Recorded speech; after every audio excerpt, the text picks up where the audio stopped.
Assalamu alaikum saygılı teleseyircilerimiz. Efirde bugün yayını ve ben sizlerine bugünkü misafirimizni tanış etmeye isteyim. Bu meşhur Azerbaycan rejissörü ve jurnalisti Fuat Aliyev. Assalamu alaikum. Aleyküm Hoş salam. geldiniz. Hoş gününüz Bizim olsun. yayınımıza geldiğiniz için biz sizge can yürekten minnettarmız ve biz mana Azerbaycan'da ve Kırım'da yüz bergen hadise ve hayalarını müzakere etmeye isteyimiz. Mana Kırım'da baskılar, yani repressiyalar kun-kundan çoxlaşa. Mana baskılar toxtalmay, mana Kırım'da yüz bergen hadise ve hayalar hakkında ne aytabilirsiniz? Bilirsiniz, mən sosial şəbəkələrdən izləyirəm bu Kırımda baş verən hadisələri. Çox təəssüf ki, Ukrayna televiziyasında, telekanallarında bu hadisələrə çox geniş yer verilmir. Ona görə mən məcburən sosial şəbəkələrdən izləyirəm və nə deyə bilərəm, bu imperiyanın siyasətidir. Yəni bu siyasət son bir neçə ildə başlamayıb. Siz də çox gözəl bilirsiniz ki, bu siyasət artıq bir neçə yüz ildir davam edir. Yəni imperiyanın, hər bir imperiyanın bu qanunudur ki, imperiya xalqlarının özünə məxsusluğu silinməlidir. Yəni vahid bir xalq mı deyim, millət mi deyim, yaradılmalıdır. Onda imperiya daha qüvvətli olur. Yəni bu hər bir imperiya üçün normal bir haldır. Çox təəssüf olsun ki, bizim kimi millətlərə, yəni imperiyanın sərhədlərində, Rus dilində desəm, periferiyada yaşayan millətlər üçün bu çox pis nəticələrlə yekunlaşır. Bunu da görürük. Bizim əsrlər boyu tariximizi, dilimizi, mədəniyyətimizi əlimizdən almaq istəyirlər və yaxşı ki, hər bir millətdə, yəni Azərbaycan millətində də, Kırım tatarlarında da insanlar var ki, nə dilimizi, nə mədəniyyətimizi, nə tariximizi ölməyə imkan vermirlər. Və bizim millətlər də bəlkə də onların sayəsində bugünəcən yaşayıb və bugün də vardır. Mənə elə gəlir ki, və mən ümid edirəm ki, bu davam edəcək. Yəni necə çətin olsa da, mən Kırım tatar xalqına da bu Rusiya imperiyasının əsarətindən qurtarmağı arzu edirəm. Necə ki, Azərbaycan artıq 91-ci ildən 30 illiyi, müstəqilliyin 30 illiyin qeyd elədiyi bu gün. Ümid edirəm ki, Kırım tatar xalqı da bu əsarətdən canını qurtarar və azadlığa çıxar. Amin, amin. Biz de pek umut ediyoruz. Ama lütfen tecrübenizle paylaşınız. Bana düşmanlarımız sizde de var, bizde de var. Sizin işgalci topraklarınız olğan edi. Bana işgalciler bugün, bana Kırım tatarlarını alsak, bütün toponimikamızını, tilimizni, tahsilimizni asırlar boyu yok eteler. Ama bizler bana Rus dilinde laf etemiz. Onlara güzel münasebetlerini gösteremiz. Yani düşmanlara nasıl davranmak gerek? Fikriniz nasıl? Düşmən, yəni bizim dədə babalarımızdan bizə söz qalıbda, düşmənlə yalnız qılıncla danışırlar. Dil məsələsinə gələndə, yenə də bu bir neçə yüz illik imperiya tərkibində olduğumuz üçün bu dil çox təəssüf ki, hətta türk millətləri arasında ünsiyyət dilinə çevrilib. Yəni biz görürsünüz, siz öz dilinizdə danışırsınız, mən Azərbaycan dilində və bir-birimizi anlaya bilirik. Yəni Rus dilinə ehtiyac yoxdur.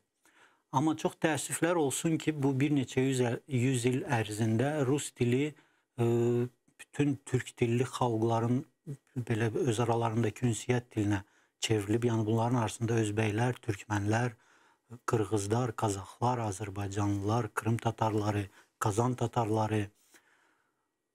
Halbuki, yəni bir faktı diqqətinizə çatdırım, halbuki Qafqazda beynəlxalq dil, hətta Rusiya imperiyası sonra gələndən sonra da 19-cu əsrin ortalarınacan Qafqazda ünsiyyət dili türk dili olub. Yəni Azərbaycan türklərinin dili. Bütün Qafqaz xalqları bir-birləri ilə türk dilində danışıb. Mənə elə gəlir ki, biz buna yaxınlaşmalıyıq. Biz türk dilini heç olmasa türk millətləri arasındakı ünsiyyət dilinə çevirməliyik. Yəni nə qədər çətin olsa da bizə, biz bir-birimizlə türk dilində danışmalıyıq. Yalnız danışa-danışa biz bir-birimizi anlamağa başlayacağıq və bu biz bəlkə məktəb proqramlarında da, təhsil proqramlarında da bu aşılanmalıdır. Yəni biz nə qədər ki bir-birimizlə düşmənin dilində danışacağıq, biz bir o qədər bir-birimizdən uzaq düşəcəyik. Güzel fikir. Ya şimdi bana Karabağ hakkında sizden laf etmeye istemem. 30 yıl devamında kuruşunuz olgan idi. Ama usullar hakkında ne aytabilirsiniz? Nasıl usullar bu 30 yıl devamında nasıl usullar kullanıldı? Qarabağda problem 30 ildən də artıqdır əslində. İlk problemlər 1987-ci ildə başlamışdı artıq. Bizdə də aynı. Rusiya imperiyasında. Da. O vaxt hələ Sovet Sosialist Respublikaları dövləti idi 1987-ci ildə. Yəni mən son müharibəni deyirəm də. Ondan qabaq 19-cu əsrdə, 18-ci əsrdə də problemlər var idi. Yalnız onları buraxaq tarixçilərin ixtiyarına. 1987-ci ildən artıq Ermənistanda yaşayan Azərbaycanlılar deportasiya olunmağa başladılar. İlk qaçqınlar da hələ Sovet hökuməti var idi. İlk qaçqınlar da 1987-ci ildən Ermənistanın Zəngəzur bölgəsindən, hal-hazırda ora Sünik deyilir erməni dilində, Zəngəzur bölgəsindən başladı və onda mən Bakıda yaşayırdım. Biz o qədər fikir vermirdik. Fikirləşirdik, yəni keçib gedər, biz axı bir dövlətik, qardaş millətlərik. Amma bu keçib getmədi, təəssüflər olsun ki, və böyük bir müharibəyə gətirib çıxardı. Və bu müharibə 94-cü ilə qədər davam etdi. 94-cü ildə atəşkəs sazişi imzalandı. Yəni yenə də Rusiyanın vasitəçiliyi ilə. Lakin mən o zaman məktəbdə oxuyurdum və Azərbaycan təhsil sisteminin bir yaxşı cəhəti, yəni yaxşı cəhətləri, ola bilsin yaxşı cəhətləri də var, pis cəhətləri də var. Amma mən bunu indi qeyd edəcəyim cəhəti çox yaxşı bir cəhət sayıram. Azərbaycanda yəni böyüyən uşaqlara Qarabağı unutmağa imkan vermədilər. Yəni biz hər il, hər bir məktəbdə, məktəbin ən görülən yerində divarda böyük bir siyahılar asılırdı. Şuşanı 1991-ci ilin filan tarixdə itirmişik, Laçını filan tarixdə itirmişik, Ağdamı filan tarixdə. Yəni biz hər gün o yazıları görürdük.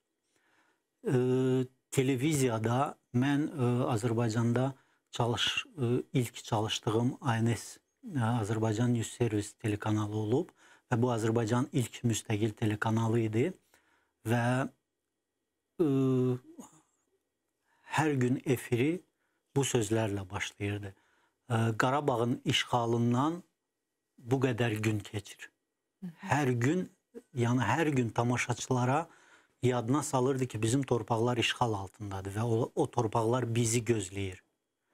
Ona görə də, yəni bugün ötən il 2020-ci ilin sentyabr ayının 27-sində başlayan Vətən müharibəsi və ya 2-ci Qarabağ müharibəsində iştirak edən, döyüşən, qələbə qazanan, şəhid olan bizim əskərlərimiz çoxsu heç Qarabağı görməmişdi. Yəni Qarabağ işğal olunandan sonra dünyaya gəlmişdilər. Yalnız onlarda o Qarabağ sevgisi, vətən sevgisi, vətəni azad etmək istəyi o qədər idi ki, bunun üçün də mənə elə gəlir ki, bizim həm təhsil sisteminə, həm bizim mediamıza, bizim televiziyalarımıza minnətdar olmaq lazımdır. Maşallah. Ama şimdi bana Şuşağa, Karabağa geri dönülen qayıtqanlar varmı? Yani Oz topraklarına qayıtqanlar var bugün? İstəyənlər çoxdur. Yəni mən elə bir adam, insan tanımıram ki, əslən oradan olsun və qayıtmaq istəməsin. Lakin böyük hələ çətinliklər var. Birincisi, yəqin ki, videolardan da görmüsünüz, süjetlərdən də görmüsünüz ki, orada yaşamaq üçün hal-hazırda yəni heç bir şərait yoxdur. Bizim bütün şəhər və kəndlərimiz yerlə yeksan edilib. Bütün infrastruktur yox edilib. Qəbirstanlıqları hətta belə yox ediblər. Yəni, yəqin ki, görmüsünüz, məscidlərimizdə donuz saxlayırdılar. Yəni, bundan başqa da bütün ərazilər minalanıb. Yəni, yalnız fikir verin, bir Ağdam şəhəri, ona indi Qafqazın Hirosiması da deyirlər. Bir Ağdam şəhərindən bugünədək 98 min mina çıxardılıb. Yəni, Ağdamın heç əhalisi 98 min deyildi. Bu minaların təmizlənməsi üçün də bəzi proqnozlara görə 3-5 il vaxt lazımdır, yəni tam təmizlənsin. Hətta bundan sonra da heç kim garantiya vermir ki, orada mina qalmayacaq. Ona görə dövlətimiz hələ ki ora ziyarətləri təşkil edir, xüsusi təyin olunmuş marşrutlarla, haranı ki minalardan tam təmizləyiblər, ziyarətlər təşkil edir. Amma yaşayış üçün insanların qayıtmağına mənə elə gəlir ki, yaxın 3 ildə hələ ki imkan yoxdur. İnsanlar istəyirlər, yəni insanlar istəyirlər, müraciətlər olunur. Mən bildiyimə görə prezident aparatına da, müvafiq strukturlara da insanlar müraciət edirlər. Hətta deyirlər ki, yəni heç nə lazımdır, bizim evimizi tikməyin, bizə imkan verin, özümüz qayıdaq, harada ki bizim evimiz olub, torpağımız olub, orada özümüz ev də tikək, yol da çəkək, infrastrukturu da quraq. Ama Türkiye milletlerde herkeste bu var mı? Özümüz her şeyi, kendimiz her şeyini yapacağımız. Ama buna... Biz o Türk millətlərinə dediniz ki, biz torpağı çox sevirik. Yəni biz vətən uğrunda ölməyə hazırıq. Amma bir söz də deyim, bizim Türk millətlərinin bir eposu var, Dədə Qorqud. Onun gözəl bir sözü var. Deyir, torpağı qorumursansa, əkib becərməyə dəyməz. Yox, əgər əkib becərmirsənsə, onda qorumağa dəyməz. Yəni, biz qoruduğumuz torpağı həm də əkib becərə bilirik. Yəni, çiçəkləndirə bilirik, tikə bilirik. Yəni, və bu ən normalıdır da. Yəni, bu torpağı əgər sənindirsə, çiçəkləndirə bilmirsənsə, onda niyə saxlamsan özündə? Pek güzel. Ama bana vatan sevgisi hakkında, bana Türkiye dünyasında bana şunda aytıp geçtiniz, toprak sevgisi var, vatan sevgisi var. Bana Azerbaycanlarga kelgende siz vatan sevgisini nasıl aşlaysınız, nasıl digerliklerden, bir kıymetlerden bu vatan sevgisi ibaret? Vətən, yəni bizim bir şairin gözəl bir sözləri var. Vətənin sevməyən insan olmaz, olsa da o şəxsdə vicdan olmaz. Yəni bu, mən anlamıram vətəni necə sevməmək olar. Yəni bu suala ona görə də çətindir mənə cavab vermək. Yəni bu normal bir haldır. İnsan necə nəfəs alır, su içir, ekmek yiyir, yəni göz baxır, insan da vətəni sevir də. Bunun başqa bir variantını mən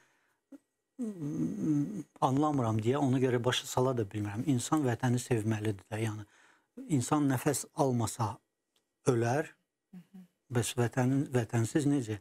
Havasız yaşayırsa, vətənsiz necə yaşaya bilər?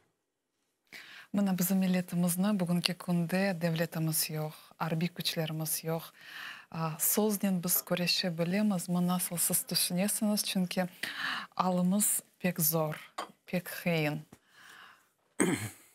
Bilirsiniz, mən biraz öncə Azərbaycandakı təhsildən danışdım.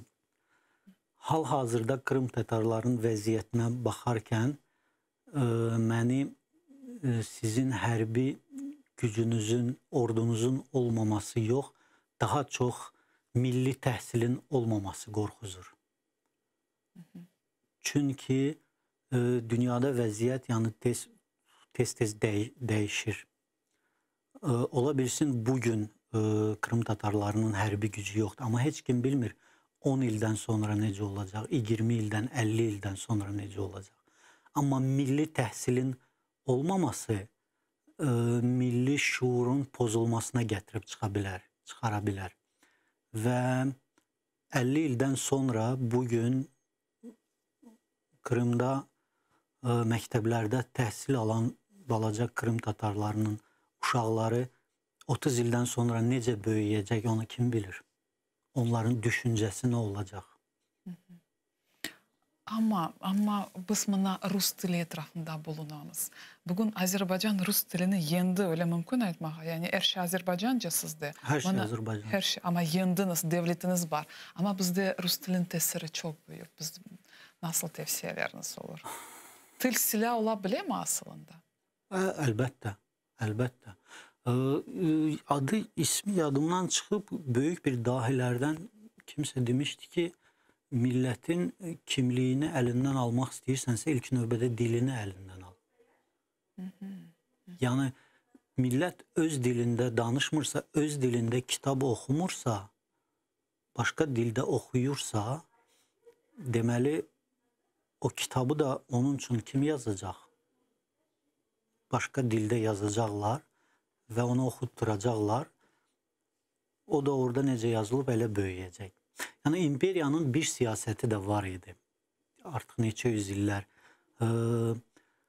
Fəth edilmiş millətlərin milli intelligensiyasının, elitasını yox edirdilər və yeni elita yetişdirirdilər. Peterburqda, Moskvada, yəni orada təhsil verib qaytarırdılar vətənə. Və yeni elitada, yəni bizim dildə desək, manqurt yetişirdi. Ona görə mən milli təhsilin çox vacib olmasını vurğuladım. Yəni bir millət ordusuz yaşaya bilər. Bugün əsarətdə olsa da, yəni ümid var ki, 10 ildən, 20 ildən, 50 ildən sonra ordusu da olacaq, əsarətdən tutaracaq. Amma milli təhsilsiz 10 ildən, 20 ildən sonra milli şuur olmayacaq, ordu da olmayacaq. Yaxşı da bu şeylerini bizə bildirirsiniz, bu pek mühim. Ama Azerbaycan'da bu prosesler nasıl olup geçti? Azerbaycan'da Rus dilinden nasıl kurtuldunuz? Azerbaycan'da çox deməzdim ki, asan oldu, qan bahasına oldu. Yəni Azerbaycan'da 90-cı illərdə müharibənin başlaması və Bakıda 1990-cı ildə yanvar ayında Sovet tankları Bakıya girməsi, insanları qırması, tankla əzməsi ona gətirdi, çıxardı ki, Azərbaycan ayıldı, Azərbaycan xalqı ayıldı ki, Rusiya bizim böyük qardaşımız deyil, bizim dostumuz deyil. Ona görə müstəqillik qazanan kimi ilk növbədə Azərbaycandan bütün Rusiya qoşunları çıxarıldı. Sonra Rus dili təhsili minimuma endirildi və mənim, əgər səhv etmirəmsə, hətta Rusiyanın telekanalları da efir setkasından çıxarıldı. Yəni, ümumilli efir setkasından çıxarıldı. Kim baxmaq istəyirsə, peyk vasitəsilə tutub baxa bilərdi, amma ümumilli setkadan çıxarıldı. Və Azərbaycanda, yəni Azərbaycan türklərindən başqa bir çox millətlərdə yaşayır axı. Bunun talışlar, ləzgilər, avarlar, tatlar, yahudilər, ingiloid, saxı, yəni saymaqla bitməz. Və əgər Sovet vaxtı bu millətlərin arasında münasibət dili Rus dili idisə, bu oldu Azərbaycan dili. Yəni, hər bir insan öz evində, yəni şəxsi həyatında hansı dildə istəyirsə danışa bilər. Yox, əgər sən ictimaiyyət arasına çıxırsansa, haradasa çalışmaq istəyirsən, təhsil almaq istəyirsənsə, Rus demişkən, bu dobur dövlət dilini öyrən. Mən orta təhsilimi Rus dilində alırdım. Məktəbi 1995-ci ildə bitirdim. Ali məktəbə, instituta qəbul olanda artıq ali təhsilimi Azərbaycan dilində almağa başladım. Çünki mənim başqa bir yolum yox idi. Yox idi Rus dilində ali təhsil. Və mənim üçün çətin idi. Evet, mən 11 il Rus dilində məktəb oxu, sonra ali təhsili birdən-bir Azərbaycan dilinə keç. Çətin idi, amma mən başa düşürdüm. Yəni, bu bizim dövlətimizə lazımdır, bizim millətimizə lazımdır. Demek bugün Azerbaycan'da Ruslar, yaşayan Ruslar, onlar Azerbaycan Təmiz laf danışırlar. eterler hepsi. Təmiz danışırlar. Onlar hətta çox elələri var rus dilində çox yaxşı bilmir, çox belə aksentlə danışır. Güzel. Ben Yani bunu onların yendiniz. Bu problemanı siz endi geçtiniz bu problemden. Ve Ukrayna, mana siz Ukrayna'da yaşaysınız. Mana sizin fikrinizge göre mana Kırım Tatarlar, Müslümanlar, Türkiye dünyasından Ukrayna Kırım Tatarlarga münasebetlerini deniştirdi mi? Nasıl baka Kırım Tatarlarga bugün? Hazır mı kabul etmege Kırım Tatarlarını? Ukrayna. Ukrayna milleti. Çox çətin məsələdir. Bilirsiniz, bunun da yəqin ki, tarixi kökləri var. Yəni, əsrlər boyu, gəlin açıq danışaq ki, əsrlər boyu Ukraynalılar, yəni Krım Tatarları ilə düşmən olub. Tarix belə gətirib. Yəni, əsrlər boyu açıb tarixi oxusaq, Kazaklar Krıma hücum eləyib, Krım xanı Kazaklara hücum eləyib. Amma ümid edirəm ki, yəni indiki insanlarla söhbətdə bunu heç kim yada salmasa da, amma o внутреннее чувство deyilən bir şey var. O orada oturub. Mən bu problemin həllini bilmirəm necə eləmək olar. Bilmirəm. Hətta mən oxuyurdum Ukrayna mətbuatında da, Ukrayna televiziyasında da Krım Tatarlarına o milli azlıq və ya Krıma məhz Krım Tatar avtonomiyası verilməsi də hətta Ukraynanın patriotları tərəfindən hərdən çox pis qarşılanırdı. Mən başa düşə bilmirəm. Mənim fikrimcə, əgər 91-ci ildə, 1991-ci ildə Ukrayna müstəqilliyi qazanandan sonra Krım Muxtar Respublikasına Krım Tatar Muxtar Respublikası statusu verilsəydi, 2014-cü ildə bu problem olmazdı. Yəni, Krım işğal olunmazdı. Ona görə ki, Krımda həm yüksək vəzifələrdə yəqin ki, Krım Tatarlarının nümayəndələri daha çox olardı. Oranın silahlı qüvvətlərində, hüquq mühafizə orqanlarında daha çox Krım Tatarların nümayəndələri olardı. Və bu problem də hər halda belə asanlıqla işğal olunmazdı Krım. Mənim fikrimcə. Elbette olmazdı. Ama niye çünkü biz Kenya'da o kadar tolerantmız, onların bayraklarını kotarıyız, onlara destekini gösteriyoruz ama karşılığını görmüyoruz. Bilmirəm. Biz ümumiyyətlə, yəni mən özümdən, öz düşüncəmdən götürürəm. Biz, ola bilsin, biz Türk millətlərinin qanında mı, bu soyunda mı biz hər zaman tolerant olmağa çalışmışıq. Hər zaman. Yəni bizim üçün hətta hərdən elə olur ki, gəldiyi qonağı özündən üstün tutursan. Bəlkə də budur bizim problemimiz. Belki budur bizim problemimiz. Biraz belki daha çok sert olmalıyız. Ola bilər. Sərt olanda da sonra hamı başlayır yadına salmağa terörist, İslamski terrorizm, sonra Tamerlan, Teymur Ləngin yürüşlərin, Sultan Süleymanın yürüşlərin hamıya da öyle de propagandaları onların çalışa. Endi şimdi Kenya'da Karabağ'a qaytmağa istəyim. Buna Karabağ'da olğan medialar hakkında, bugün Karabağ'da işgalcilerge medialar nasıl karşılığını bildirediler? Ukrayna mediaları yeterli derecede karşılığını bildiriyorlar. Tecrübenizle paylaşınız. Müharibə ümumiyyətlə Ukraynada mən fikir verirdim. Ukraynanın mövqeyi 2014-cü ilə qədər demək olar ki, ermənipərəst mövqeyi var idi.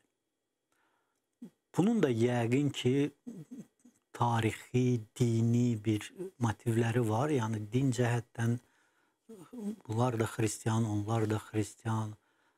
Sonra bir məsələ də var ki, Ukrayna mediası adətən bütün informasiyanı, bizim regiona aid informasiyanı Rus mediasından götürür. Və buna görə də mövqeləri daha çox Ermənistana tərəf idi. Yalnız Ukraynanın öz başına, bizim başımıza gələndən sonra, yəni 14-cü ildə Krımın işğalı, Donetsk, Lugansk işğalı, onda həm mediasında, həm də ictimaiyyətində Ukraynalılar arasında artıq fikirləşməyə başladılar. Müqayisə etdilər, gördülər ki, yəni bu həmən problemdir. Krım, Qarabağ eyni problemdir. Qarabağda da qeyri-qanuni referendum keçirildi, işğal olundu, Krımda da həmçinin. Hətta, buna baxmayaraq, hətta 2020-ci ilin 27 sentyabrında müharibə, 44 günlük müharibə başlayan zamanda, müharibənin ilk günlərində Ukrayna mediasında yenə də Azərbaycan Ermənistana hücum etdi başlıqları ilə məqalələr çıxmışdı. Yəni, mən onda öz tanıdığım həm jurnalistlərə, həm medialara müraciət etdim və dedim, siz bir xəritəni açın, baxın, müharibə harada gedir? Azərbaycan Ermənistanın dövlət sərhədini pozmayıb, dövlət sərhədini keçməyib, müharibə Azərbaycan torpaqlarında gedir. İşğal olunmuş torpaqlarda bu torpaqları azad etmək üçün gedir. Sonra yavaş-yavaş həm bizim burada diasporanın da rolu çox oldu. Yəni, hər bir insan kimin əli hara çatırdı, kimin harada imkanı var idi, ora müraciət edirdi. Bizim dövlətin səfirliyində böyük rolu oldu. Yəni, hər gün bütün telekanallara, böyük media qurumlarına pres-relizlər göndərirdi, video materiallar göndərirdi. Bir neçə dəfə böyük pres konferanslar keçirdi. Və bu günlərdə demək olar ki, Ukraynanın bütün böyük telekanalların və media qurumlarının mövqeyi artıq, mən deməzdim Azərbaycan tərəfinədir, ədalət tərəfinədir, yəni düzgünün tərəfinədir. Bir neçə medianın çıxmaq şərti ilə o medianda, o telekanalların da, yəni bilirik, əsasən Rusiyadan maliyyələşir və ya Rus yönlü qüvvələrin məxsusdur. Onların da mövqeyi anlaşılandı bu məsələdən. Siz çox yıllar davamında Ukrayna medialarda çalışasınız. Ukrayna mediaları bu oligarxların sesi ya da millətin, xalqının sesi nasıl düşünüyorsunuz? Əlbəttə oligarxların sesi. Mən böyük, yenə də deyirəm, yəni böyük top 5-ə daxil olan telekanallardan hansı biri Ukrayna xalqının səsini çatdırır? Oligarxlara. Hərəsi bir oligarxa məxsusdur və bu da oligarxların ən güclü silahlarından biridir.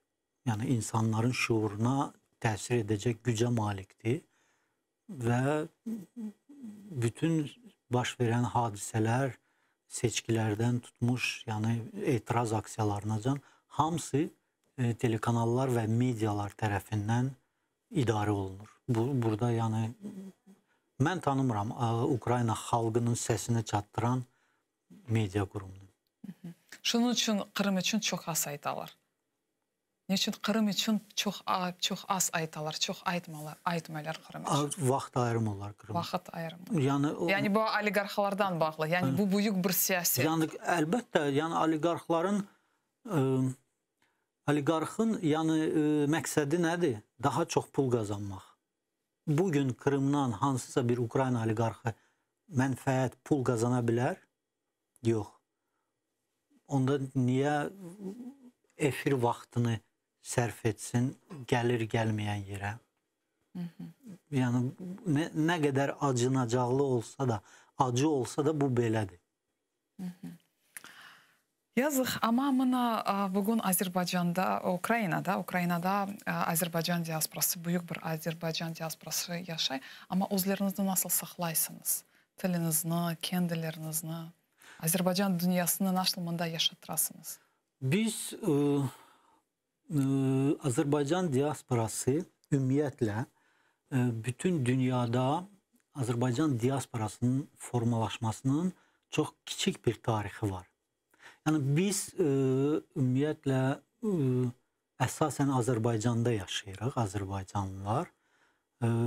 bugünkü müstəqil Azərbaycanda və Cənubi, biz ona Cənubi Azərbaycan deyirik. Hal-hazırda İranın tərkibindədir. Orada da 20-30 milyon arası Azərbaycan-Türkiyə yaşayır. Dəqiq rəqəm bilinmir, çünki İran dövlətinin siyasətinə görə də orada sayını azaltmağa çalışırlar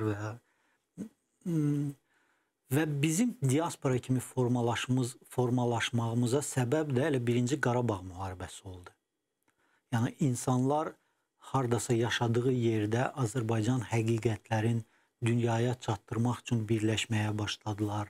Hansısa bir təşkilatlanmağa başladılar, təşkilat yaratmağa başladılar və Ukraynada da hal-hazırda belə hesablamalara görə bütün dünya dövlətlərində olan Azərbaycan diasporaları arasında biz ikinci yeri tuturuq. Ukraynada olan Azərbaycanlılar. Yəni İranda olan Azərbaycanlıları saymıram, çünki orada diaspora deyil. Onların öz vətənidir, öz torpaqlarıdır, Azərbaycan torpaqlarıdır. Amma birinci yerdə Rusiya, ikinci yerdə Ukraynadadır. Müxtəlif məlumatlara görə 500 mindən yuxarı Azərbaycanlı yaşayır Ukraynada. Bizim bir çox təşkilatlarımız var, yəni hər bir şəhərdə təşkilatlar var, məktəblər var, yəni bazar günü məktəbləri, uşaqlara Azərbaycan dilini, Azərbaycan ədəbiyyatın tarixini öyrətmək üçün. Bizim milli mədəniyyət ocaqlarımız var, yəni orada da uşaqlarımıza milli rəqslər, milli mahnılar və biz daha aktiv oluruq. Qarabağda hər hansı bir negativ hallar olanda daha aktiv olur diaspora. Yəni bu sonuncu Qarabağ müharibəsində də yəqin ki gördünüz, biz onda işimiz daha çox aktivləşmişdi.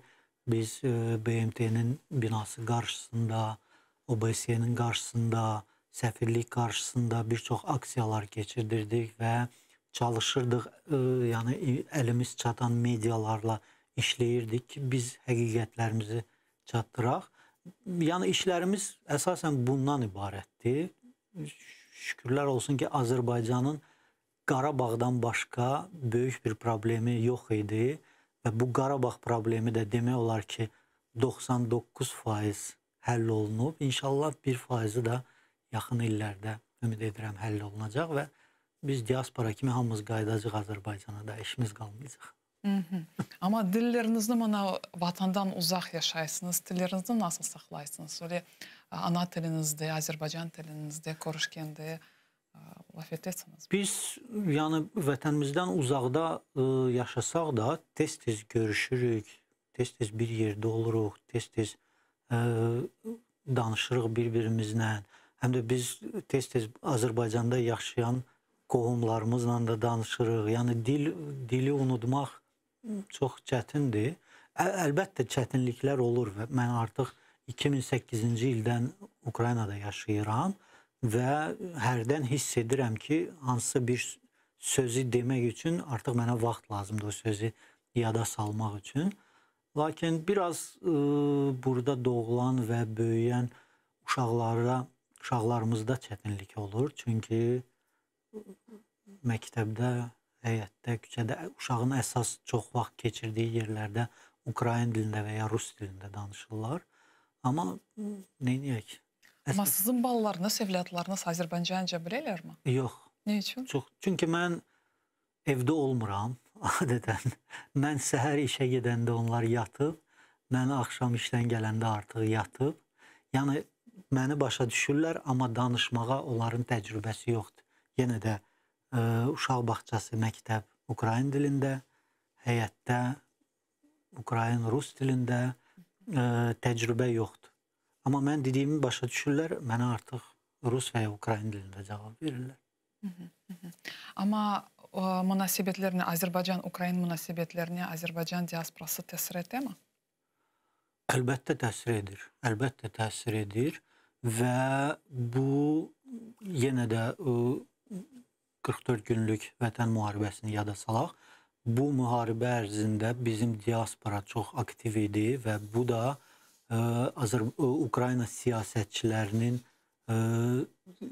yəni lobbizm deyirlərdi ona. Biz Ukrayna siyasətçiləri ilə onlara öz həqiqətlərimizi çatdırmaqda çalışırıq və mənə elə gəlir ki, uğurlu iş apardıq və Ukraynanın mövqeyi də bu müharibə vaxtı bir mənalı Azərbaycan tərəfində, yəni haqqın, ədalətin tərəfində oldu. Mənə elə gəlir ki, burada Ukraynada yaşayan Azərbaycanlıların da böyük əməyi və rolu var. Yani diasporanın rolü pek büyük. Bəli, bəli. Biz mütəmadi olaraq diasporamızda həm Ukrayna siyasətçiləri ilə, Ukraynanın millət vəkilləri ilə görüşlər keçirdirik, yəni Ukrayna mediası ilə də görüşlər keçirdirik və mənə elə gəlir ki, bu öz təsirini göstərir. Nasıl siz düşünüyorsunuz Ukrayna ve Azerbaycan medyalar arasında Kırım mevzusuna bağışlanan, birlikte yapılgan leyhalar gözde tutula mı? Bilirsiniz necədir? Kırım Muxtar Respublikası hər halda Ukraynanın ərazisindədir, Ukraynanın tərkibindədir və ilk növbədə Ukrayna mediası tərəfindən bu problem qabardılmalıdır. Amma çox təəssüf ki, bu edilmir, qabardılmır. Ona görə də bununla bağlı birgə layihələrin olmaması da mənə elə gəlir ki, elə ilk növbədə bundan asılıdır. Amma biz, bizim Azərbaycan diasporasının indi hazırladığımız bir layihə var. Biz ümumiyyətlə Ukrayna və Azərbaycan media qurumları arasında bir platforma yaratmaq istəyirik və bu artıq işlər gedir. Bu platformada Azərbaycanın və Ukraynanın bir neçə böyük media qurumları, yəni internet səhifələri və informasiya agentlikləri iştirak edəcək və bunların bu platformanın əsas məqsədi odur ki, Ukraynada və Azərbaycanda dezinformasiyanın qarşısını alınsın. Yəni, çox vaxt mən Ukrayna mediasında Azərbaycan haqqında gedən dezinformasiyalara rast gəlirəm. Həmçinin Azərbaycan mediasında da bu olur, Ukrayna haqqında gedən dezinformasiyalar çox olur. Ona görə bunların qarşısını almaq üçün mənə elə gəlir, bu platformanın əməyi olacaq. Ümid edirəm ki, böyük rolu olacaq və gələcəkdə bu platformadan istifadə edib Kırımla bağlı layihələr də etmək olar. Yəni, Azərbaycanda hal-hazırda Kırımda baş verənlər haqqında çox az məlumat var. Yəni, Azərbaycan xalqı birmənalı olaraq Kırım tatarlarını dəstəkləyir və Kırım Muxtar Respublikasının Ukrayna ərazisinin olduğunu bildirir. Yəni, bunu həm Azərbaycan xalqı, həm Azərbaycan dövləti bildirir. Lakin orada nə baş verir, bu haqda məlumat çox azdır. Çox təəssüf ki. Yani Azərbaycanda Kırım'da ne olğanı bilmirlər. Yox. Yəni, sosial şəbəkələrdə və ya aktiv insanlar, bəli, bunu bilirlər, oxuyurlar. Amma belə kütləvi şəkildə, yəni gedib Azərbaycanın hansısa bir kəndində bir insandan soruşsan ki, Kırımda nə baş verir, bilirsən, deyəcək, yox, bilmirəm. Bilirəm ki, işğal olunub, amma indi hal-hazırda nə baş verir orada, ondan xəbərim yoxdur. Bilirsiniz, ben şimdi araştırmalarla uğraşam, ilmi işlerle uğraşam ve bilirsiniz, мне daha çok təcrübələniyəm, mana evvelləri tarixə nazar taşlasaq, evvelləri mana Kırım tatarlar ve Azerbaycanlılar bağları pek bir-birine destek edilir. Yani internet yok idi.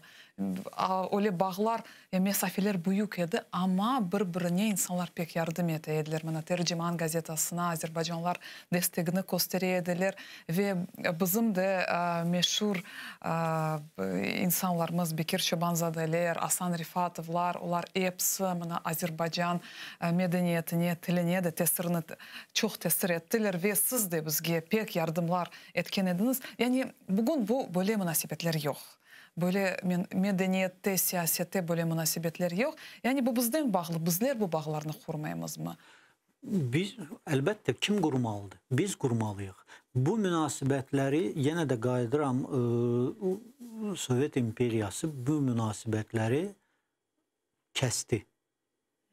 Yəni, bir imperiya kimi o bunu etməli idi. Onun başqa yolu yox idi. Bu münasibətləri kəsdi. Lakin müstəqillik qazanandan sonra biz çox təəssüflər olsun ki, bu münasibətləri yəni yenidən həmən səviyyəyə gətirib çıxarda bilmədik, qurmadıq. Ona görə günahı mən özümüzdə görürəm, əlbəttə. Yəni bizim ən azından 1991-ci ildən 2014-cü ilədək, Krım işğal olunana dək vaxtımız var idi, zamanımız var idi. Biz nə etdik? Etmədik. Yazıq. Ama öz vaxtında mına Tercüman gazetasına Azərbaycanda öyle bir pek meşhur gazeta, ikinci gazetası. İkinci Azərbaycanın ilk gazeti. İlk gazetası. Mına Tercüman, Kırım Tatar Tercüman gazetasına çıkmasına mına ikinci gazetası. Yani ikinci gazetasına bizler esaslanaydık ve aytxanım gibi münasibetlerimiz pek yakın olğan idi. Ama bugün Azərbaycan medialar mına tış nasıl Azərbaycan medialar popüler? Azərbaycan mediaları xaricdə populyarlığı Azərbaycanlılar arasında çoxdur populyarlığı. Yəni mən Azərbaycan xəbərlərin xaricdə yaşadığım üçün yalnız Azərbaycan mediasından oxuyuram. Çünki başqa medialara etibar etmirəm. Əlal xüsusda Rusiya mediasına. Azərbaycanda bir neçə bu günlərdə bir neçə artıq böyük həm internet xəbər portalları var, həm artıq televiziya kanalları da var. Hansının ki Azərbaycanlılar, bütün dünyada yaşayan Azərbaycanlılar baxır. Amma xaricilər, yəni Ukraynalılar Azərbaycan televiziyasına baxırmı, baxmırmı? Bu hələ ki çətin məsələdir. Yəqin ki ona görə də populyarlığı azdır. Amma yəni mən özüm də bu yaxınlara dək Azərbaycanda Real TV adlanan bir informasiya təhlil mərkəzi var. Mən də onlarla əməkdaşlıq etdim və bir ilə yaxın Ukrayna xəbərlərini Azərbaycanlılara danışdım. Hal-hazırda Ukraynada Azərbaycan mediasının iki nümayəndəsi var. Yəni bir Azərbaycan Dövlət Televiziyasının burada Ukraynada müxbir məntəqəsi var, Korpunkt, və bir də Report Az deyilən bir informasiya agentliyi var, böyük bir informasiya agentliyidir. Onların da Ukraynada bölgə müxbiri var və onlar Ukrayna xəbərləri Azərbaycanda tez-tez yayımlanır. Azərbaycan Ukraynadan fərqli olaraq Ukrayna televiziyasında və ya Ukrayna informasiya agentliklərində Azərbaycandan xəbərlərə çox gec-gec rast gəlmək olur. Yəni müharibə dövründə bəli, hər gün xəbərlər gedirdi. Müharibə bitəndən sonra insanlardan maraq da azaldı. Ya Azərbaycan medialar, onlar serbest medialar ya da nasıl?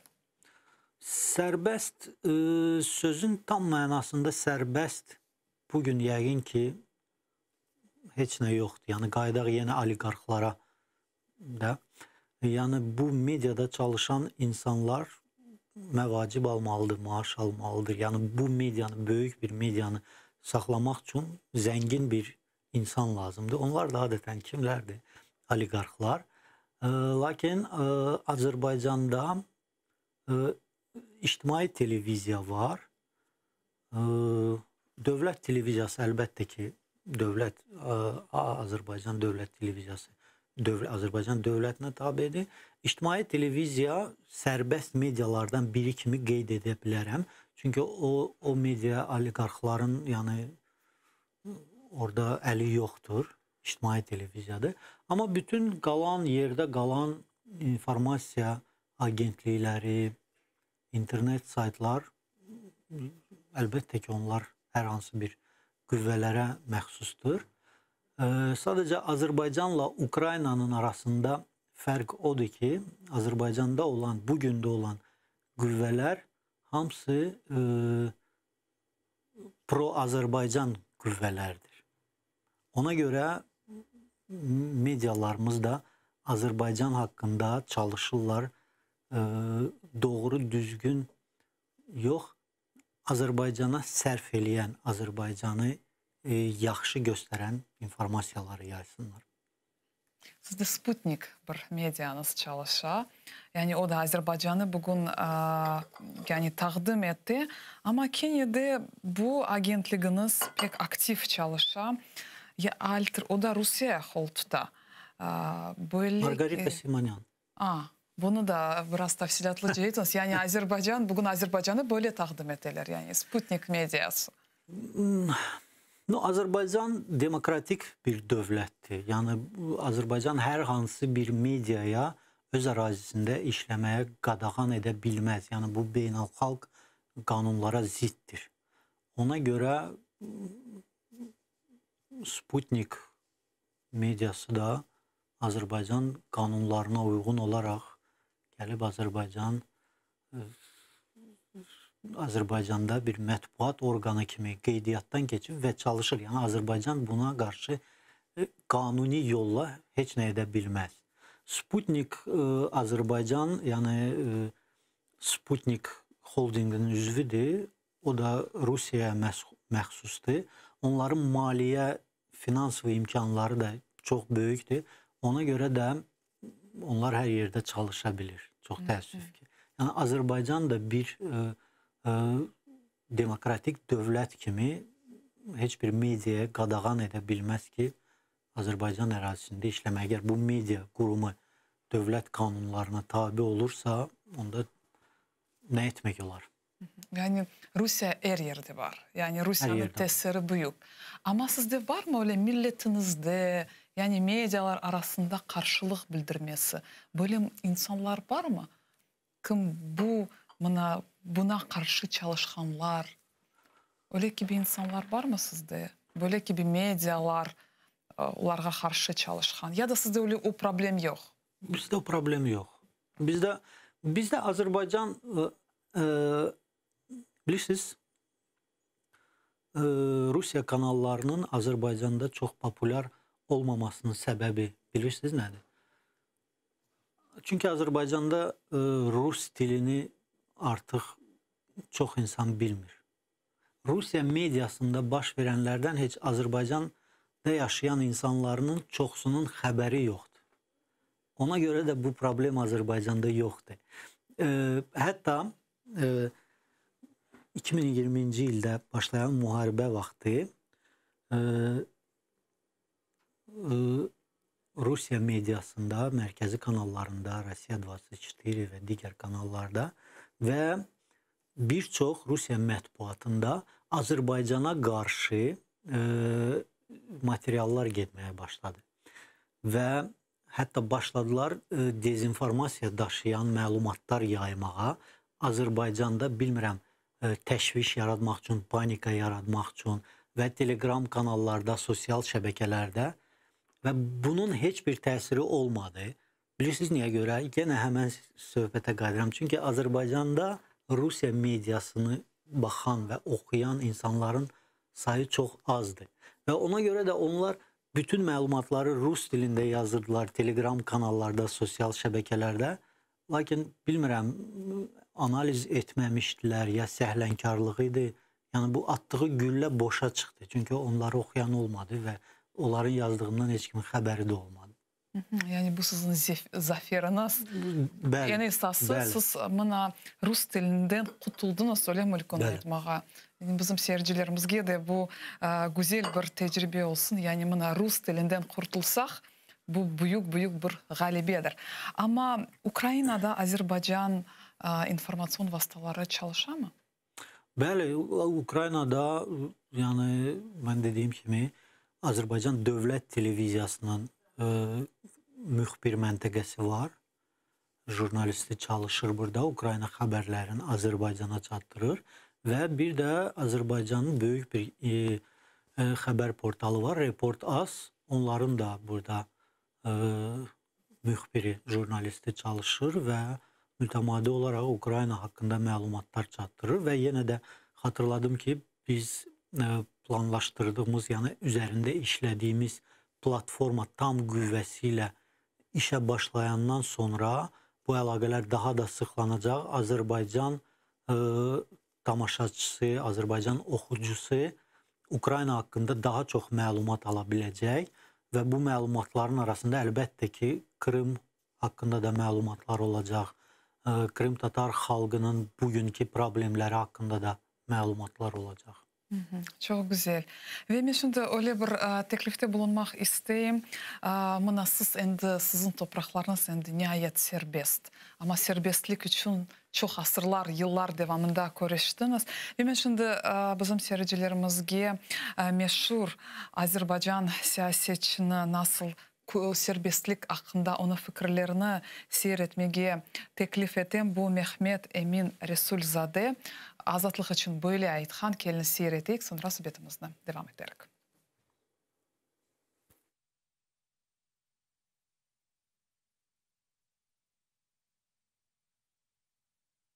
Şüphesizdir ki bir gün hakikat parıldayacak. Azatlık esasını, Birleşmiş Milletler prensipini ve insan haklarını tutan taraf galip gelecektir. Bu galibiyet güneşi, Kızıl İstiklal zulmü altında inleyen aziz vatanımızda 1918-28 Mayıs günü yeniden doğacaktır. Buna katiyen şüphe etmeyiniz vatandaşlar.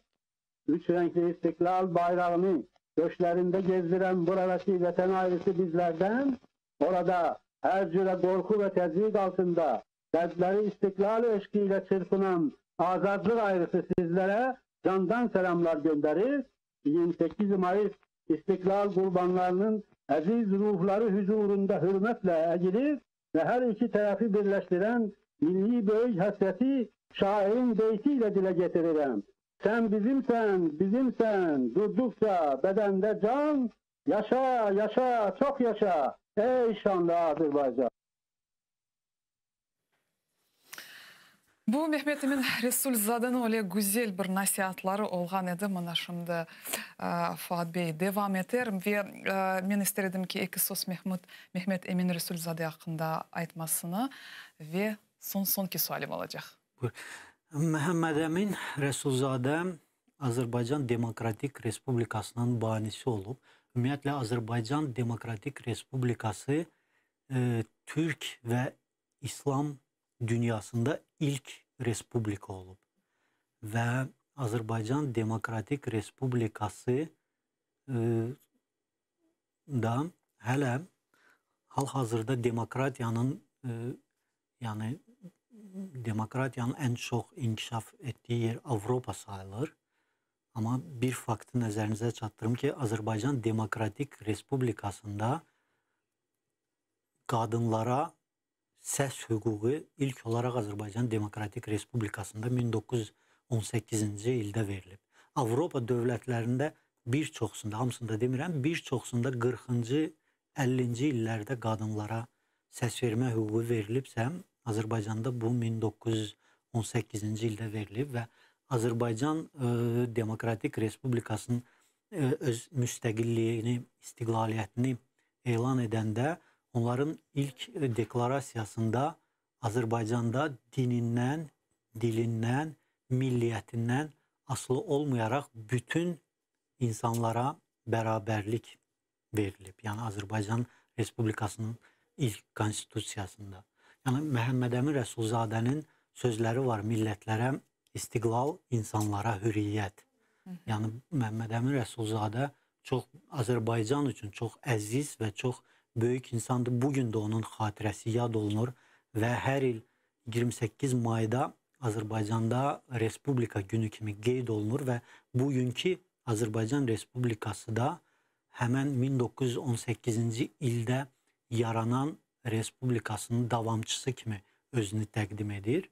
Bu müraciət isə, səhv etmirəmsə, 1953-cü ilin 28 mayında bu müraciət olunub Azərbaycan xalqına və 1953-cü ilin mart ayında Stalin öləndən sonra Məhəmməd Əmin Rəsulzadə də dünyada ümid yaranmışdı ki, bu Sovet imperiyası dağılacaq və insanlar, bütün respublikalar müstəqilliyini qazanacaq.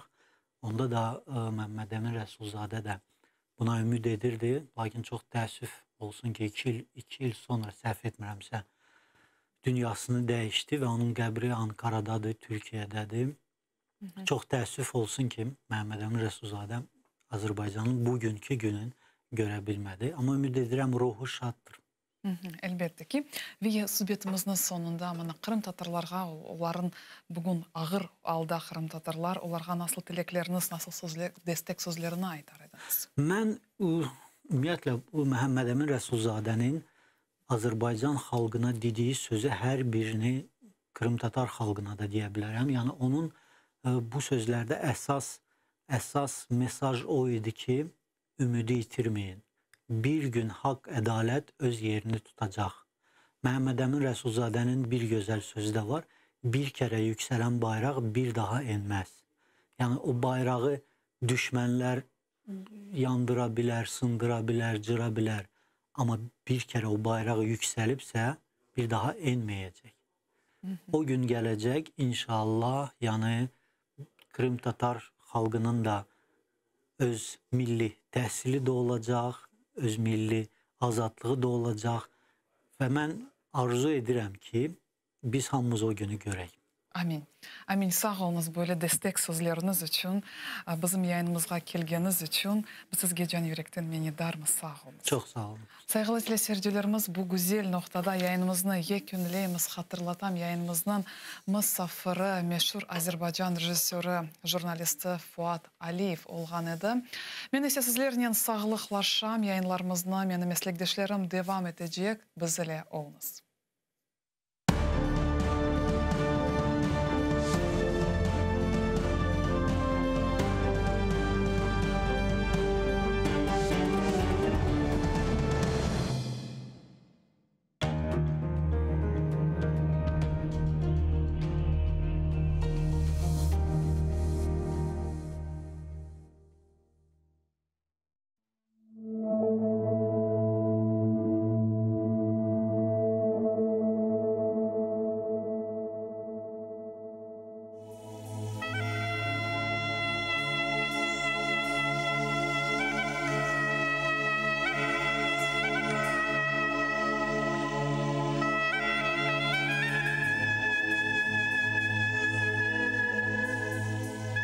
Al borunu, yür keteyik yaylalarga.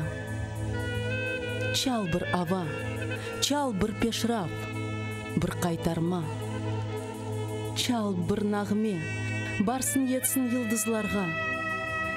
Çal, aksa da bersin davuş dalgalarga. Men бар sesim ile yırlayımçı ay olmem men. Em Port Artur, em Şompolna, Uraldağını. Sesim ketsin, em dolansın Kırımны. Barsın yetsin bucaklarga, tamanға. Yırlarım men бар sesimнен елге karşı. Bataklarını kaynatıp, sel aktırıp. Barime kastetmeniz el uzatıp. Bağır gelir, ukum sürer, aklı olup. Açar vişnem kopırıp, açar badem. Filiz atar kadimdağda ağaçlar. Şimal betten kelgen soğuk boranlar yok olacak. Kaçar bakır borudan.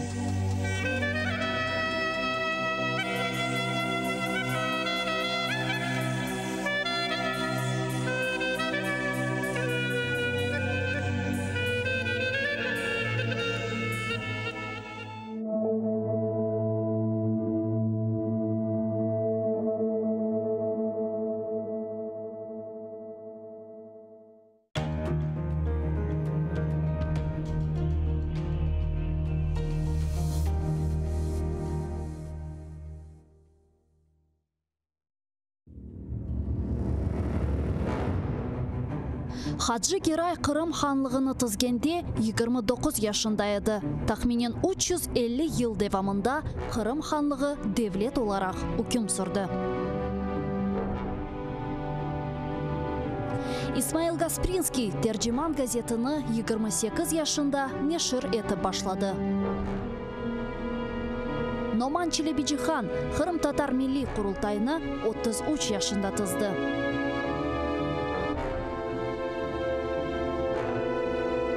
Bekir Çobanzade 27 yaşında professor olarak Latin elifbesini Türkiye devletlerge teşvikat etti.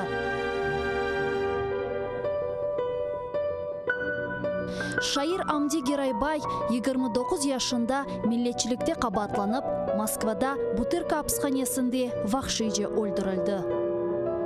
Ahmetxan Sultan birinci kere kahramanlıkını 23 yaşında kazandı. 25 yaşında ise 2 defa kahraman oldu. Musa Mahmud 1978 senesi hakimiyetke karşı isyan etip ozunu yaktı. Milli meşal oldu. Ayşe Setmuratova 27 yaşında adalet kureshine kirişti ve bütün ömrünü Kırım Tatar milli hareketine bağışladı. Genç ve yaşlar, fedakarlık ve kahramanlık için kureş meydanı açıktır.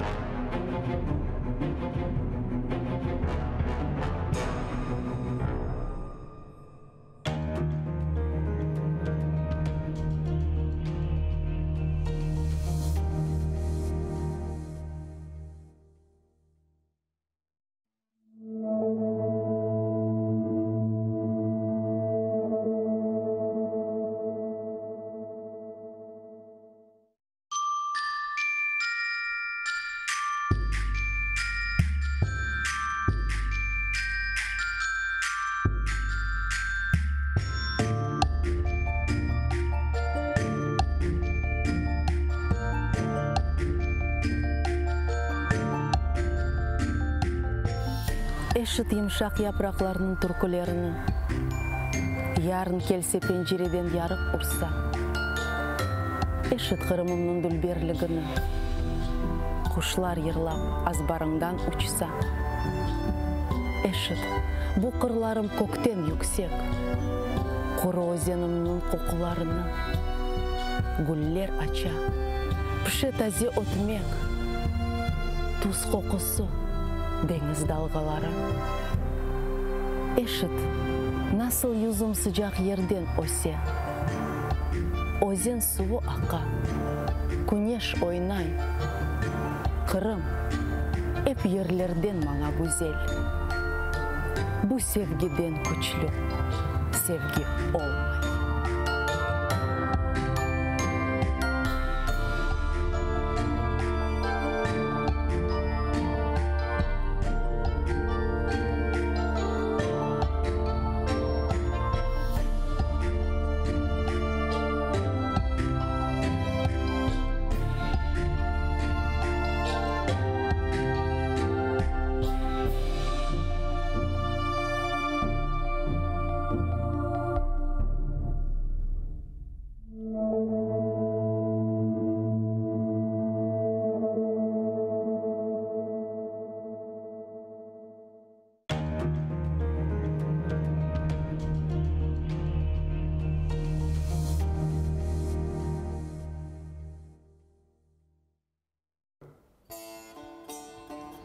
Ey vatandaş, ateşke kır, hazır ol sen yanmağa.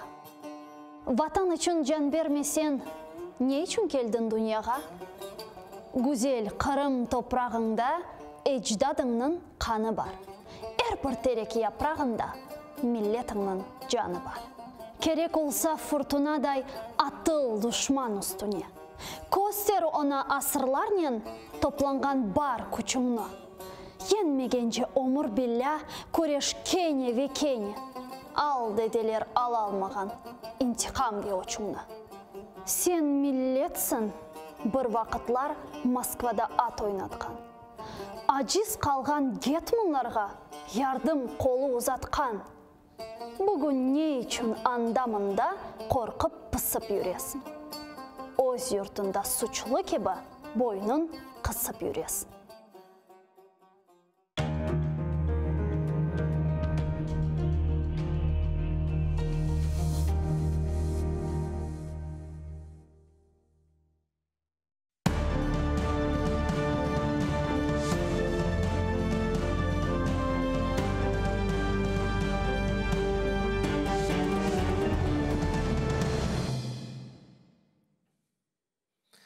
Добрый день. В эфире программа «Бугюн». Сегодня на телеканале АТР. Это прямой эфир. Я напоминаю, что есть возможность звонить в студию, задавать свои вопросы ведущему, гостю. Гость у меня сегодня политолог Микола Воробьев. Салям алейкум. Алейкум аслам. Ну, почти справился. Николай Воробьев – это гость моей студии. Еще к нам присоединится через некоторое время Игорь Эйдман, российский социолог и публицист, который живет в Берлине. С ним мы будем говорить сегодня про Запад, про место Украины в системе координат нынешних центров силы, центров принятия решений западных. Вот если Игорь Эйдман будем пытать про Германию, где, в общем, похоже, оформляется коалиция новая, не с партией Меркель, но мы это все уточним. А с Николаем мы будем говорить по поводу Соединенных Штатов, где он долго жил, работал, общался с людьми, с сенаторами и так далее, и так далее, и так далее. Вот такая интересная ситуация. Байден начинал с чего? Помнишь же, да? Кто такой? Считает ли вы Путина убийцей? Угу. Потом пожимание рук, но он перед ним не наклонялся, как этот Трамп, да? Не лебезил, но это было достаточно вежливо. Потом он поставил условия какие-то жесткие, да, и сказал, что вот я жду, и вот заканчивается это «жду» в ноябре. Значит, как вы себя покажете, Владимир Путин, да, и что с вами дальше делать? За это время я не слышал от Байдена ни одного напоминания Путину ни про кибератаки, ни про вмешательство в выборы, ни про что вообще я не слышал. Он занимался в основном выводом войск с Афганистана и объяснением причин этого вывода и обстоятельств, которыми сопровождался этот вывод, включая трагедии, там, взрывы и так далее. Но про Путина пока ни слова. И хотя вот уже этот срок его полугодовой подходит к концу, как якобы условий, поставленных российскому так называемому президенту. Ты следишь за тем, что в Америке говорят, почему так происходит, как дела у Байдена в данный момент политические? Айдар, ну на самом деле здесь я тоже занимаюсь экспертизой, анализом, и тут тоже много чего просчитался, скажем так, да, потому что действительно, вот я был на выборах в 2016 году в Америке, и когда неожиданно выиграл Трамп, на самом деле, потому что я был на такой довольно закрытой тусовке, там собрались около, республиканцы, там стафферы, которые там работают в Конгрессе, да, и они пришли там как бы с такими скучными лицами, да, то есть, скорее всего, Трамп проиграет и тому подобное. И там, когда уже были так называемые swing state, переходные штаты, которые голосуют по-разному, то за республиканцев, то за демократов, фактически в последний момент стало известно, что он, оказывается, победит. То есть все пришли напиться с горя, в итоге напились с радости. Вот в чем фишка. То есть это было неожиданно. И у меня, то есть на этом фоне, на том, что там российский след и тому подобное, складывалось такое жесткое, острое ощущение, что и там мы знаем, что там в Кремле открывали шампанское, да, там радовались и тому подобное. И складывалось ощущение некой такой зрады, да, что типа Трамп начнет сдавать интересы Кремлю. И в итоге мы получили обратный эффект. То есть я до сих пор считаю, что как бы Трамп не сделал такого чего-то жесткого для Украины, он не сделал. Он проводил санкции против России, хочет он или не хотел. Он расстрелял там вагнеровцев, да, когда это было в Сирии, да. Он дал Украине джавелины и тому подобное. Безусловно, потому что за ним стояла республиканская партия. И как бы он не хотел подружиться с Путиным, все равно он должен был делать как бы антироссийские темы, да, и автоматически поддерживать Украину. С Байденом ситуация немножко другая, потому что я ждал, что Байден придет, и это будет ястреб, который будет рубиться с Путиным, который будет его не то, что там убийца называть каждый день, а вообще, просто... Он шел же, да. Давай вспомним риторику его выборную. И мы получаем обратный эффект. Я вот не знаю почему, но то, что ждали от Трампа, он начнет идти на мировую с Россией, да, мы видим, это делает Байден. Почему? Это как бы уже такой вопрос, который надо обсуждать, потому что мы видим даже за полгода, сколько подарков для Кремля, да. Например? Северный поток-2, удержание военной помощи для Украины на 100 миллионов, перенос встречи постоянно с Зеленским, да, когда Зеленский хотел встретиться с Байденом, да, он звонил ему, говорит, давай до Женевы, до встречи с Путиным, ты встретишься со мной, если вы помните, он сказал, в любое место, в любое время, я приеду и все, он эту встречу проигнорировал. Ну, то есть, как бы много таких вещей, которые, мне лично непонятны, почему идет такая политика, и, как бы вот это, в принципе, логически, Афганистан, опять же, да, то есть, по сути, который превратилось в бегство, да, то есть, Но это может быть синдром такого политического подарков очень много, я не знаю почему. Николай, секундочку. Может быть, это синдром такого политического нокаута, в котором находится Байден после Афганистана? Айдер, единственный момент, который я вот вижу, да, вот если с точки зрения аналитики, зачем это делается, для того, что они действительно считают главным врагом не Россию, а Китай, и для того, чтобы Россию как бы методом мягкой силы вывести ее из этой борьбы, чтобы Россия не пошла на сближение с Китаем.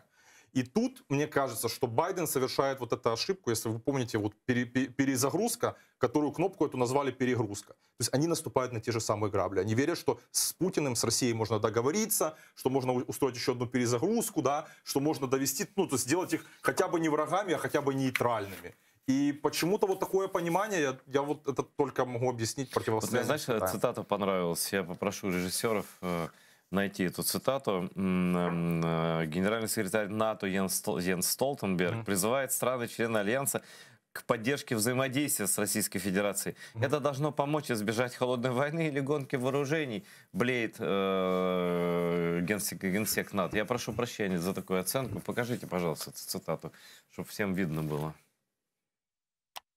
Я вважаю, що ми повинні підтримувати взаємодію з Росією, оскільки нам не потрібні ні нова холодна війна, ні гонка озброєнь.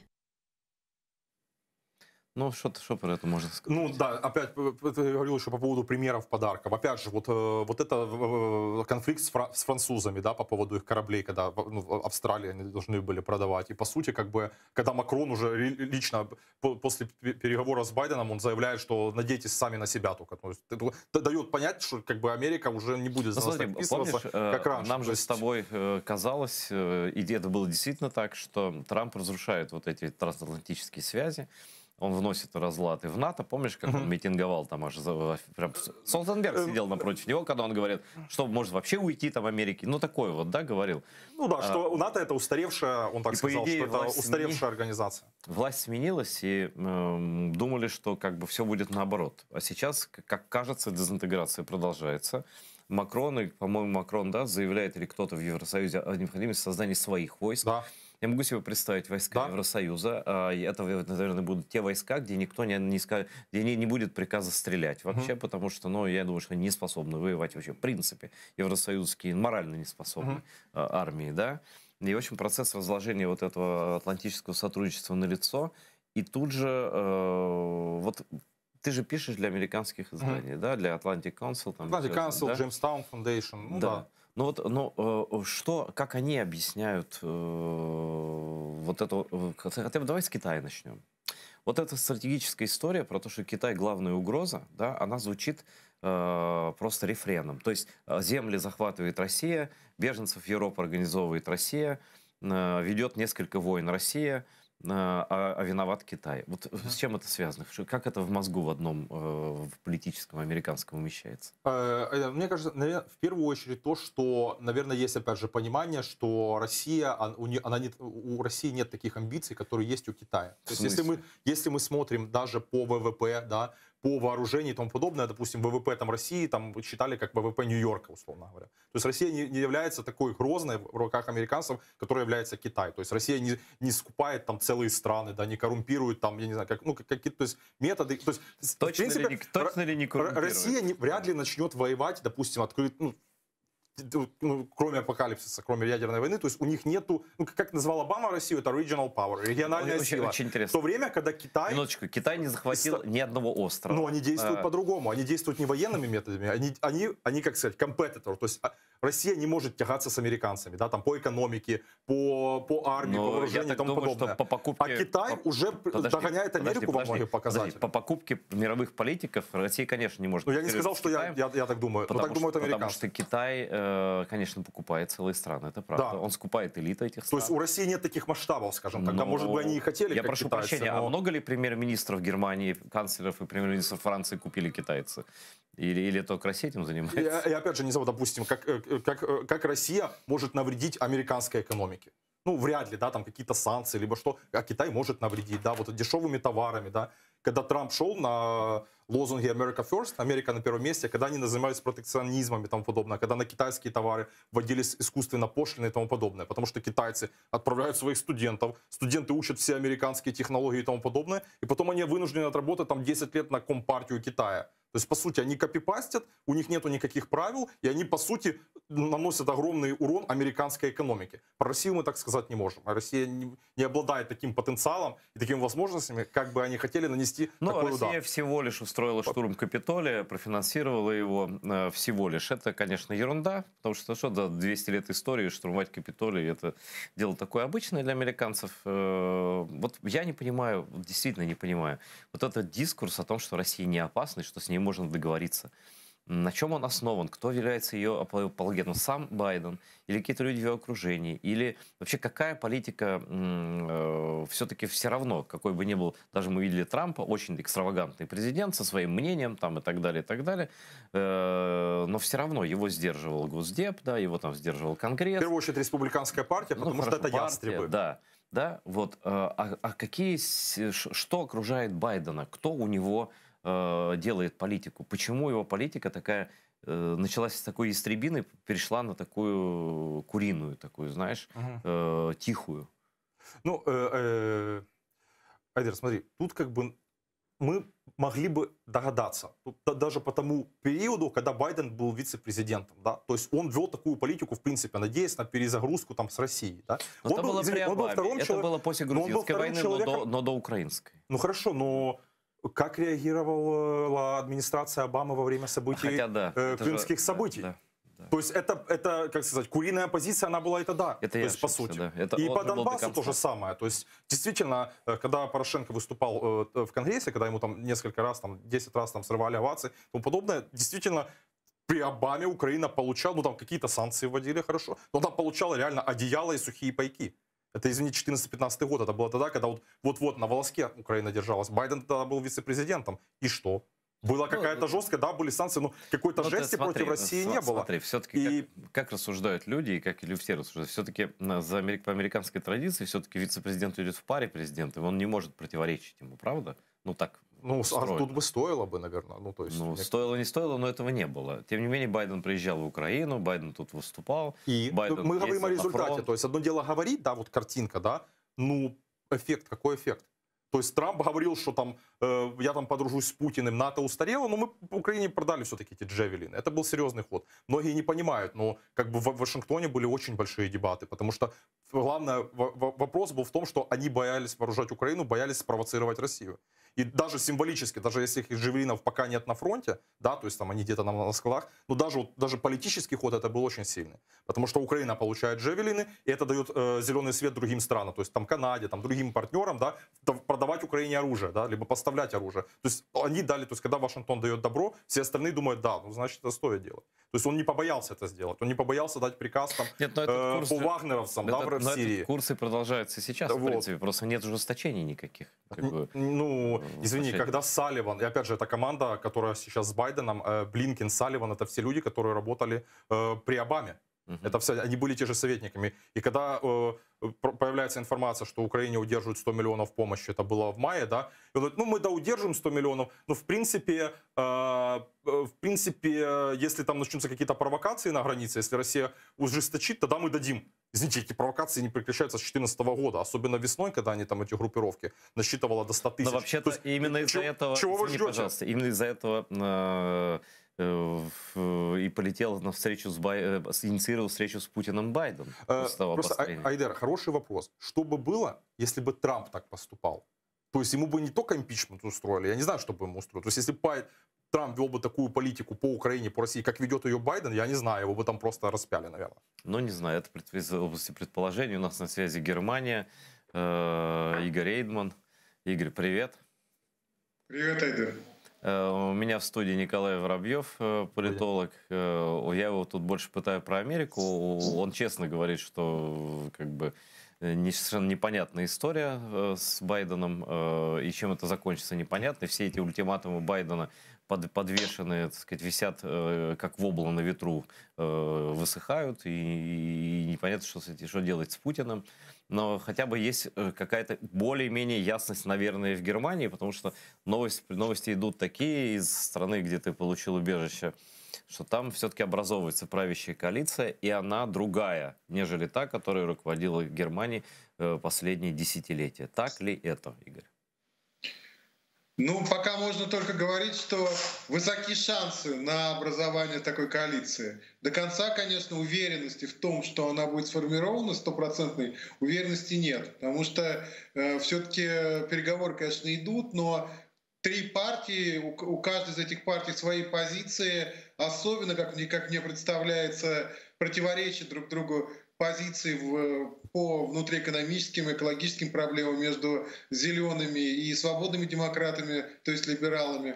И поэтому, при том, что вероятность, конечно, высока, что правительство будет сформировано, невысока, скажем, вероятность того, что это правительство будет очень стабильное, и есть угроза, что постоянно оно будет периодически сталкиваться с какими-то кризисами в взаимоотношениях между партнерами по коалиции. И насколько оно будет долгосрочной, тоже большой вопрос. Но все-таки говорят, что высока действительно вероятность, и при таком раскладе, о котором сейчас ты сказал, все-таки канцлером может стать господин Отто Шольц. Так ли это? Да, Шольц, скорее всего, все-таки станет канцлером, но по очевидной объективной причине, потому что социал-демократы на этих выборах набрали относительно больше, чем другие партии, больше, чем в том числе христианские демократы, которые долгие годы, последние правления Меркель, были номер один партией. Так что, скорее всего, он будет канцлером, и высока вероятность, что в этом случае министром иностранных дел будет представитель партии «Зеленых», потому что партнеры по коалиции у него будут, если эта коалиция все-таки состоится, а вероятность высока, «Зеленые» и либералы, которые называются в Германии свободно-демократической партией.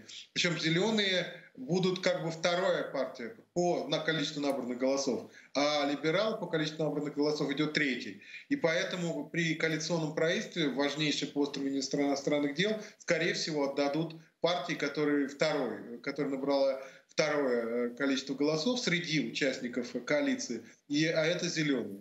Поэтому, как я считаю, что это позитивный момент будет и для Украины, и для вообще как бы всего мира, потому что «Зеленые» наиболее антипутинская, антикремлевская партия, наиболее последовательно выступающая против кремлевской агрессии и выступающие в том числе и против Северного потока-2 последовательно. Надо сказать, что либералы тоже, в принципе, выступают, их лидеры, или, скажем так, большая часть их лидеров, выступает тоже против Северного потока-2, но они менее как бы жесткие, менее последовательные в этом противостоянии с Кремлем.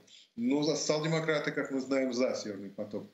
Но я надеюсь, что Шольц не особо будет лезть в международные дела. Он такой, скорее, его так даже называют, это такой политик-бухгалтер. То есть человек, погруженный в экономические, финансовые проблемы, в проблемы хозяйства, да, экономики Германии. И я думаю, что, скорее всего, на этих проблемах и сосредоточится. И это может дать «Зеленым» некий такой карт-бланш на формирование нового внешнеполитического курса. Что значит, дай бог, это пока только надежды, но надежды не безосновательные.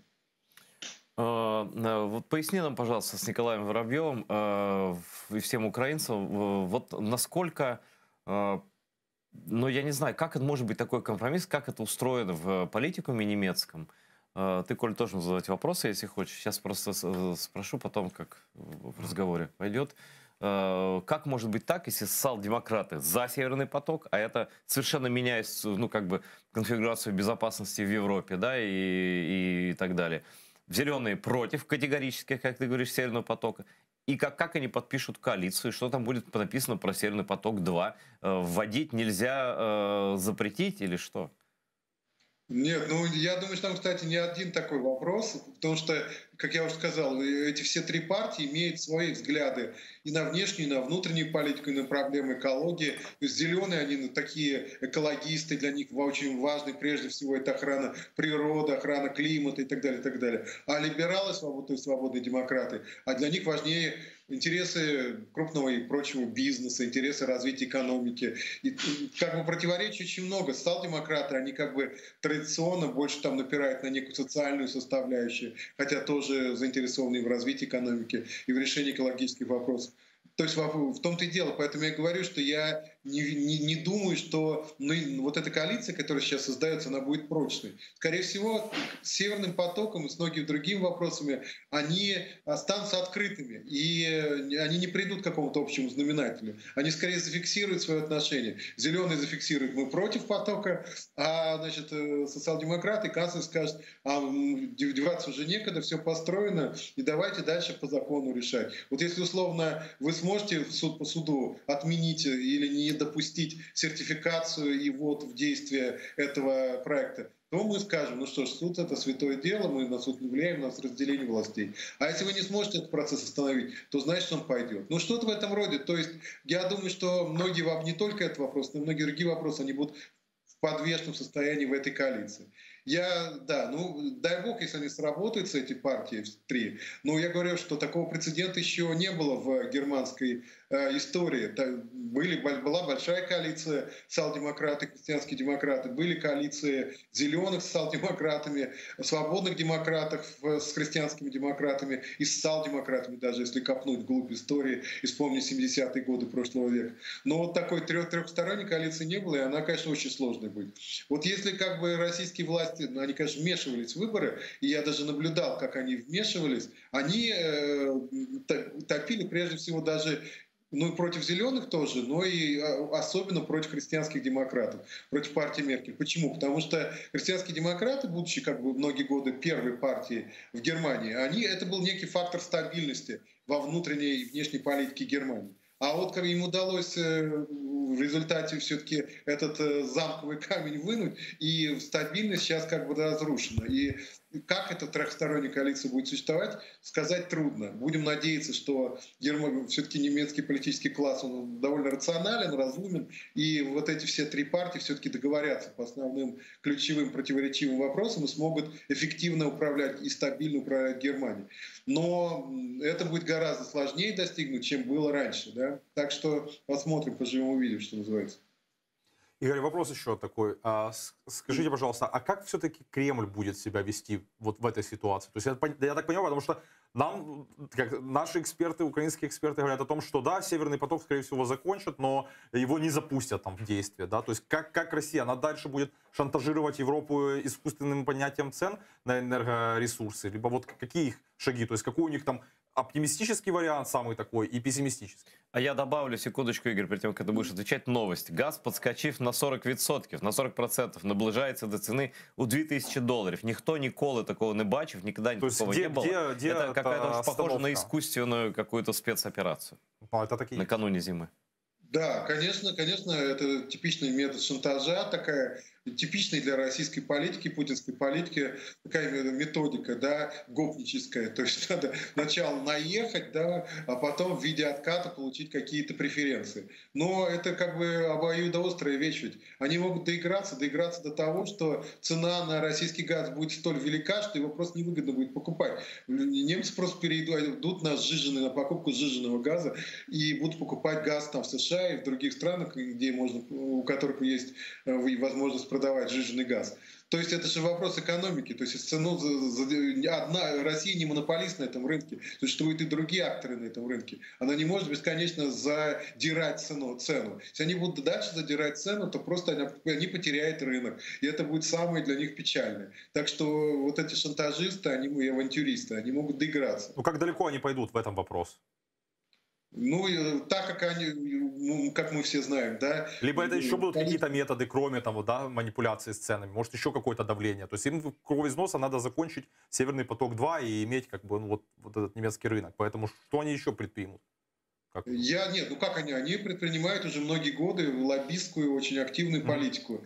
Подкупают там политиков, лоббируют СМИ, все эти интересы и так далее, и так далее. Вся эта лоббистская деятельность будет продолжаться. Эти у них будут гавкать депутаты от АФД, естественно, и от зеленых, что они делают все эти годы особенно активно. Будет задействовать свою агентуру среди социал-демократов, которая тоже не маленькая. Это и Шрёдер известный, но он там в Германии сейчас, мягко говоря, не очень популярен. Там есть другой такой Матиас Плацек, тоже один из бывших лидеров социал-демократов, который тоже Кремль работают. Да, в принципе, и Габриэль недалеко ушел. Так что там есть кого задействовать, да, в этом деле. И они будут, естественно, давить на правительство. Но, как я уже сказал, так они авантюристы и ведут себя зачастую нерационально и опасно даже для самих для себя.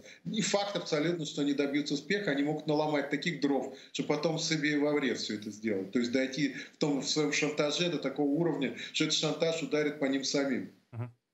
Ну, Игорь, тогда в этом контексте, почему мы возлагаем такие надежды на зеленых? Что мешает им подкупать зеленых так само? Точно так же. То есть, как бы они действительно являются, если там у них становится министр иностранных дел, это действительно гарантия того, что они будут бороться с Северным потоком? То есть, или это мы просто себе так придумали? Нет, все-таки не надо абсолютизировать степень их возможностей. Отнюдь не всех немецких политиков можно купить.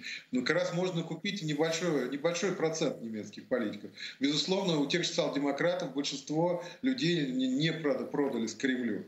И даже нынешний министр иностранных дел Маас, он абсолютно не прокремлевский. Я знаю точно, потому что есть у нас контакты с Министерством иностранных дел Германии, оно вполне достойно себя ведет в ряде случаев. Так что это не настолько все плохо. Да? И у зеленых просто ни одного человека нет, который был бы за Кремль. Опять-таки мы общаемся, есть, например, такой евродепутат Сергей Лагодинский, он депутат от социал-демократов, социал-демократов, я оговорился, от зеленых в Европарламенте. Тоже очень, скажем так, последовательный. А откуда он такой, Игорь, как это подозрительное немецкое имя? Что за биография этого человека? Он из России, значит, еврейского происхождения, но он абсолютно адекватный человек с взглядами проевропейскими, выступает и в защиту Украины, и в защиту прав человека, и против... Слушай, интересно, вот прямо в эфире тебя спрошу, а ты можешь меня с ним, по-русски же он может говорить, по-украински, по-русски? Конечно. Я тебя попрошу, я хочу с ним пообщаться, мне это вот интересно, если ты законтачишь нас. Я пишу. Но я к тому говорю, Айдер, то, что мы только что обсуждали, да, то есть мы все надеялись на Байдена, да, что Байден будет жесткий по России и тому подобное, он приходит к власти и дает подарки, то есть, может, с зелеными не такая история? Ну, я, во-первых, не сказал, что Байден какие-то большие подарки дает Путину. По большому счету, то есть, как ожидание и действительность, ну, то есть... Нет, другой вопрос, что, во-первых, как бы никто не ожидал от мировых лидеров, таких как Байден, каких-то резких шагов. Кстати, от немецких лидеров, хоть они и не такие крутые, я имею в виду, у них не такие ресурсы огромные, как у американских, тоже каких-то резких шагов ожидать не следует. Вообще западные лидеры в целом, их психология такая, что они опасаются каких-то резких поворотов и резких движений. Это вообще свойство западной, современной западной, европейской, не только политической, но вообще как бы такой общественной, что ли, культуры, да, культуры отношений. Это вот для меня, как иммигранта из России, было, как бы некая новость, да, я этого не понимал, не сознавал. А когда я приехал, понял, что немцы в любой ситуации, для них хуже всего это какой-то открытый конфликт. То есть они вот этого не переваривают. То есть лучше всегда хотя бы сделать вид, что все хорошо и все обо всем договорились. Но не переходить какую-то черту. Потому что худой мир лучше доброй ссоры, а драка вообще невозможно. Даже вот для россиянина или украинца сложно понять, например, вот разборки между немцами, например, между компаниями какими-то. Они же не дерутся. Они в лучшем случае начинают друг друга толкать. Вот так вот. Плечо. Это вот как бы, это уже крайне, это уже вообще просто революция, понимаешь? Вот чтобы ударить по лицу, это уже просто, уголовное преступление, это что черное, что это даже в школах не бывает. То есть это среди мигрантов, да, бывает, а немцы так себя просто не ведут. То есть для них это все невозможно. То же самое и для Байдена. Я не ожидал, честно, я хотя бы, конечно, болел, что называется, за Байдена, но и понимал, что он лучше в любом случае Трампа, потому что Трамп просто путинская агентура. А Байден, как бы, да, но я не ожидал от него подвигов Геракла. Я ожидал от него то, что он и делает. Что он уже откровенно сдавать американские и западные интересы Путину не будет. Вот он этого не делает, в принципе, но он и не делает, конечно, того, что мы хотели, чтобы он делал. Это тоже, безусловно, так. Но то еще Черчилль говорил, что американцы делают все правильно, но только после того, когда перепробуют все неправильные варианты. Воистину так. Но вообще наша как бы, вот это, знаешь, мы же все выросли еще с времен «Голоса Америки». Ну, Николай трохи молодше, а мы-то выросли в полной уверенности, что вся надежда на Вашингтонский обком, что там сидят какие-то супер мудрые люди, которые... Значит, обязательно, так сказать, мировой полицейский, жандарм, Рейган и все такое прочее. Где это все неизвестно, поскольку мы видим Афганистан, где абсолютно все проиграно как бы и по смыслу, и по аналитике, и по физически, и в деньгах. Это абсолютный просто показатель того, что никакого вот этого Вашингтонского обкома не существует, и надеяться на него абсолютно не стоит, да. Поэтому интересно то, что в любом случае Германия будет ключевым игроком в Европе, как бы там ни было. Вот скажи мне, по ощущениям своим, вот французские виноделы согласились, чтобы их шампанское в России называли там, я не помню как, ну, бояра там, и как угодно, лишь бы покупали, да. Вот. Трудно сказать, за какую сумму, но, возможно, они бы и Францию переименовали по просьбе Путина. Это мое ощущение, да? Вот за какую-то определенную сумму. Где предел вот толерантности? Ты говоришь про вот это толкание в плечи там, и так далее. Где предел толерантности Германии по отношению к России? Вот на примере, допустим, потока возьмем. Да? Вот сейчас Путин говорит, вот вам цена. Значит, ну пусть он не перепрыгнет эту предельную цену, будет держаться там где-то на разумности какой-то относительной и скажет, ну, Украину мы просто обходим стороной, не хотите, не берите, скажет он, да? И что тут победит в политике в германской? Необходимость быстро дать газ и отопить там жилье немцам, да? Или принципами сказать, нет, мы так не играем, давайте через Украину и так далее. Вот твои ощущения.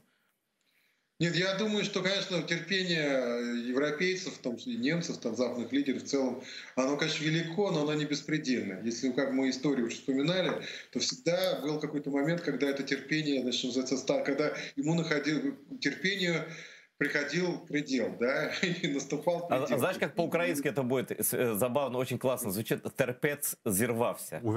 Увервався, зірвався, да. Терпец, да. Ну, вот когда терпец, значит, переходит в другое слово интернациональное. Так вот, он тоже наступает иногда.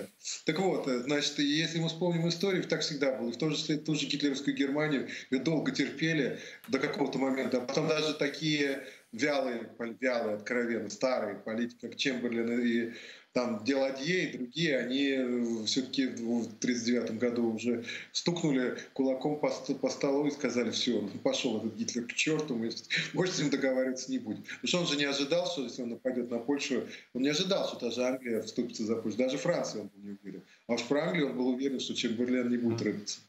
Вот. Но они все-таки стукнули кулаком по столу, даже вялый Чемберлен старый. Вот. Черчилль тогда же был еще, он хоть и консерватор был, как и Чемберлен, но он был тогда в оппозиции Чемберлена. Так вот, значит, да, и если мы вспомним другие эпизоды, вот я в Германии, в Берлине живу, да, вот что будет? Вот вспомните известную историю с блокадой советской западного Берлина еще при Сталине. И американцы плюнули тогда. Тогда же идея какая была, что мы объявим блокаду, и американцы и англичане поднимут лапки с французами вместе и уйдут из Западного Берлина. А ничего подобного. Американцы тогда наладили воздушный мост и снабжали долгое время, ну, относительно, конечно, долго, Берлин по воздуху западный всеми там продуктами необходимыми. И не пошли на уступки. То есть и сейчас, я думаю, тоже как бы вот это терпение, оно уже действительно близко к пределу. И я думаю, что не будет больше Запад, не будут больше немцы спускать вот это хамство Путину в какой-то такой большой степени. Смотри, Игорь, но с этим можно поспорить или возразить, попробовать тебе аргументом под названием Навальный, да? Вот сколько было криков, и таких, ну, прям обоснованных криков, отравления, вот клиника, вот, значит, Ангела Меркель, палата, значит, и так далее. Потом Меркель перед своим, вот понятно, уже перед тем, как перед выборами, поехала к Путину, и все думали, что все-таки она у него выпросит Навального, вроде как она под опеку его взяла и так далее, и так далее. И что же мы имеем на выходе? Вот как это вообще выглядит, да, что вот федеральный канцлер, такая авторитетная женщина, почти 20 лет во власти, и вот так вот человек от нее уезжает, садится в тюрьму, и про него не вспоминают фактически уже все. Ну, сказать, что не вспоминает, я бы не сказал. Вспоминает, конечно, и пишет постоянно, и вспоминает. Но это тоже, опять-таки, ничего в этом тоже удивительного нет. А что она может сделать? Понимаешь, вот как бы вспомним ситуацию... Что она может сделать? Ну, например, сказать никакого Северного потока-2.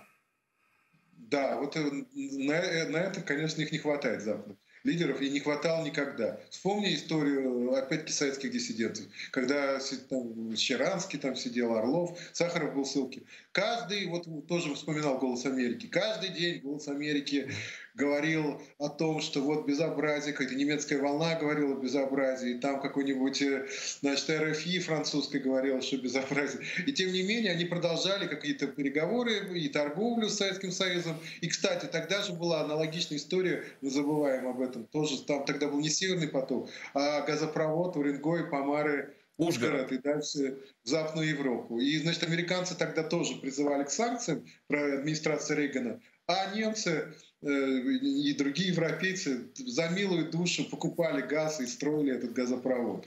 Так что все это как бы история повторяется. И нельзя ждать от людей, это как бы в личных отношениях, но и в политике тоже. Нельзя ждать от людей того, что они тебе не способны дать. Запад не способен, как я уже говорил, на какое-то активное, на таком уровне, на активное противостояние с Кремлем.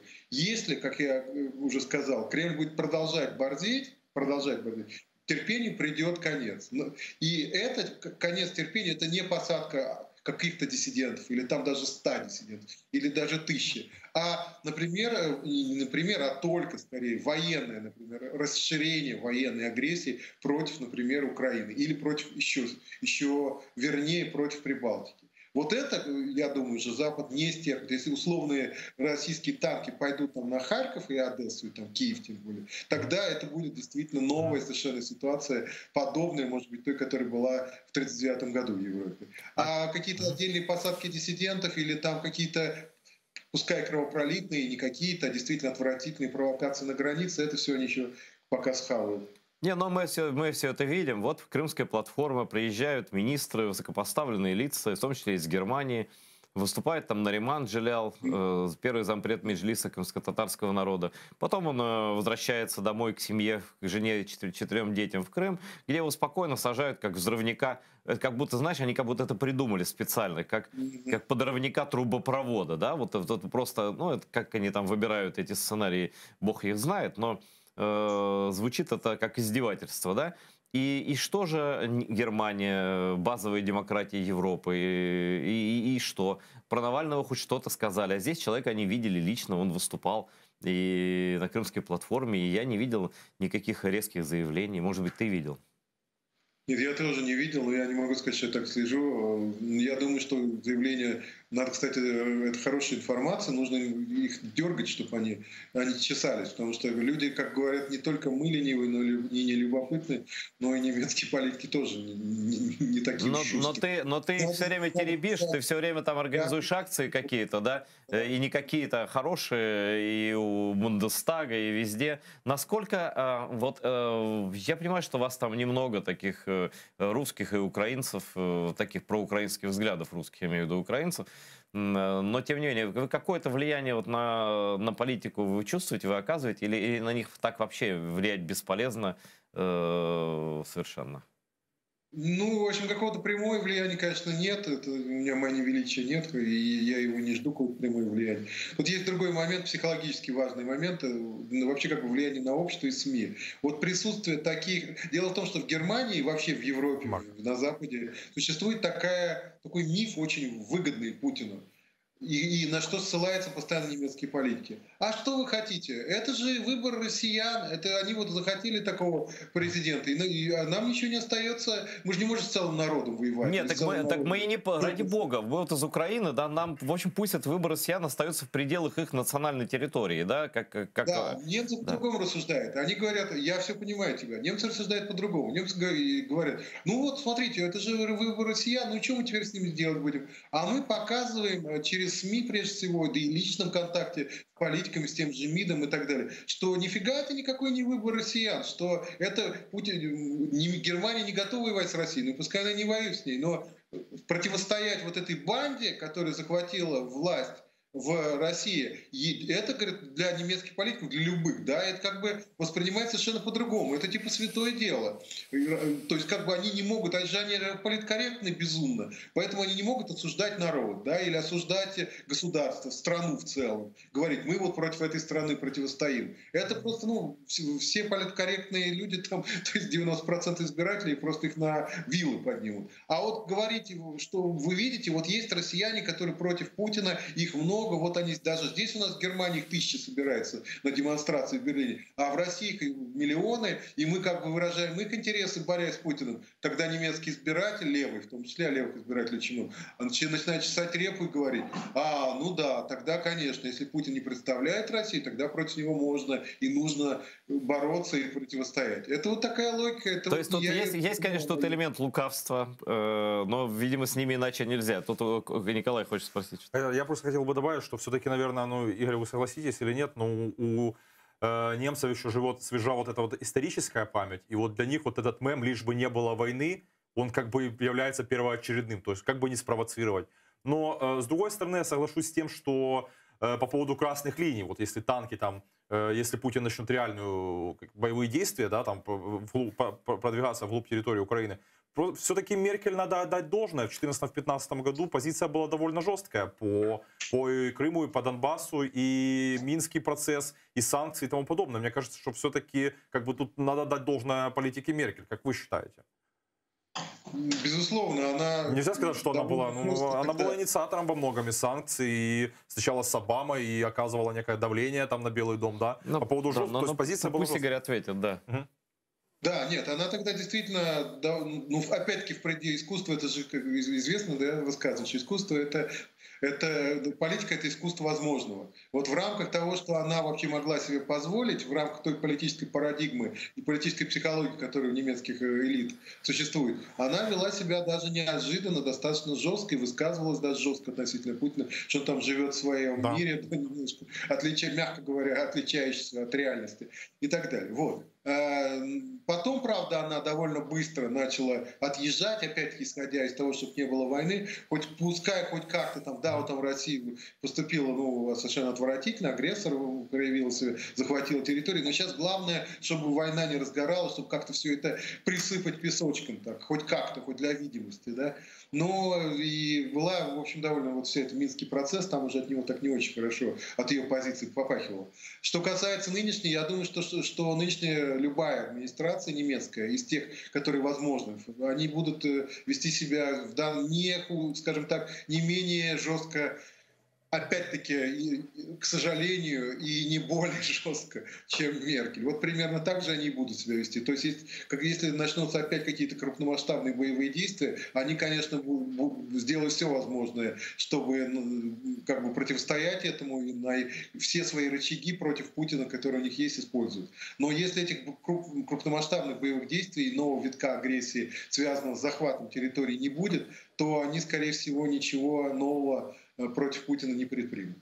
Ну, в такой ситуации, что мы считаем, вот красная линия, да, начинаются военные действия полномасштабные, как вы говорите, что самое болезненное может сделать в этой ситуации Германия, когда Северный поток, допустим, уже запустят? Ну что, SWIFT отключат? Вот, как вы считаете, что самое болезненное для Кремля может быть со стороны Германии?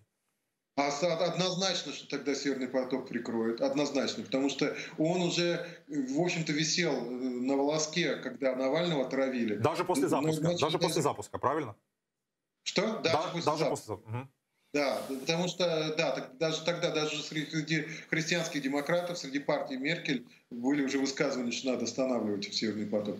Значит, я думаю, что будут крупномасштабные санкции, крупномасштабные, в том числе и в энергетической сфере. И даже тогда вот эти все лоббисты путинские, им придется заткнуться из крупного бизнеса, а им придется заткнуться реально, потому что в этой ситуации, потому что у них главный, как уже аргумент сказан, лишь бы не было войны. А если война уже начата крупномасштабная, и начата Россия, естественно, то тогда все, ему придется заткнуться. Рычагов достаточно, в общем, у них. Я думаю, что да. Ну и такой вопрос про Крым. Просто мы все говорим, что немцы очень уязвимы в плане исторической памяти, но на это у них выработался иммунитет, то есть ничто нельзя сравнивать с нацистской Германией. Даже если какая-то страна совершает совершенно аналогичные действия или похожие по стилистике действий, нельзя сравнивать с нацистской Германией. И Путин, конечно же, не Гитлер, как ты много раз говорил, да, хотя он захватывает чужие территории, хотя он совершенно гитлеровские нотки его и той мюнхенской речи еще давней.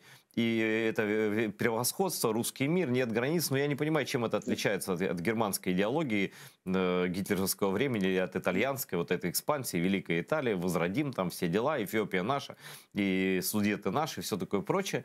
Вот. Ну и плюс еще уже 8-й год в Крыму идет совершенно понятное системное давление на крымских татар. Десятки тысяч людей уехали, сотни в тюрьмах. Совершенно понятно, никто не признает этих приговоров. Да, это просто зачистка идет. Сейчас пойдет зачистка по меджлисовской линии. Это вообще можно разгуляться так, что там просто тысячи людей сажать, уж запугивает-то точно, да? Насколько легко немцам этого не замечать? Вот когда в центре Европы в 21 веке, если у тебя не такая национальность в рейхе, в империи, да, которая расширяет свои границы за счет военных захватов, да, то как бы тебя могут начать, ведь евреев тоже не сразу жгли, да, и кто знает, вот завтра, на самом деле настроения в Крыму такие, что вполне никто не исключает, что завтра, ну не завтра, послезавтра, в связи с какой-то целесообразностью Путин скажет, ну вот этих террористических, вот этот народ, мы ради их же блага сейчас отвезем в Калмыкию, например. И что тогда скажут немцы? Везите, товарищ Сталин, Путин. Нет, я думаю, что они не потерпят такое. Если будет вот такого рода репрессии, да, когда сотни тысяч людей там пострадает, не просто пострадает, а реально, значит, будут вывезены, предположим, куда-то там в ссылку, конечно, это, как я уже сказал, красная черта может быть разной. Красная черта может быть это вот крупномасштабный новый виток крупномасштабной агрессии против Украины, захватом там крупных городов. Это могут быть такие массовые репрессии, например, по национальному признаку, массовые, я имею в виду, когда тысячи людей сажают, да, потому что для нас тоже понимать психологию Запада, значит, информация приходит периодически о репрессиях против крымских татар и прочее. Но это воспринимается, ну вот как, вот есть развивающаяся страна. Почти во всех развивающихся странах существуют политические какие-то процессы и прочее. Ну, практически во всех. Бирму какую-нибудь взять, там еще черт знает что творится. И они к этому более спокойно То есть относятся. оккупация чужих территорий и захват заложников из оккупированного народа, это для Германии не является красной линией. Ну, собственно, Игорь... Я думаю, проблема как раз в том, что это происходит в Европе. Смотри, вот проблема в том, что это происходит в Европе, это очень надо стараться не замечать, конечно, на протяжении такого времени. Ну, а про решимость элиты, про красные линии мы, конечно, можем рассуждать, мы же с вами все не немцы, да? Но вот что-то мне вспоминается, летел куда-то самолет из Голландии, по-моему, в Малайзию, если память не изменяет, и там как-то было граждан 40 или 20 Федеративной Республики Германии. И как-то, в принципе, все знают, кто отдал приказ эту установку перевести куда, и кто прекрасно знает, чья это установка, и что? Ну как-то суд идет. Это же как бы надо тоже понимать психологию европейцев. Вот сейчас суд примет решение, да, однозначно, я надеюсь, с обвинением российских властей в этом преступлении. Я думаю, какие-то будут результаты, какие-то будут. Наверное, снизят давление в Северном потоке на 3%, наверное. Ну, не знаю. Нет? Да, тут интересный момент. Получается, что я выступаю в роли адвоката немецких властей. Нет. Я совершенно как бы не являюсь каким-то там пламенным, значит, сторонником немецких властей, да, отнюдь нет, у меня свои взгляды на мир и так далее, и так далее. Просто живу в этой стране и вижу ситуацию, и пытаюсь их понять, да, не простить, что называется, не сказать, что вот они все правильно делают. Конечно же, нет. Они неправильно делают, с моей точки зрения, конечно, надо было быть гораздо более жестким. Кстати, отличная отличное выступление было бывшего президента Эстонии, на вручении Навальному какой-то премии нынешней в Польше. Вы не читали? Я читал. Он просто размазал, читал? Он просто размазал западные элиты, размазал просто с их продажностью, о шредеризации Европы как раз он говорил. Да, это Ильвес, кажется, да? Да. Угу. Как? Ильвес, это экс-президент Эстонии. Да, экс-президент. Я слышал про него, но как-то не был близко знаком с его творчеством. Он молодец, конечно. Он просто разматывал. Я там подпишусь под каждым словом. Он именно пишет об этом, а он очень правильные примеры приводит и сравнивает с позицией в отношении Советского Союза, потому что Советский Союз, он был как бы неким чуждым элементом для рыночной экономики. Он был как бы инопланетяне какие-то, и с ними вели отношения как с инопланетянами. А путинская Россия — это часть мировой рыночной экономики. И тут пришли люди с бешеными бабками на рынок. И, значит, дальше как бы происходит все абсолютно, как и всегда было на любом рынке. Когда человек там продает или покупает капусту, или там что-то, ему плевать на личность, или на то, преступник ли тот, кто с ним торгует, или благовоспитанный там отец семейства. Главное — бабки. Вот есть бабки, есть товар. Нет бабок — нет товара. И, собственно, вот этот аморализм рыночной капиталистической экономики, аморализм мировой буржуазии, он и проявляется в полной мере. Остановись, Игорь, а то ты сейчас, ты сейчас капитализм еще клеймить будешь. А на что тогда нам вообще рассчитывать? На коммунизм, что ли? Нет, я говорю о реальности. Я, к сожалению, понимаю, о чем ты говоришь. Да. Спасибо огромное, что рассказал нам по ситуации в Германии. Держи нас в курсе тоже. Потому что мы действительно в немецкой политике очень мало чего смыслим, а страна очень важная для Европы, и для Украины, и для сдерживания России, и для всего. Да, спасибо большое. С нами был Игорь Эйдман из Берлина. В студии у меня был Николай Воробьев из Киева. Вот, спасибо, Николай. Спасибо вам. Ремарочку еще хотел добавить. Очень быстро у нас время вышло. Тут не забывать о том, что происходит, если это происходит у порога Германии, да, вот такие вещи, как репрессии в Крыму, они будут более жестче реагировать. Я буду не согласился с Игорем, потому что развивающаяся страна, ну, допустим, то, что не простили Милошевичу, когда он устроил в Сребнице, да, возможно, если бы это было где-то дальше от границ европейских, они бы на это, может, и закрыли. Смотри, раньше по сути, поэтому то, что происходит это вот здесь, прямо в Европе, это, конечно, возмутительно, и времена, поэтому реакция будет намного Были времена, когда жестче. европейские страны считали Крым Европой.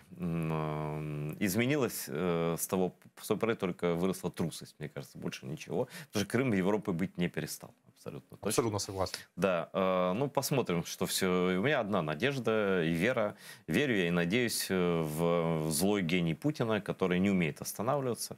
Я уверен, что это его люди положили в Facebook в качестве эксперимента, так показать, кто в этом мире хозяин. И они способны на любые, в принципе, провокации. Вот нам ли это, собственно говоря, украинцам и крымским татарам не знать.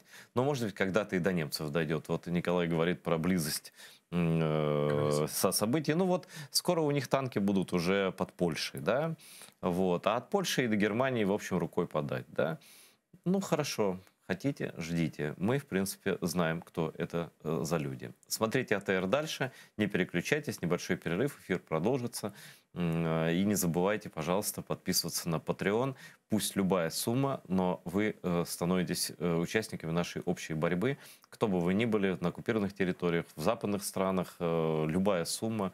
Но, как говорится, главное — это намерение. Помочь нам, помочь, собственно, нам всем в борьбе с русским рейхом, который, конечно, будет разрушен, но для этого требуется некоторая синергия усилий. Всего доброго. Это я с вами прощаюсь, но не телеканал АТР. Не переключайтесь.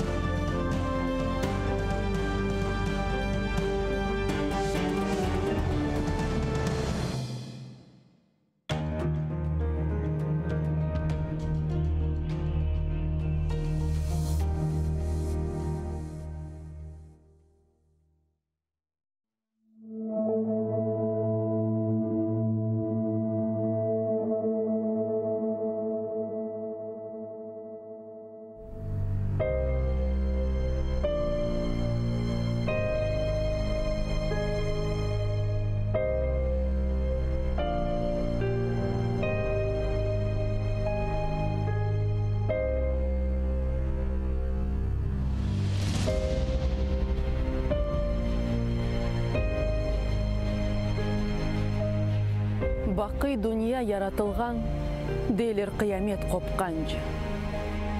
Қалқымыз чоқрақлар, Венеде өзен қошылып олған. Ама біз деңізні yok etmek istегенлерге бір илян. Миллетім бар олыр, Раббіміз яратқан дүния тұрғанжы.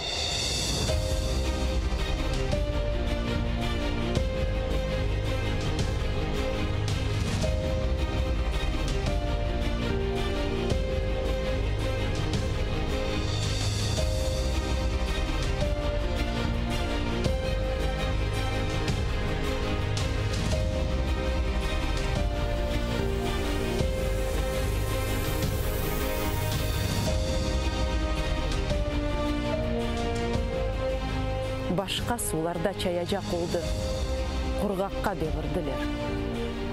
Чешмелер сулары кесілді, келмешек ятлардан дизленді. Ама пак суыны оз қалқы, авдет олажақ күнге сақлады. Қалқымыз бар олыр, Қырымда чоқрақлар қайнағанжы.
Бисмиллахир-рахманир-рахим.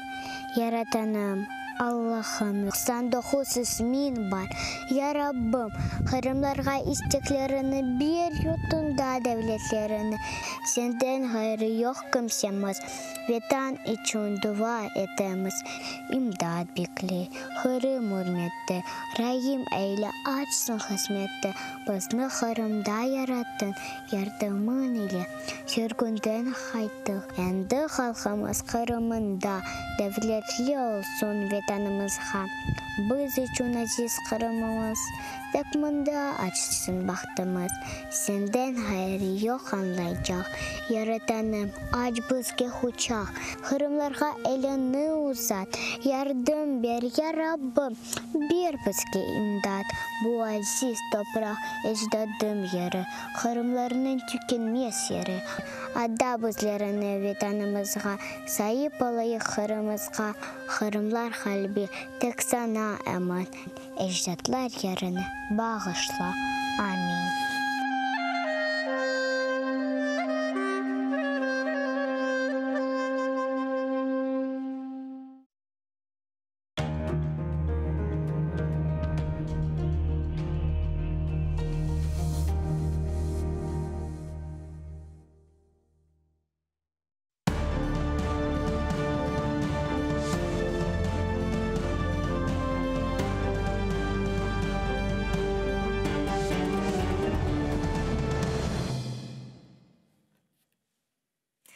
Селам алейкум, хайырлы акшамлар, сайгыла ТР телеканалының телесерджілері. Бүгін информацион программасының сериетесінің студияда сіздер үшін мен Гульсум Халилова Чалшам. Добрый вечер. В эфире телеканала АТР. Вы смотрите информационно-аналитическую программу «Бугунь». В студии для вас работаю я, Гульсум Халилова. Следующие 4 часа в этой студии с гостями, которые приедут к нам или подключатся в режиме онлайн. Мы обсудим основные новости и события сегодняшнего дня, которые появились в информационной повестке дня и которые непосредственно касаются временно оккупированного Крыма. Я напомню, что мы работаем в прямом эфире. На экраны ваших телевизоров режиссеры периодически периодически выводят номер телефона, так что вы можете звонить к нам абсолютно бесплатно по Вайберу. +3 80 67 63 46 130. Можете присоединяться по скайпу atr.tv. Это наш адрес. Звоните, задавайте ваши вопросы. Нам важен ваш голос. Не забывайте подписываться на YouTube телеканала АТР. Там мы вещаем как в онлайн-режиме, так и выкладываем самые интересные фрагменты из наших эфиров. Выкладываем практически все наши программы в записи. И поддержать, наконец, телеканал АТР вы можете, подписавшись на наш Patreon. Адрес и ссылку режиссера периодически выводят на экраны. Вот сейчас вы ее видите. patreon.com. Можете пройти по этой ссылке, выбрать уровень поддержки и стать частью большой крымско-татарской семьи АТР. Это поможет нам продолжать работу на непростом информационном фронте. А этот блок я бы хотела начать со следующего информационного сообщения. Первый заместитель министра иностранных дел Украины Эмине Джипар в рамках 48-й сессии Совета Организации Объединенных Наций по правам человека в Женеве рассказала о правах о нарушении прав человека на территории временно оккупированного Крыма и на оккупированных территориях Донбасса. В частности, как сообщает пресс-служба Министерства иностранных дел, Джипар принял участие в интерактивном диалоге с Верховным комиссаром ООН по правам человека о ситуации с правами человека в Украине. Ее цитирует Министерство иностранных дел Украины. Давайте послушаем цитату. На тимчасово окупованому Кримському півострові відбуваються незаконні обшуки, арешти, затримання, зникнення, тортури в місцях позбавлення волі. За російськими ґратами разом із сотнями інших політичних заручників залишаються Наріман Джелял, перший заступник голови Меджлісу кримсько-татарського народу, Азіз та Асан Ахтемови. Президент Украины Владимир Зеленский же во время встречи с президентом Израиля Ицхаком Герцогом заявил, что обновленные резолюции по Крыму будут внесены в Организацию Объединенных Наций на рассмотрение уже к Новому году. Давайте послушаем его цитату. Сподіваємось, що ця позиція підтримки буде зберігатися і надалі. Зокрема, в рамках ООН, де до кінця цього року Україна внесе на розгляд Генеральної асамблеї оновлені резолюції щодо ситуації з правами людини в окупованому Криму та мілітаризації окупованого півострова. Політичний оглядач Олександр Антонюк зараз з нами на прямому зв'язку. Пане Олександре, вітаємо вас. Салям алейкум. Добрый день. Да, добрый день. Пане Александре, что принципиально нового мы увидим в обновленной резолюции по правам человека на территории оккупированного полуострова и непосредственно ее милитаризации? Ну, смотрите, давайте мы принципиально, наверное, нового мы точно ничего не увидим. А вот то, что в резолюции будут упомянуты даже последние скажем, последняя операция против крымско-татарского народа, да, я думаю, что это как раз те новости или те изменения, которые должны быть представлены в Ассамблее ООН. И, естественно, эта уважаемая организация должна держать ситуацию с крымчанами на контроле. С момента оккупации Крыма это уже не первая, и я надеюсь, что не последняя резолюция по ситуации с правами человека на территории полуострова. Если я не ошибаюсь, она уже 5-я или 6-я, здесь могу ошибаться. И все же, как эти принятые документы, эти резолюции нам помогут и чем, каким образом они смогут вернуть Россию в международное правовое поле, вообще смогут ли? Ну, смотрите, на самом деле мы с вами сами понимаем, что мы в таком, на долгосрочной перспективе, вот возвращение даже России именно ее в область международного права, учитывая, что Россия условно горячую точку или не одну территорию оккупировала и пока что держит эти территории под своим контролем, то, скорее всего, я не хочу никого разочаровывать, но, скорее всего, просто это очередное. Просто мы фиксируем еще дополнительные проблемы и просто этот вопрос держим на контроле. Изменить мы эту ситуацию сможем, когда глобально геополитическая ситуация в мире поменяется или в худшую для нас сторону, или все-таки в лучшую. В данном случае упускать и забывать о Крыме, ну, однозначно это было бы провальная политика. Безусловно, поэтому но когда мы говорим об изменении глобальной политической ситуации в мире, что мы имеем в виду? Что вы именно вкладываете в это предложение? Какие политические изменения могут нас ждать? это перераспределение экономических сфер влияния на земном шаре, да, то есть понятно, то есть это роль Китая потом в мировой политике, опять же, экономическая экспансия и так далее, то есть это процессы в каждой стране, то есть какие политические силы, как они отстраивают свои геополитические, экономические интересы, в том числе с Россией. Вот какое место займем на экономической карте Украины. То есть это намного сложный вопрос, то есть он комплексный, да, то есть чем, скажем, когда мы комментируем ту или иную проблему. То есть это все вопрос веса государства Украины. Украина за то время должна набрать свой вес, экономический, естественно, и политический в данном плане. И в том числе нарабатывая союзников, и что в Европейском Союзе, что в Соединенных Штатах Америки, не только в декларативной части, а и в экономической. Если мы говорим о своих союзниках, кого мы можем сегодня назвать реальными союзниками и партнерами Украины? Партнерами считаются многие страны, даже Германия и Франция. Но каждое государство имеет свои национальные интересы, да, то есть те же экономические. Тот же Nord Stream 2 этому показатель. А с таких самых полноценных я считаю, что мы можем считать страны, такие как Польша, как Балтийские страны. То есть это самые надежные, да, союзники, которые, в принципе, понимают угрозы политики Российской Федерации.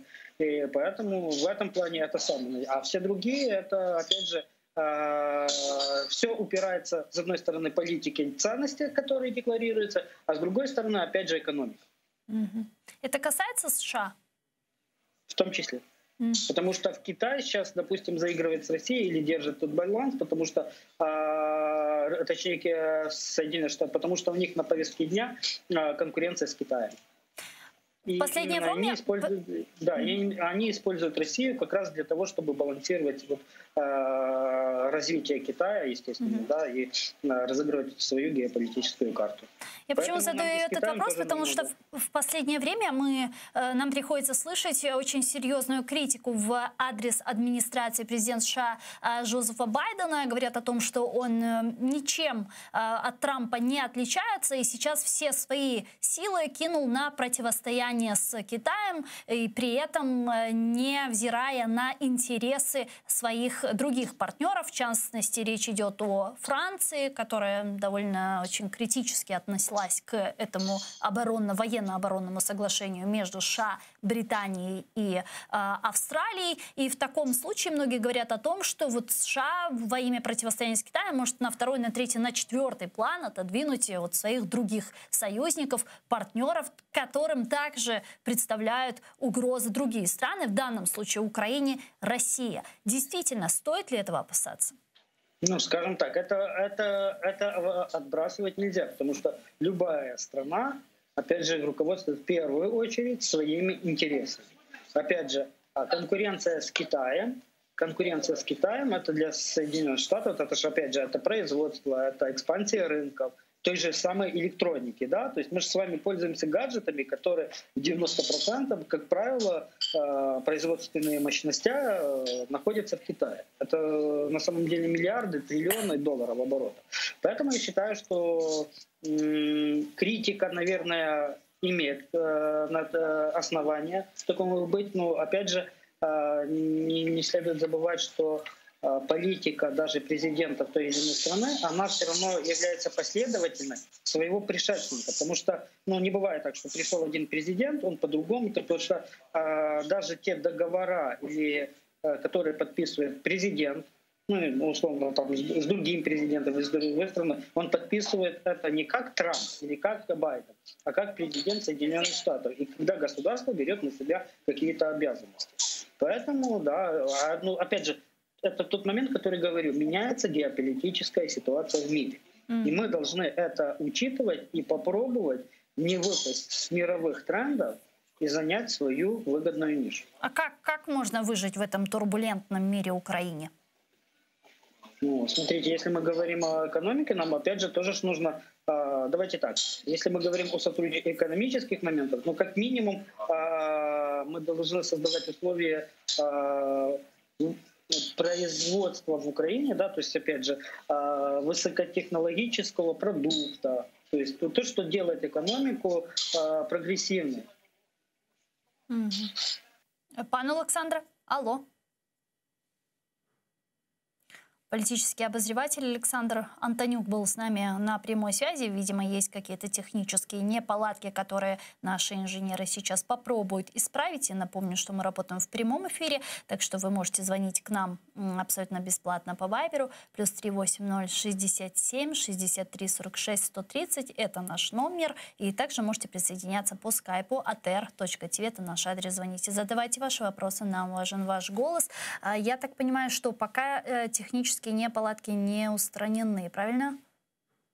Попробуем еще раз набрать пана Александра Антонюка. Сайгыл аркадашлар, мен седда бір кересіздерге текірламаға істер едімке біздің яйынларымыз эм қырым татар, эм рус, эм де украин тілінде. Алы барала сон күнде 6 саат біз бүгін информацион программасына япамыз. Осы біттен біздерге жанлы шекілде әр вақыт телефон аша білесіңіз. Бұның әлі бераберлікте шунда қайдетмеге істердім, бәлкі базыларын сияйынларымызға қошылмаға істейдір. О себептен яйынлар олмағаны вақыт біле Вайбер васысылы біздерге месаж яса білесіңіз. Ве небетіке яйынларымызда сіздерні қоша білеміз. Александр Антонюк с нами на прямой связи, как мне подсказывают наши редакторы. Пан Александр, да, пожалуйста, вы можете продолжить вашу мысль. Нет, так вот просто я же говорю, это опять же, какое производство, как двигается наша экономика. То есть мы далее будем просто экспортировать сырье, да, в мировую экономику, или мы все-таки начнем конкурировать с конкретной продукцией. Это опять же реформа, когда я говорю о армии, да, о высокотехнологическом вооружении, такие как беспилотные системы и так далее. Это все в комплексе. Опять же, да, опять же, рынки сбыта, то есть и опять же партнерство на уровне разных корпораций. Это то, что я считаю, не выпасть, опять же, из общего мирового тренда. Ну вот если мы говорим о партнерстве в вопросах военно-технического плана, многие украинские политические аналитики довольно позитивно оценивают сейчас взаимоотношения в военно-стратегических и оборонных секторах между Украиной и Турецкой Республикой. Вы знаете, что недавно в Украине был открыт центр по использованию и исследованию турецких беспилотников «Байрактар». И все же... Да, и это о том, о чем я говорю на самом деле, да, и это нам нужно развивать. Потому что кроме турецких беспилотников есть и другие варианты, то есть, опять же, высокотехнологического вооружения. И в этом плане мы должны двигаться. И поверьте, и сотрудничество с Турцией это тоже не отбрасывает нам возможности оставаться субъектной и мощной державой, условно. Только хотя бы на уровне Израиля. Поэтому, простого рецепта, опять же, нет. Скажите, а увеличение количества таких парков с турецкими беспилотниками в дальнейшем могут ли для Украины стать вот такой палочкой-выручалочкой, как на примере Джевелинов? Это усиливает наши позиции. Это усиливает наши позиции. Потому что чем быстрее мы переведем нашу армию на высокотехнологический современный уровень, где будет оптимально использоваться человеческий ресурс, тем быстрее мы сможем занять, опять же, ту нишу, потому что, в принципе, высокотехнологическое вооружение сегодня может, в принципе, заменить полностью даже вот этот момент, когда статус ядерной державы, условно, уже уходит на второй или третий план. Потому что, когда мы видим, как работают беспилотники в тех или других конфликтах, мы уже понимаем, что ядерное оружие, я не скажу, что это вчерашний день, да, но, тем не менее, это уже не тот аргумент, который был, условно, еще несколько лет назад. Вместе с этим, пан Александр, вот еще какую новость я хотела бы успеть с вами обсудить. Известно, что сегодня с рабочим визитом в Украине прибывает президент Германии Франк-Вальтер Штайнмайер. Очень известная для нас фамилия, особенно в последнее время, когда мы узнали о том, что есть некая формула Штайнмайера по регулированию войны на востоке Украины. И все же, чего ожидать от этой встречи? Потому что известно, что Штайнмайер планирует встречаться еще с Зеленским.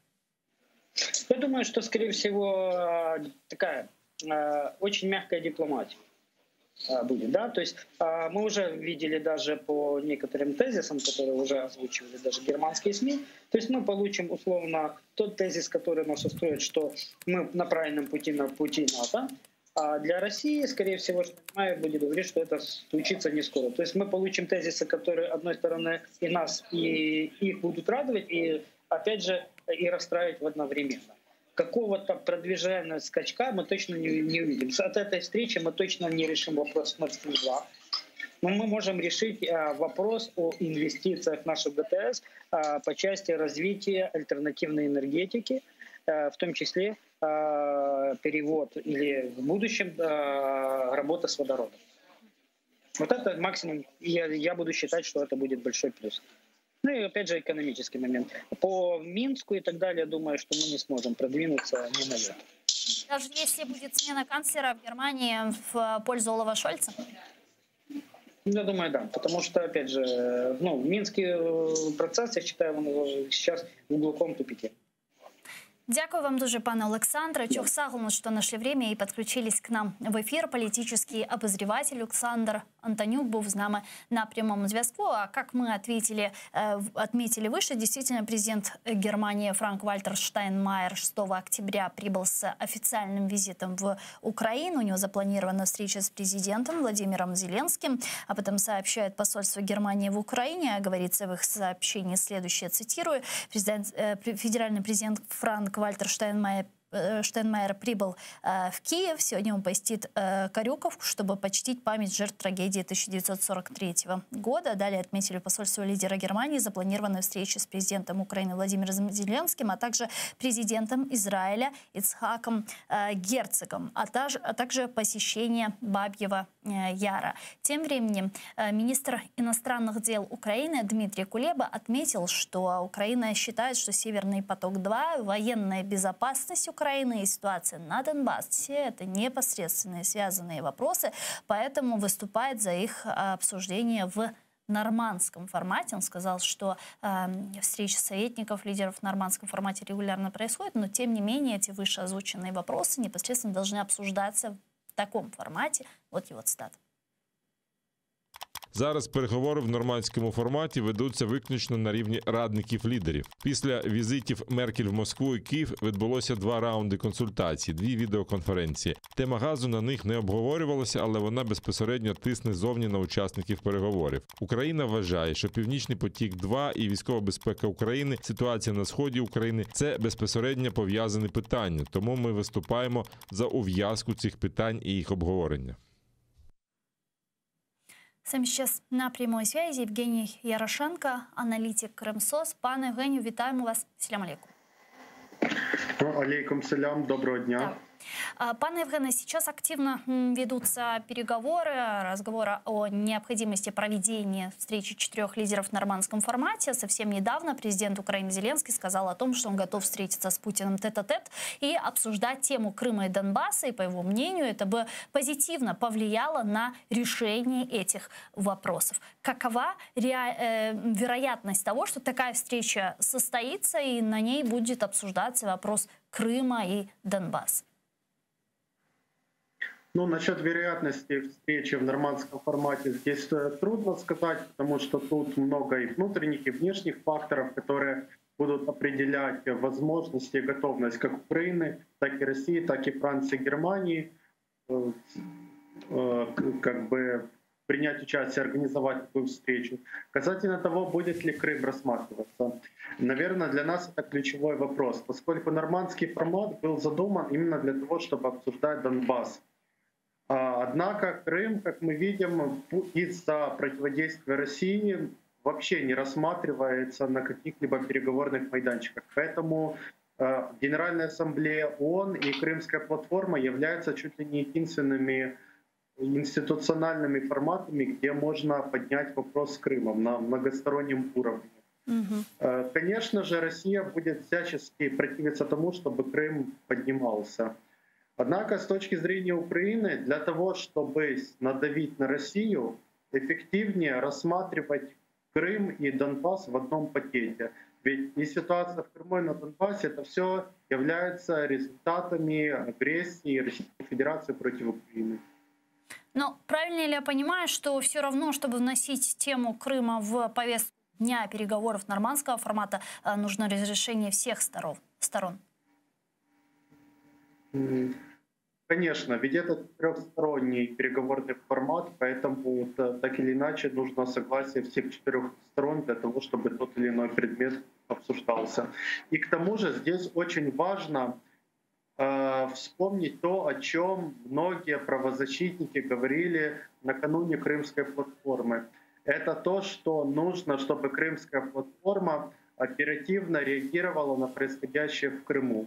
В частности, на то, что было 3-4 сентября. Ведь перед тем, как поднимать вопрос Крыма на нормандском формате, гораздо важнее и эффективнее с точки зрения Украины было бы получить общую реакцию, общую позицию участников Крымской платформы, которые жестко осуждают содержание и быт Римана Джелялы и братьев Ахтемовых, и позиция, где выражены консолидированные действия всех участников Крымской платформы, от санкций до других инструментов давления на Россию. Ну, в данном случае тогда возникает вопрос, насколько, на ваш взгляд, Крымская платформа резко, быстро отреагировала на то, что произошло на территории оккупированного полуострова 3-4 сентября. Да, мы слышали отдельные заявления Соединенных Штатов Америки, ряд стран Европейского Союза, наших партнеров из стран Балтии, но вот какого-то комплексного целого заявления от имени Крымской платформы я не видела. Возможно, я ошибаюсь. Да, вы верно ответили. Были резкие реакции со стороны США, со стороны многих европейских государств. Однако я, по крайней мере, не видел консолидированной реакции Крымской платформы. И как раз события 3-4 сентября — это такой первый серьезный тест для Крымской платформы. Поэтому надо Украине с другими странами активизировать Крымскую платформу, чтобы вся деятельность сводилась не только к подготовке прошедшего 23 августа саммита, но и к тому, чтобы это был действенный формат, который не позволит России комфортно себя чувствовать и чувствовать себя безнаказанным в связи с репрессиями в Крыму. Но уже прошло больше 1,5 месяца с момента проведения инаугурационного саммита и даже чуть больше месяца с момента задержания Наримана Джелялы и братьев Ахтемовых. Разве времени было недостаточно для того, чтобы сделать такое консолидированное заявление? Или же рано еще говорить об эффективности или неэффективности Крымской платформы? Ну, я думаю, что несмотря на то, что во многом мы пока разочарованы, что, ну, я говорю от себя, что разочарованы отсутствием вот этой реакции Крымской платформы, но пока делать вывод о какой-то неэффективности Крымской платформы, мне кажется, заранее.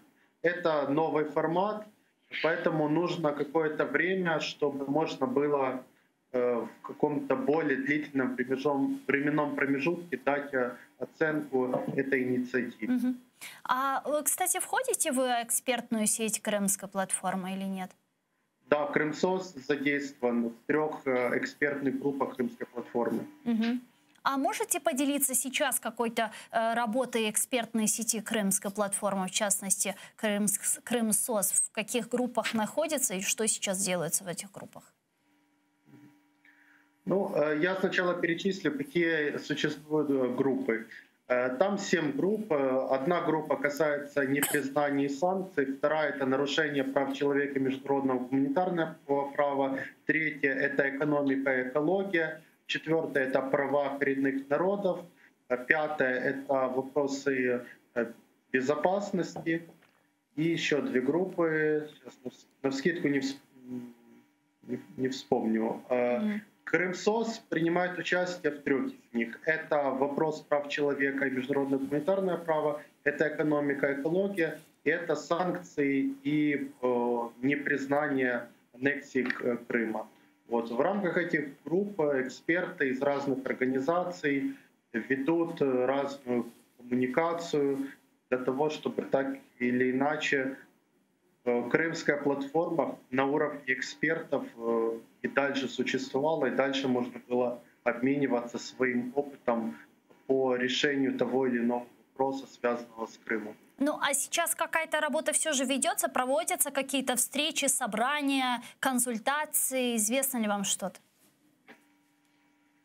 Ну, в последнее время не могу сказать, поскольку я лично в этом не сильно участвую. Однако то, что мне известно, работа продолжается на уровне других.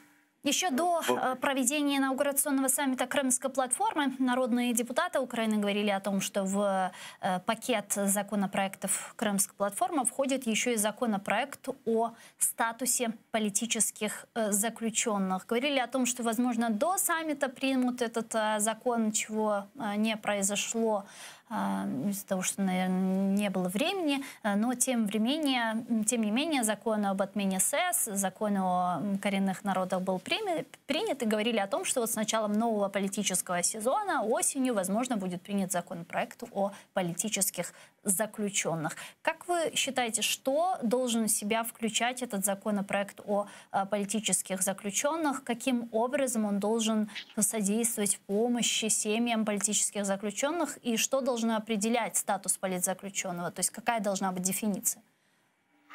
Да, хороший вопрос. 27 сентября президент Украины зарегистрировал законопроект, и он касается политзаключенных, однако определение здесь немножко другое. Особи, стосовно яких встановлено факт позбавлення особистої свободи внаслідок збройної агресії проти України та членів їх сімей. Сейчас правозащитные организации проводят между собой консультации для того, чтобы выработать какое-то целостное видение этого законопроекта. Могу сказать свою позицию, что в целом этот законопроект выглядит довольно солидно. Есть вопросы, которые выглядят неясно. Например, не указано четко, покрывает ли этот законопроект лиц, которые были лишены свободы за выражение каких-нибудь религиозных взглядов, или только украинских военнослужащих и тех, кто был лишен свободы за отстаивание проукраинской позиции. Однако в целом есть надежда, что этот законопроект через много лет после длительной паузы смогут таки принять.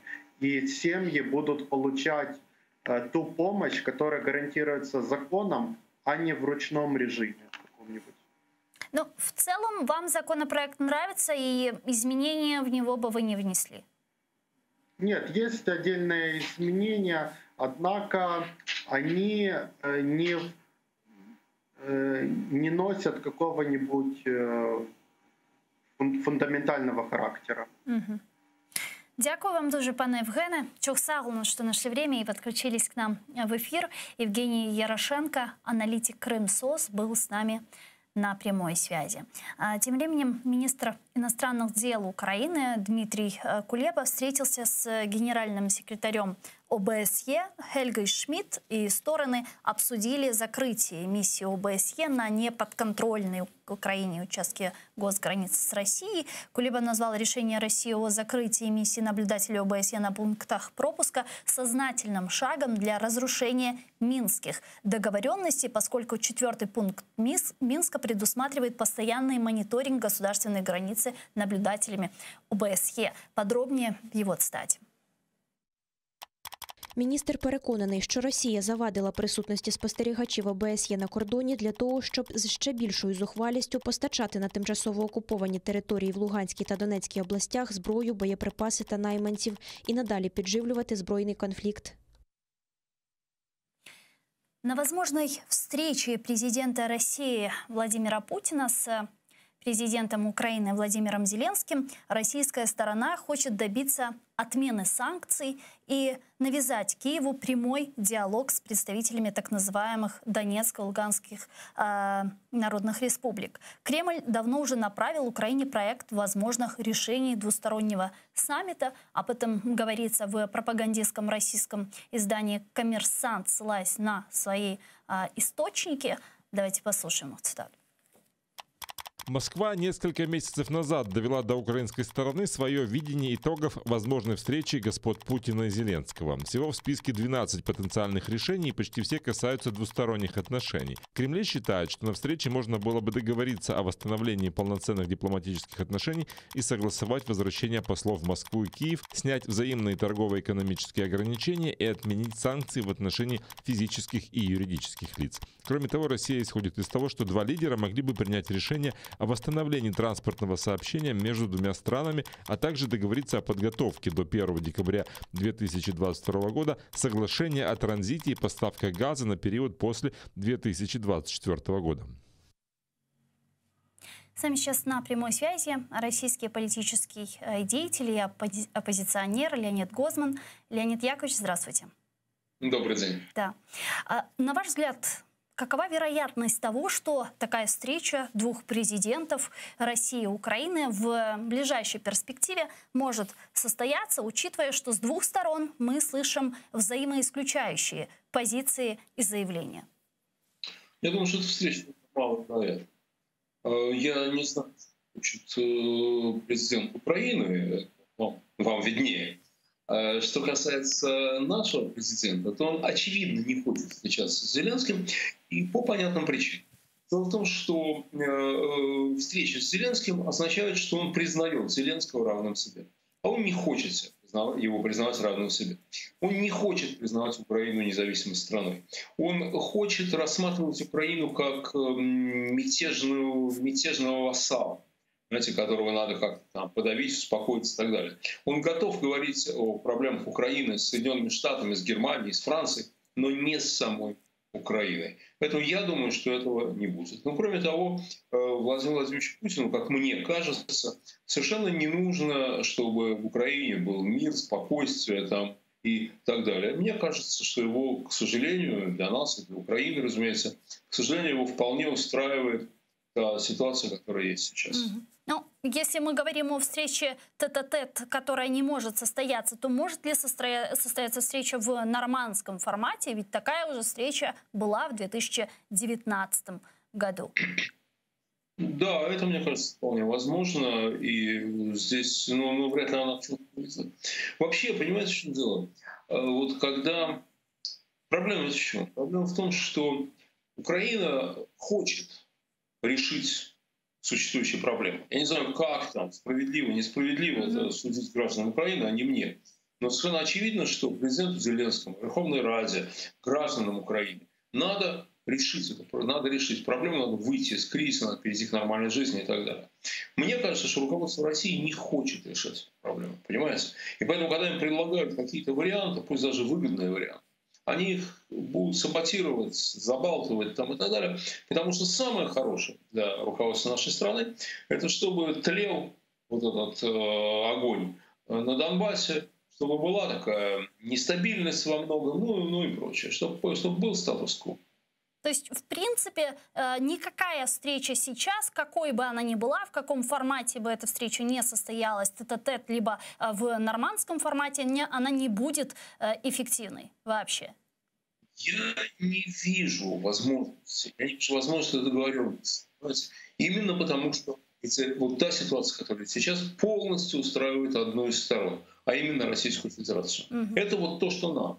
Потому что пока в Украине происходит то, что происходит, в НАТО вы вряд ли вступите. Понимаете, маловероятно. Все-таки, пока не так. Это очень сильный фактор, осложняющий шансы, снижающий шансы на вступление в НАТО, в Евросоюз там, и так далее. Руководство Украины, Зеленский, не Зеленский, неважно, кто там будет дальше, у вас же не вечный президент, у вас он меняется.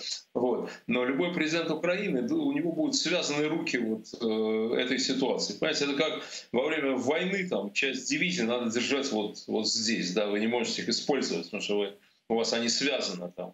Вот поэтому я не вижу желания с нашей стороны. Это самое главное. Но, тем не менее, мы видим, как Путин все же повышает ставки. С одной стороны, он отказывается продлевать мандат миссии ОБСЕ на неподконтрольных территориях Донбасса. Мы видим массовую паспортизацию жителей Донбасса и привлечение их на выборы в Государственную Думу России. Мы видим такие довольно враждебные заявления из уст Александра Лукашенко, Лукашенко. Очевидно, он говорит устами Путина и уже планирует размещать на украино-белорусских границах российские зенитно-ракетные комплексы и так далее. То есть Путин к чему-то готовится? Зачем это повышение ставок? Чего он пытается добиться? Ну, вы знаете, я думаю, что всегда готовятся ко всему. То есть, конечно, есть люди, которые считают, что нужна эскалация, что нужно там пойти там, освобождать Киев, ну, в крайнем случае, Харьков, там, ну и так далее. Да? Такие люди, конечно, в руководстве Российской Федерации есть. И они как-то к этому готовятся. Да? Есть люди, которые считают, что этого делать не надо.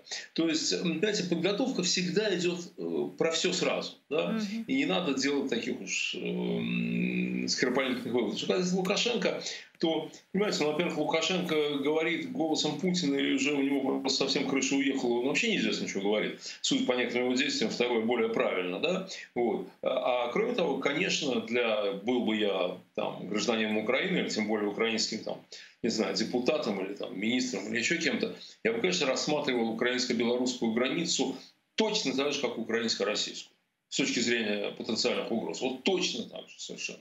Вот. Лучше, знаете, перебдеть. А можем ли мы говорить о том, что сегодня Путин полностью поглотил Беларусь и де-факто ее он уже инкорпорировал?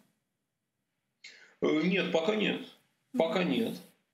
Пока нет. Александр Григорьевич сопротивляется и даже стремится показывать зубы. Дело в том, что хотя, понимаете, с одной стороны, Лукашенко некуда деваться, потому что если его Путин не будет поддерживать, его там подвесят за ноги на воротах его резиденции. И, в общем, понятно, что будет. Ничего лучше трибунала его, конечно, не ждет. Это понятно, да? Вот. Но, с другой стороны, и Путин оказался в ловушке. Потому что, понимаете, что дело? Если Путин отворачивается от Лукашенко, если он ему говорит, знаешь, Саша, достал ты меня, все, хватит, все, давай сам. Умных людей не слушаешь, делай как хочешь. Да? Допустим, да? После этого Лукашенко проигрывает. Что значит Лукашенко проигрывает? Значит, выигрывает народ Беларуси. Побеждает белорусская революция. А это то, с чем Путин примириться не может, потому что следующим падением будет падение его режима.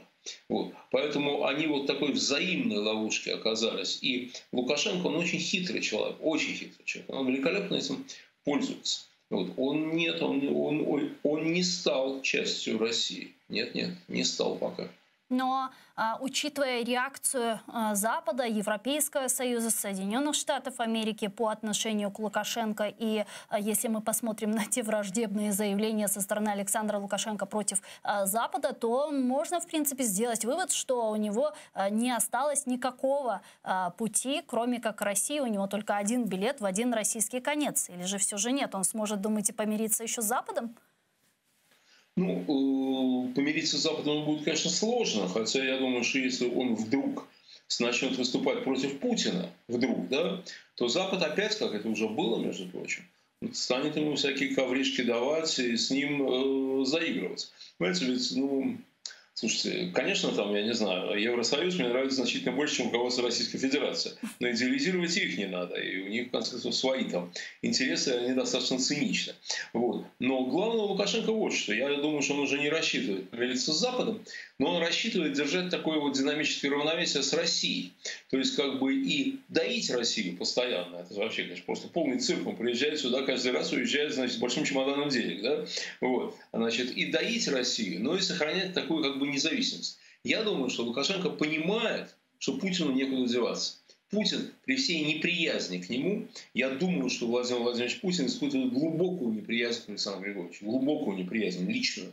Вот. Но при всей неприязни Путина к Лукашенко, ему некуда деваться, он не может перестать его поддерживать. И он вынужден, Путин вынужден терпеть его все хулиганства, его идиотские заявления и все прочее, его действия, типа там, не знаю, то, что он выкрал корреспондента «Комсомольской правды» в Москве, да, вообще можете себе представить, да, из столицы великой державы, члена Совета Безопасности там, и так далее, какие-то белорусские бандиты выкрадывают человека, выкрадывают и вывозят к себе в Минск. Вот. Это вот какая страна может это терпеть? Да? Вот, по-моему, просто никакая. Вы знаете, что когда Лукашенко много лет назад при Борисе Николаевиче Ельцине арестовал Павла Шеремета, который потом жил у вас, который погиб, к сожалению, великолепный был человек. Вот. Павел Шеремет, между прочим, был белорусский гражданин. но работал у нас. Да, и вот Лукашенко арестовал Павла Шеремета. Борис Николаевич Ельцин запретил самолету Лукашенко приземляться в России. Лукашенко собирался ехать в Липецк. И было распоряжение Ельцина запретить, пока не освободит. Лукашенко быстро пришел в разум и освободил, понимаете? Но тогда у нас был президент и было национальное достоинство. Сейчас как-то с этим сложно. Но ведь, с другой стороны, если Лукашенко для Путина такой ненавистный человек... Я вас не слышу. Алло, да, сейчас слышите? Алло. Алло. Алло. Я вас не слышу, что случилось со связью. А сейчас, да, видимо, у нас какие-то технические неполадки, которые мы попробуем сейчас исправить. Алло, слышите? Вот сейчас совсем все пропало. Алло. Гульсум, пропало совсем. Да, Алло. Угу. Сейчас наши звуковые режиссеры попробуют исправить. Послушайте, я, конечно, попробую сейчас включить наушники, но только что все было хорошо слышно, а сейчас не слышно ничего. Давайте попробуем. Вот я не знаю, что это значит. Я очень хорошо слышу игры связи, но, к сожалению, я так понимаю, он меня не слышит. Леонид Яковлевич, слышите? Сейчас слышно, да. Да, прекрасно. Вы подключили гарнитуру, я так понимаю. Ага, нет.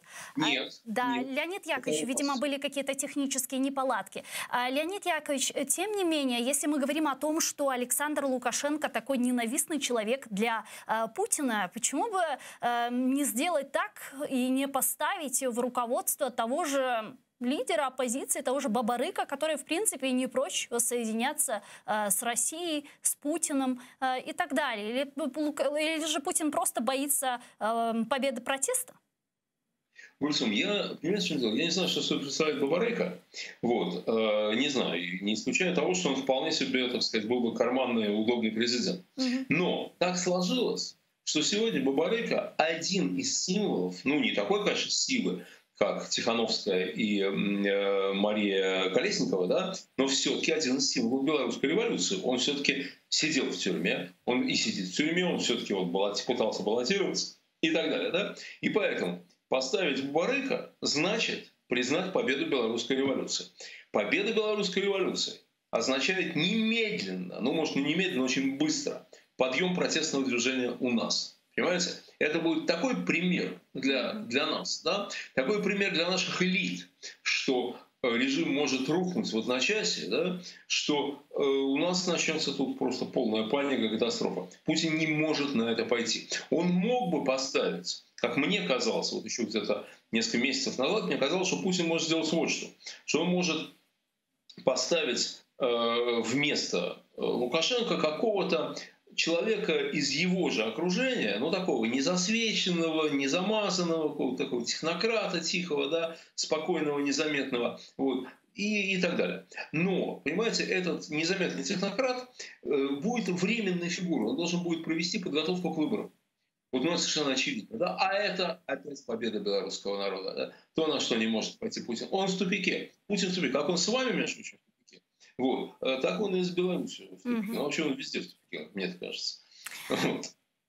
Мы с вами еще говорили, начинали нашу беседу с Донбасса, я упоминала паспортизацию жителей Ордло и участие их на выборах в Госдуму. И здесь тоже такой вопрос. Как вы думаете, вот эта политика паспортизации со стороны Путина жителей Ордло говорит ли о его каких-то стратегических планах в виде аннексии, аншлюса Донбасса? Возможно, не сейчас, но в долгосрочной перспективе. Ну, я думаю, что они это делают скорее на всякий случай. Знаете, вот это не то, что прям сегодняшняя подготовка. Ну, а вдруг понадобится? Я хочу вам напомнить, что российские паспорта жителям Абхазии стали раздавать еще в 90-е годы. В 90-е годы, еще при Ельцине, как это не печально признавать, но еще при Ельцине стали раздавать российские паспорта. Это делается, я думаю, что делается на всякий случай. А вот пусть будет, может пригодится еще когда-нибудь, да? Вот. Мне кажется, что аннексия Донбасса не в интересах Владимира Путина сейчас. Потому что аннексия Донбасса будет означать в каком-то смысле снижение уровня напряженности на Украине. В Украине, простите. Вот. Мы всю жизнь говорили поэтому я иногда оговариваюсь. Вот. Значит, снижение напряженности в Украине. Потому что, понимаете,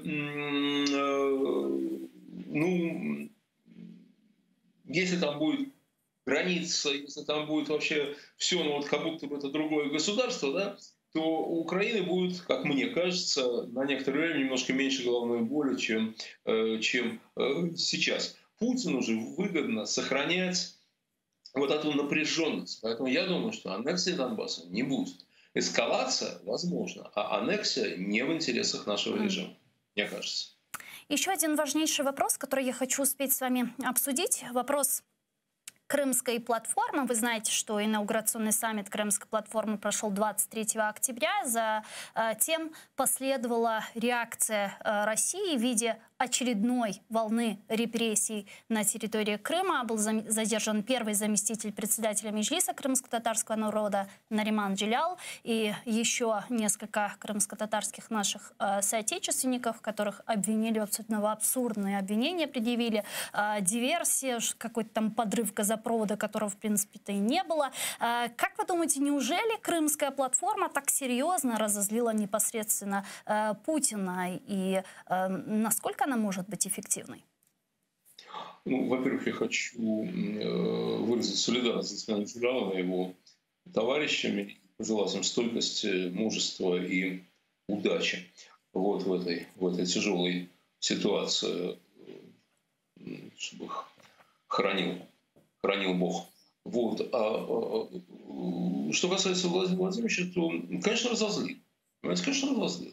Потому что это демонстрация такой солидарности мира с Украиной и с Крымом. Да, демонстрация того, что вот, да, вот ты вот все делаешь, а тебя никто не... Знаете, в 1969 году, после Пражской весны, после того, как, ну, после подавления Пражской весны Советским Союзом, да, был чемпионат мира по хоккею. И там команда Чехословакии выиграла у советской команды. И чешские болельщики вывешивали плакаты на трибунах: «Здесь вам танки не помогут». Это было очень убедительно, на самом деле. «Здесь вам танки не помогут» на хоккейном поле. Да? Так вот, Крымская платформа тоже говорит: вам танки не помогут, ребята. Вам танки не помогут, вас все равно не признают, вы все равно узурпаторы, все равно захватчики, все равно грабители там и так далее. Да? Поэтому, конечно, они злятся очень сильно. И, может быть, вы правы, что репрессии против господина Джиляла и его товарищей вот, связаны именно с этим. Но может ли Крымская платформа изменить реальную политику в Крыму? Нет, не может. Нет, не может. Пока у власти в России Владимир Владимирович Путин, никаких подвижек, по крайней мере, позитивных подвижек в Крыму не будет. А есть ли вообще сегодня какая-то сила, которая могла бы вернуть Россию Путина в международное правовое поле? Ведь так можно долго сидеть у реки и ждать, пока проплывет труп твоего врага. Вы знаете, я думаю, что ждать не так долго, потому что мне кажется, что режим Владимира Владимировича Путина абсолютно исчерпал все ресурсы, которые у него были. Ну, может, не все, но многие. Да? И прежде всего, у него нет уважения, у него нет человеческой поддержки, с ним люди не связывают свои надежды, свои какие-то радости. Единственное, что, понимаете, люди, которые поддерживают Владимира Владимировича и его систему в нашей стране, они, конечно, есть, они скорее поддерживают по негативным причинам. Они говорят: без Путина будет еще хуже, без Путина все развалится, а кто еще вместо, кроме того, никого нет, видите, вообще одни клоуны там, и так далее. Да? Но нет людей, которые... Ну, да, почти нет людей, которые надеются на то, что Владимир Владимирович может сделать нашу жизнь лучше. Вот, понимаете, когда люди голосовали за, допустим, за Трампа, да, в 2020 году, то... Нет, в 16-м, да, то кто-то из них голосовал, потому что ему было очень неприятно Хиллари Клинтон. Ну, это так всегда бывает, на самом деле. Кто-то голосовал за Зеленского, потому что его раздражал Порошенко, да, понятное дело. Но кто-то голосовал за Трампа, потому что он make America great again. Кто-то голосовал за Зеленского, потому что Зеленский решит проблемы, там, сделает Украину великой, там, я не знаю, что, за что голосовали, вы голосовали, а не я. Вот. Но за что-то позитивное. У нас за позитивно давно не голосуют, потому что позитивно никто не верит. Мне кажется, что наш режим исчерпал свой резерв, свой ресурс. Мне кажется, что он уже не первый год пребывает в состоянии агонии. эта агония может быть достаточно долгой на самом деле. Да? Ну, как долго может жить очень старый человек при современной медицине. Очень старый человек, он живет уже где-то в Австралии, он уже не двигается, он уже что-то, ну, как бы физиологически он еще жив. Да? Вот. Это может какое-то время продолжаться. Вот мне кажется, что наш режим примерно такой. Это агония. Вот, кстати, есть такая точка зрения, чуть-чуть, возможно, конспирологическая, но, тем не менее, ее артикулируют довольно авторитетные аналитики. А говорят они о том, что Соединенные Штаты Америки специально ушли из Афганистана, оставив там такое огромное количество оружия, по сути, Талибану. Они создали огромную проблему для Средней и Центральной Азии, а то есть для России, и, собственно, создали огромную проблему намеренно для Китая, учитывая мусульманский уйгурский регион. Это так, на ваш взгляд? Вы знаете, то, что проблема есть для нас и для Китая, ну, это очевидно совершенно, очень серьезно, да? Но я не думаю, чтобы американцы делали это специально. Я вообще не верю в такие, знаете, сложные схемы. Вот это слишком, как в том анекдоте, слишком сложно для цирка. Понимаете, вот это не верю я в такие сложности. То, что проблемы будут, да, будут. Но то, что это специально сделано, нет, не верю, ни на секунду. Они делали это по своим соображениям. Прежде всего потому, что они не могли там справиться, надо было уходить. Спасибо вам большое. Спасибо, что нашли время и подключились к нам в эфир. Леонид Гозман, российский политический деятель и оппозиционер, был с нами на прямой связи. А тем временем, как известно, в Германии прошли парламентские выборы в Бундестаг. До сегодняшнего дня было непонятно, каким образом будет сформирована коалиция в Бундестаге, учитывая, что было непонятно, кому именно примкнут зеленые и либерал-демократы, но после предварительных переговоров с лидерами избирательной гонки немецкие зеленые все же заявили, что хотят углубить переговоры по формированию коалиции социал-демократической партии во главе с Олафом Шольцем и свободными демократами. Об этом сообщает немецкое издание Der Spiegel. Вот что они говорят. После первых переговоров с блоком ХДС-ХСС, социал-демократами и свободными демократами, зеленые заявили, что выступают за дальнейшие переговоры по формированию так называемой светофорной коалиции, то есть без участия консерваторов Армина Лашета. С нами сейчас на прямой связи Віктор Савенюк, політолог-міжнародник. Пане Вікторе, вітаємо вас. Салям алейкум. Добрый день. Да. Пане Викторе, с потенциальным приходом Олафа Шольца в канцлера Германии, как вы думаете, насколько сильно может измениться или, возможно, вообще не изменится внешнеполитический курс Германии в отношении Украины или, возможно, какие-то тектонические изменения в нормандском формате? Я не очікую жодних суттєвих змін в плані німецької політики стосовно України. В кримському питанні, зокрема, в принципі, і програма зелених демократів чітко підтримує України і говорить про те, що політика невизнання окупації Автономної Республіки Крим і міста Севастополя залишається на порядку денному і фактично це буде тривати і надалі. Також не дійде, мабуть, щодо змін і в плані нормандського формату, тому що, зрештою, всі три партії говорять про те, що необхідна імплементація мінських домовленостей і, зрештою, на це буде спрямована робота німецької делегації і у нормандському форматі. І також говориться про те, що для того, щоб ці домовленості були успішно імплементованими, необхідна, безумовно, деескалація на сході України.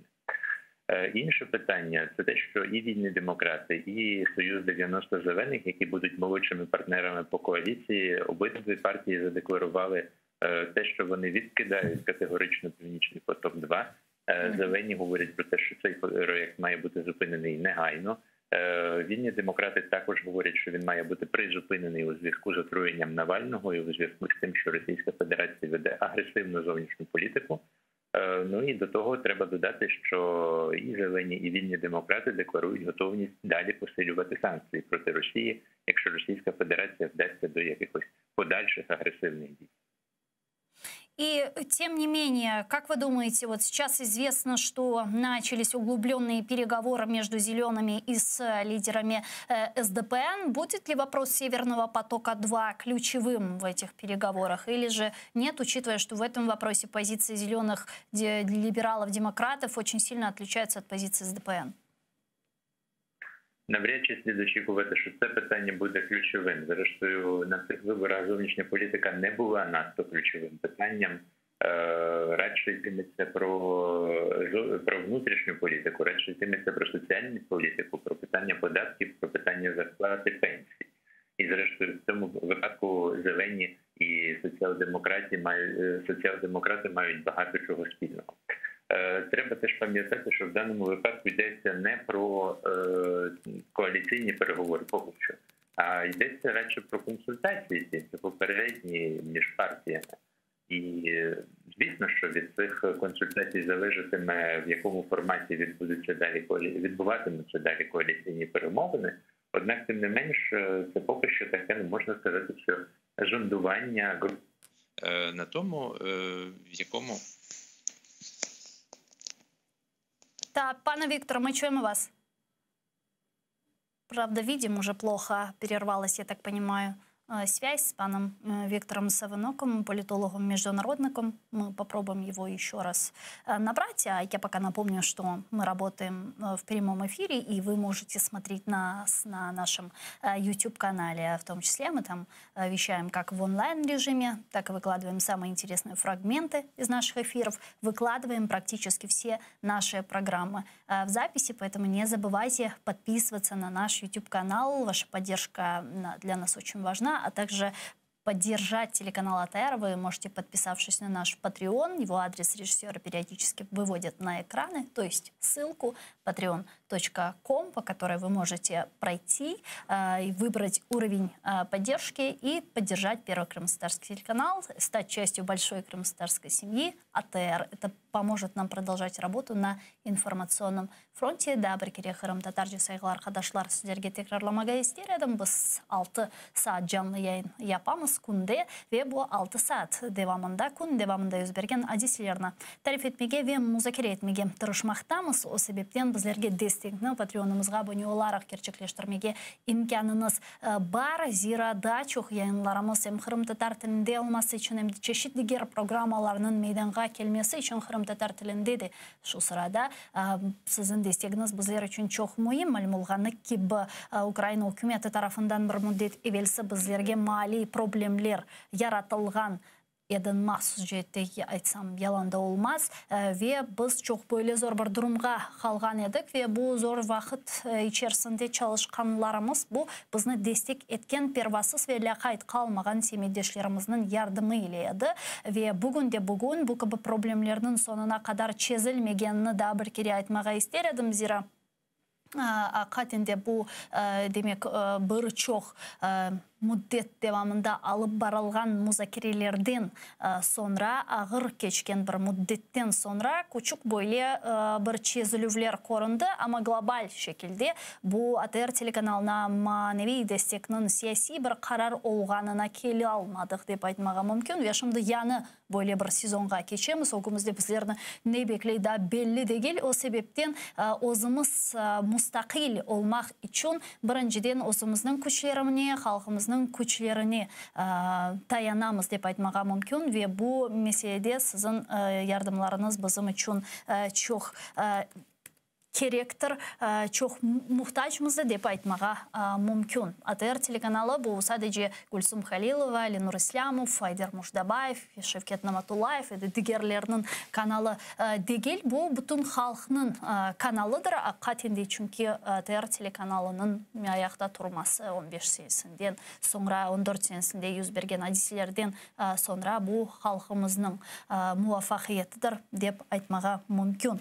Galiba biz musafir Кырымымызмен bağlanып оламадық ойледі. Невбеттеки бізім бөлігіміз 18.00 бөлігіміз Қырым татар тілінде олмалы ве біз яйынымызда дигер мұсафирымызна қаршылajaqмыз ве яйынларымызны украин тілінде девам етежекміз. Қырым татар тілінде девам етежекміз. Шымды есе украин тіліне кечеміз ки мы продолжаем информационно-аналитическую программу «Бугуни». Хотелось бы отметить, что Украина и Европейский Союз сейчас на данном этапе обсуждают создание новой военно-учебной миссии ЕС. Об этом сообщил спикер Министерства иностранных дел Украины Олег Николенко. МИД напомнили, что Украина и ЕС поддерживают регулярный диалог в контексте общей политики безопасности и обороны Европейского Союза. Вот его цитата.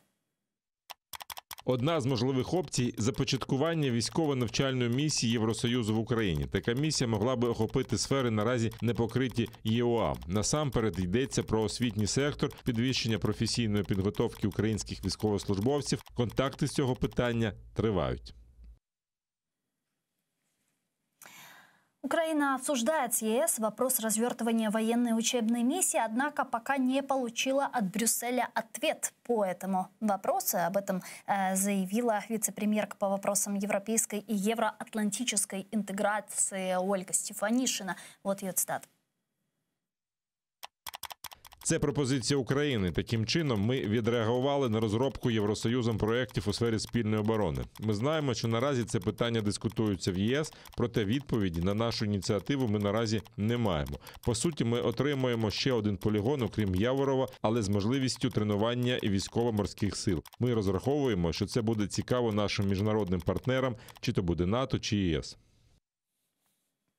С нами сейчас на прямой связи народный депутат Украины, фракция «Европейская солидарность» Иванна Климпуш-Цинцадзе. Давайте ее поприветствуем. Пани Иванна, витаем вас. Салям алейкум. Добрый вечер. Да, добрый вечер. Пани Иванна, сейчас мы услышали заявление от нашего МИДа, в котором говорится о том, что ведутся переговоры о размещении военно-учебной миссии ЕС на территории Украины. Насколько это реально и в какой перспективе, на ваш взгляд? Ну, давайте так. Я думаю, що зараз швидше можна говорити про ініціативу України і пропозицію з боку України. Чи це вже можна назвати перемовинами? Мені видається, що поки що ні, тому що для такого рішення потрібна згода всіх країн-членів. А поки що ми з вами не чули про те, що на якомусь високому рівні ця ініціатива би обговорювалася країнами-членами. Тому я вважаю, що це добре, що Україна такі речі пропонує. Це було б важливо для зміцнення дійсно діалогу і практичної взаємодії у військово-безпековій сфері між Україною і Європейським Союзом. Але наскільки мені відомо, на саміті Україна і ЄС, який відбудеться вже наступного тижня, 12 жовтня, принаймні на даний момент у проєкті спільної заяви про це не йдеться. А что должно произойти, чтобы такая воля у Европейского Союза появилась? То есть как нужно с ними разговаривать и как аргументировать наше предложение? Это ведь не первое предложение о военно-учебной, размещении военно-учебной миссии ЕС на территории Украины. И не только. До этого украинская сторона говорила о возможном предоставлении Украине со стороны западных партнеров железного купола. Более того, размещение американских зенитно-ракетных комплексов «Патриот» и военной базы НАТО на территории Украины, но вот каких-то реальных переговоров на высоком уровне мы не увидели. Вот почему такая реакция, то есть отсутствие реакции на эти предложения? Дивіться, напевно, це трошки зовсім відповідає дійсності через те, що, наприклад, для того, щоб ми отримали джевелін, ті ж самі протитанкові та ракетні комплекси від Сполучених Штатів Америки, пройшов певний, який передбачав те, що Україна виконає певні внутрішні процедури, які будуть гарантувати те, що Україна зміє забезпечити, гарантувати те, що технології не будуть передані ніякій третій стороні, що вона має внутрішні процедури, які будуть сприйматися нашими партнерами. Що стосується протиповітряної оборони, то скажімо так, наступний етап такої можливої взаємодії і співпраці, і ця дискусія йде йде вже кілька років, але поки що, знову ж таки, від України потрібно, щоб наші партнери були переконані в тому, що Україна спроможна захистити ту технологію, яка буде захищати її. Ну і, безумовно, тут йдеться і про політичні рішення. Коли йдеться про політичні рішення на рівні Європейського Союзу, наприклад, то це передбачає розмову з усіма країнами-членами Європейського Союзу. Думка їхня, на жаль, не є однорідною з різних причин, і, зокрема, і через те, що Російська Федерація активно працює не тільки з суспільствами, а радше з політикумами і з різними медійними представниками, аналітичними центрами в різних країнах-членах Європейського Союзу, які, власне, впливають на формування думки очільників країн. Тому треба працювати насамперед з тим, щоб мати внутрішні аргументи для того, щоб, якщо хочете, бути святішими, ніж Папа Римський, для того, щоб отримати те, що ми хочемо. Але Україна поки що і близько не підходить до такого опису. А одночасно вести розмову з усіма, я підкреслюю, з усіма країнами-членами, не тільки з європейськими інституціями. Вместе с этим, вчера во время своего выступления в Джорджтаунском университете генсек НАТО Ян Столтенберг заявил о том, что Украина непременно вступит в Североатлантический альянс, однако это не произойдет завтра. И при этом он сказал, что и призвал страны-члены Североатлантического альянса поддерживать взаимоотношения с Российской Федерацией. Он сказал, что это должно помочь избежать холодной войны или гонки вооружений с Россией. То есть можем ли мы сделать вывод, что пока на территории Украины идет военный конфликт, война с Россией, говорить о вступлении Украины в НАТО не приходится? Ви знаєте, я не вважаю, що це є взаємовиключні речі.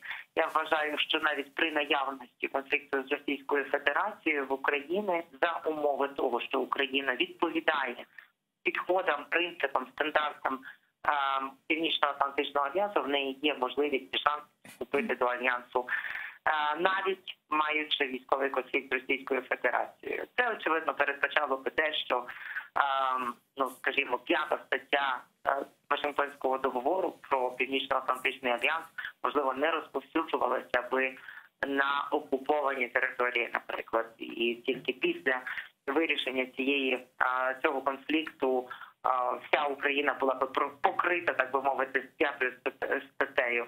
Але цей шанс є. Тому давайте так само не сприймати як якусь новину заяву пана Столтенберга, тому що він говорить про діалог через все-таки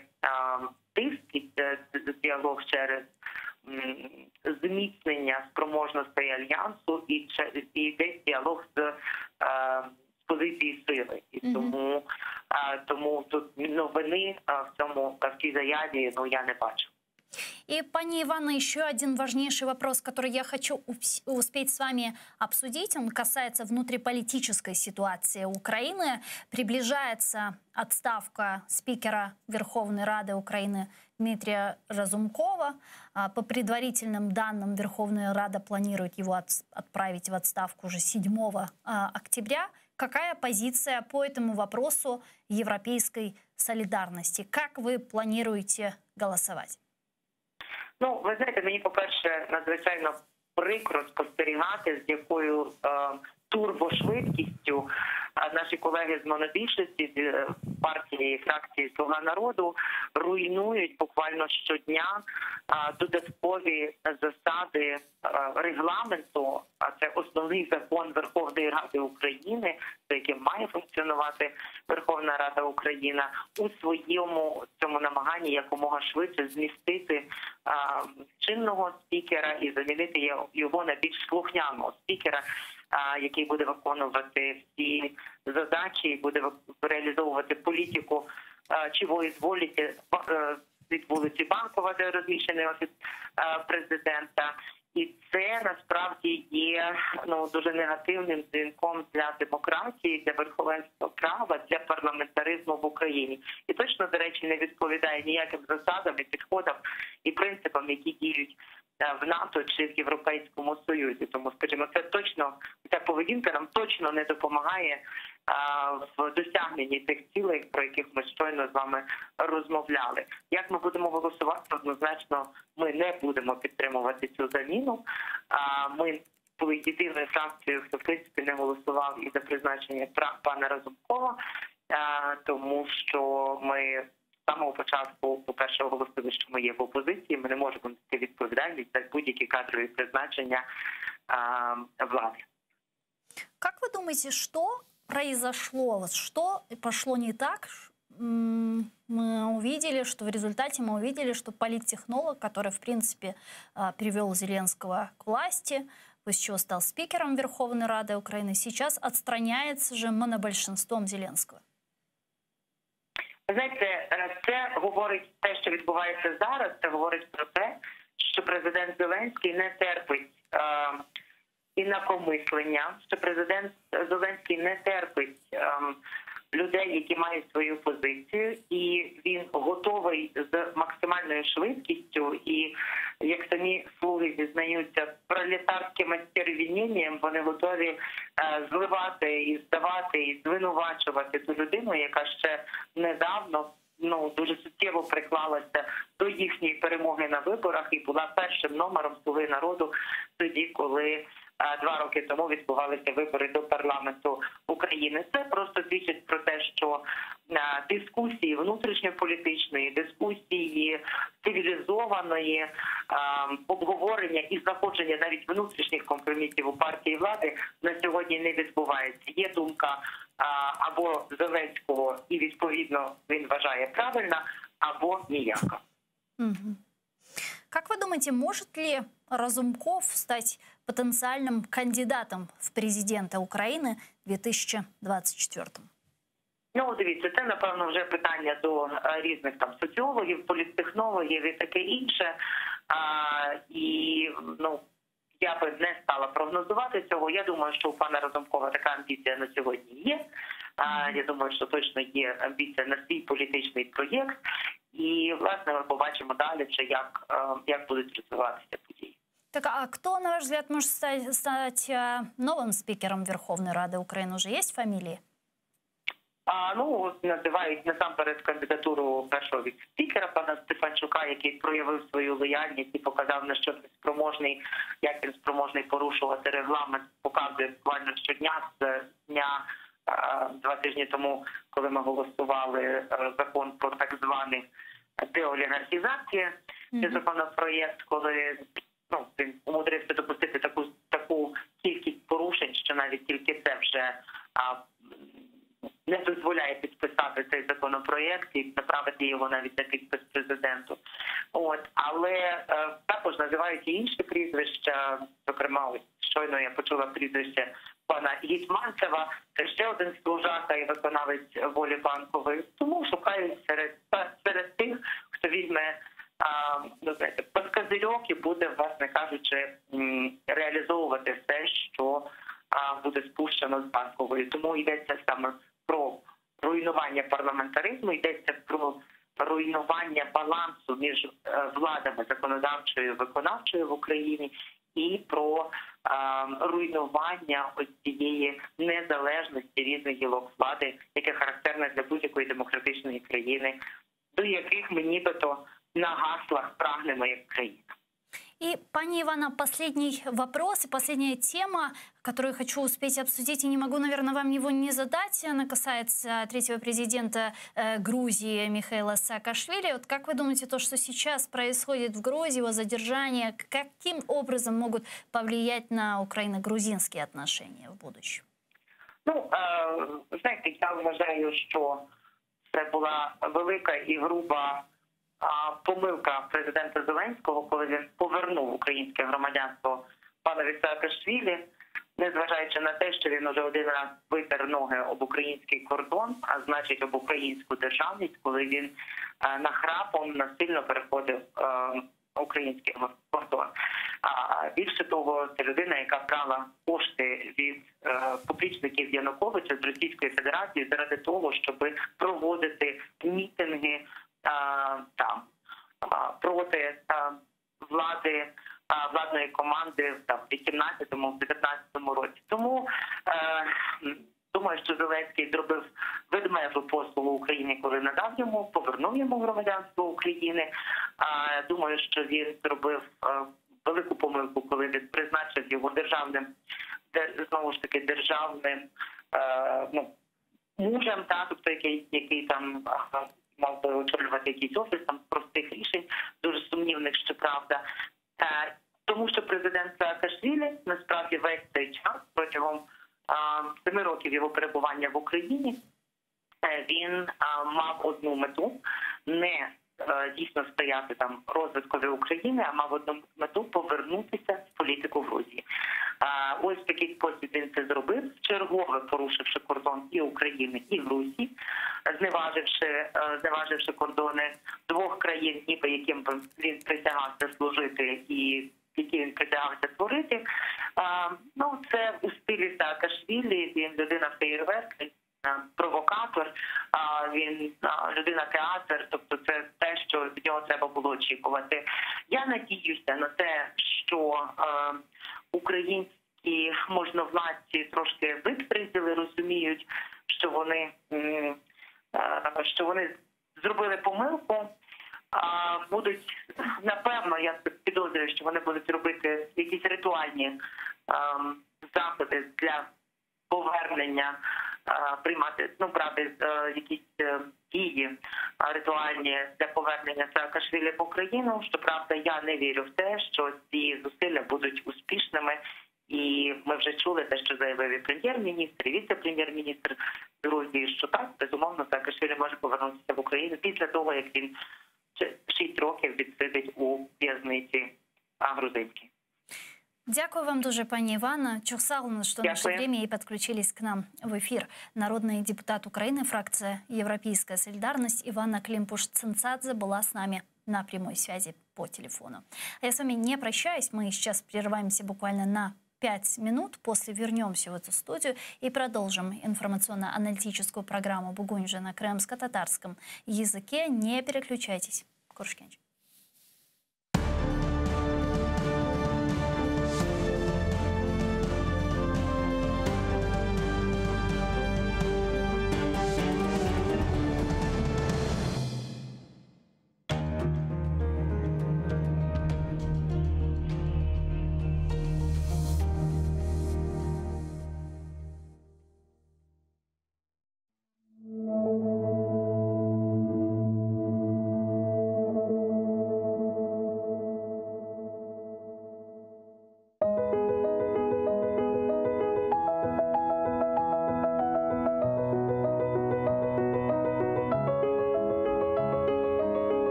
Дегенімде yüregim açılır. Yağmur olup buluttan güller saçılır. Dağ, çöller, denizden tebessüm yayılır. Kalbimnin melyemiz, ey ana vatan.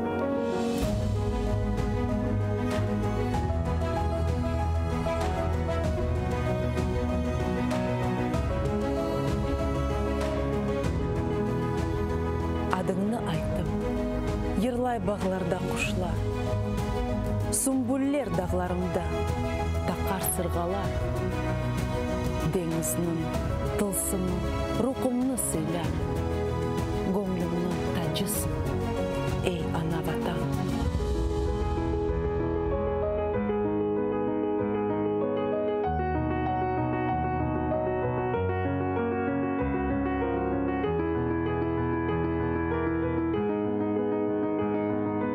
Sayıller sokaklarda cennet havası.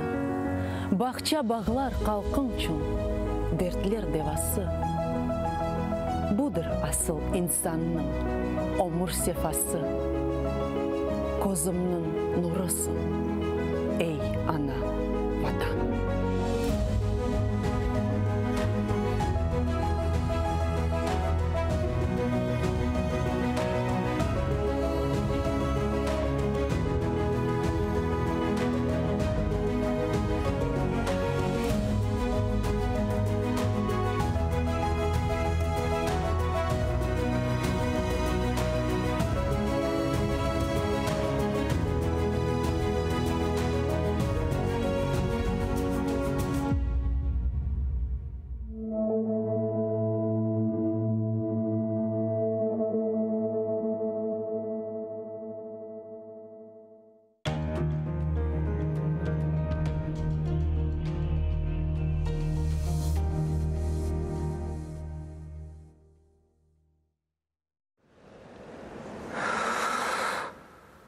ишетесіңіз ма?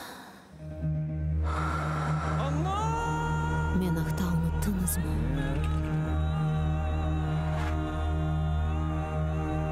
Мен мұнда.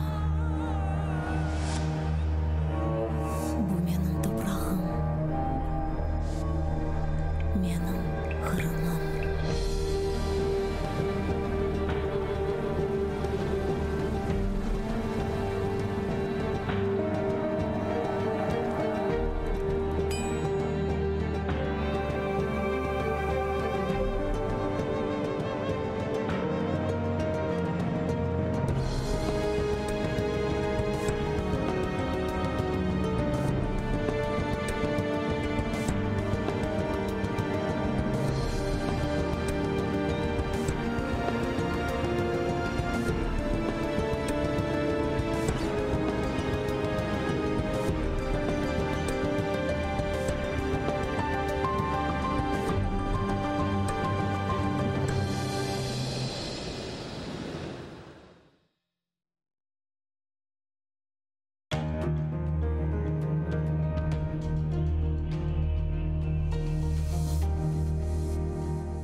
Кичичик олғанда, ағам да мен де чечектен ятқанда қардашым шейде.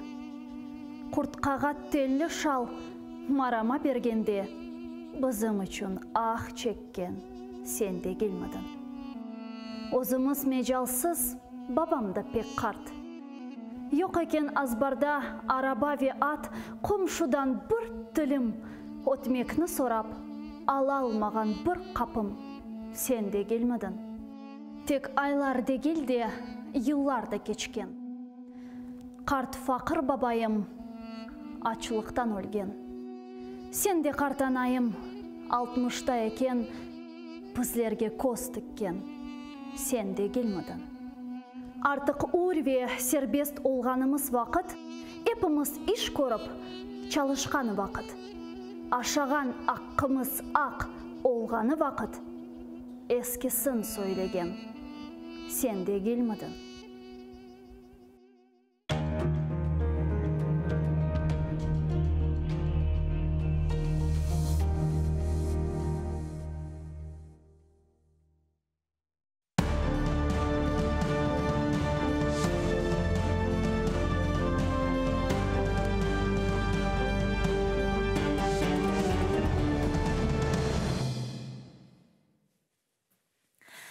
Ассаламу алейкум, хайрлы шамлар, сайгыла ТР телеканалының телесерджілері. Бүгін информацион программасыны серетесіңіз. Студияда сізлер үшін мен Гульсум Халилова чалшам ве вадеткеніміз кебі бұл бөлікнің невбеттеке қысымына біз Қырым татар тілінде алып баражақмыз ве тешриф бұрған мұсафирымыз ле Қырымда үзберген адисілер ве Қырым içerisinde Украина етрафында олып кечкен вақияларны музыкер етмеге девам етеміз. Мен хатырлатам ки біз жанлы яйында чалшамыз. Экранларыңызға режиссерларымыз телефон номерларын тақзим ете. О себептен біздерге жанлы шекілде телефон açmaға имканыңыз бар. Skype адресімізні қолана білесіңіз.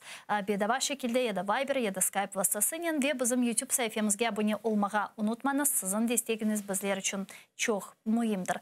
Мен сие студиямызға тешриф бұрған мұсафирымызны тақзим етмеге мемнюным. Мен демежі сазасы ве Қырым татар ресурс меркезінің ел басшысы Ескендір Ғабариев. Селям алейкум, хош келдіңіз. Алейкум селям, хош болдық. Ескендірға чоқ қылаф етмеге істегенім сізнен меселер бар. Біз бұл авто девамында ве кечкен авто девамында тілшінасларнен бұл Украина Назирлер Шурасының қабыл еткен қарары етрафында лаф етеміз. Хусусан Қырым татар тілінде элифбесінің Кирилл уруфатындан латин уруфатына кечмесі қарары. Әлбетте ки мен сізнен тілшінаслық меселесіні лаф етмейжем фонетика ве иляқке, чүнке сіз сиясетчісіңіз. Мен сияси бір тарафны лаф етмеге істеймін. Сіздің фікіріңіз же, бұл алынған қарар сияси бір қарар ма? Чүнке оны өмірге кірсетмеге изин бермегенлер бір вақытлар 90-сенсі сияси мотивациялар бар еді. Біздерде біріншіден құрылтай қарары бар. Қырым татар милли құрылтайының қарары бар. Бұл латин графикасына кечмеге, чөнки біздерге оқадарлық олмай, келішмей бұл кириллица графикасы. Ве Украинада, Украина кириллица графика асыл да келішмей, чөнки анда ну, там ряд звуков абсолютно отсутствует, которые можно было бы использовать. Он чон, ну, ахунда бар, мен о заман курултайын делегаты олған едім, біз более харарға келдік курултайда. Sonra bu yukarıda Kırım Avtonom Respublika Kırım Muhtar Cumhuriyeti'nin yukarıda da anda bu karar vardı. Sonra bu ben bilmeyeyim sonra çok problemler çıktı. Onlar bu kararını yok ettiler. Aman evet bizlerge ну birinciden bütün Türk halkları bu Latin grafikasını geçerler. Çünkü Türk halklarına biraz birleşmek ya da yakınlaşmak için öyle meseleye geçerler. Ve ben 1990 senelerde, 95 2000 senelerde biz aktif iştirak ettik Dünya Türk Gençler Birliği teşkilatında. Biz anda öyle kararlarından çıkan edik. Bütün Türk halklar bu Latince grafikası geçsin. Ama evet biz bilemiz bu Latin grafikası ayrı. Anda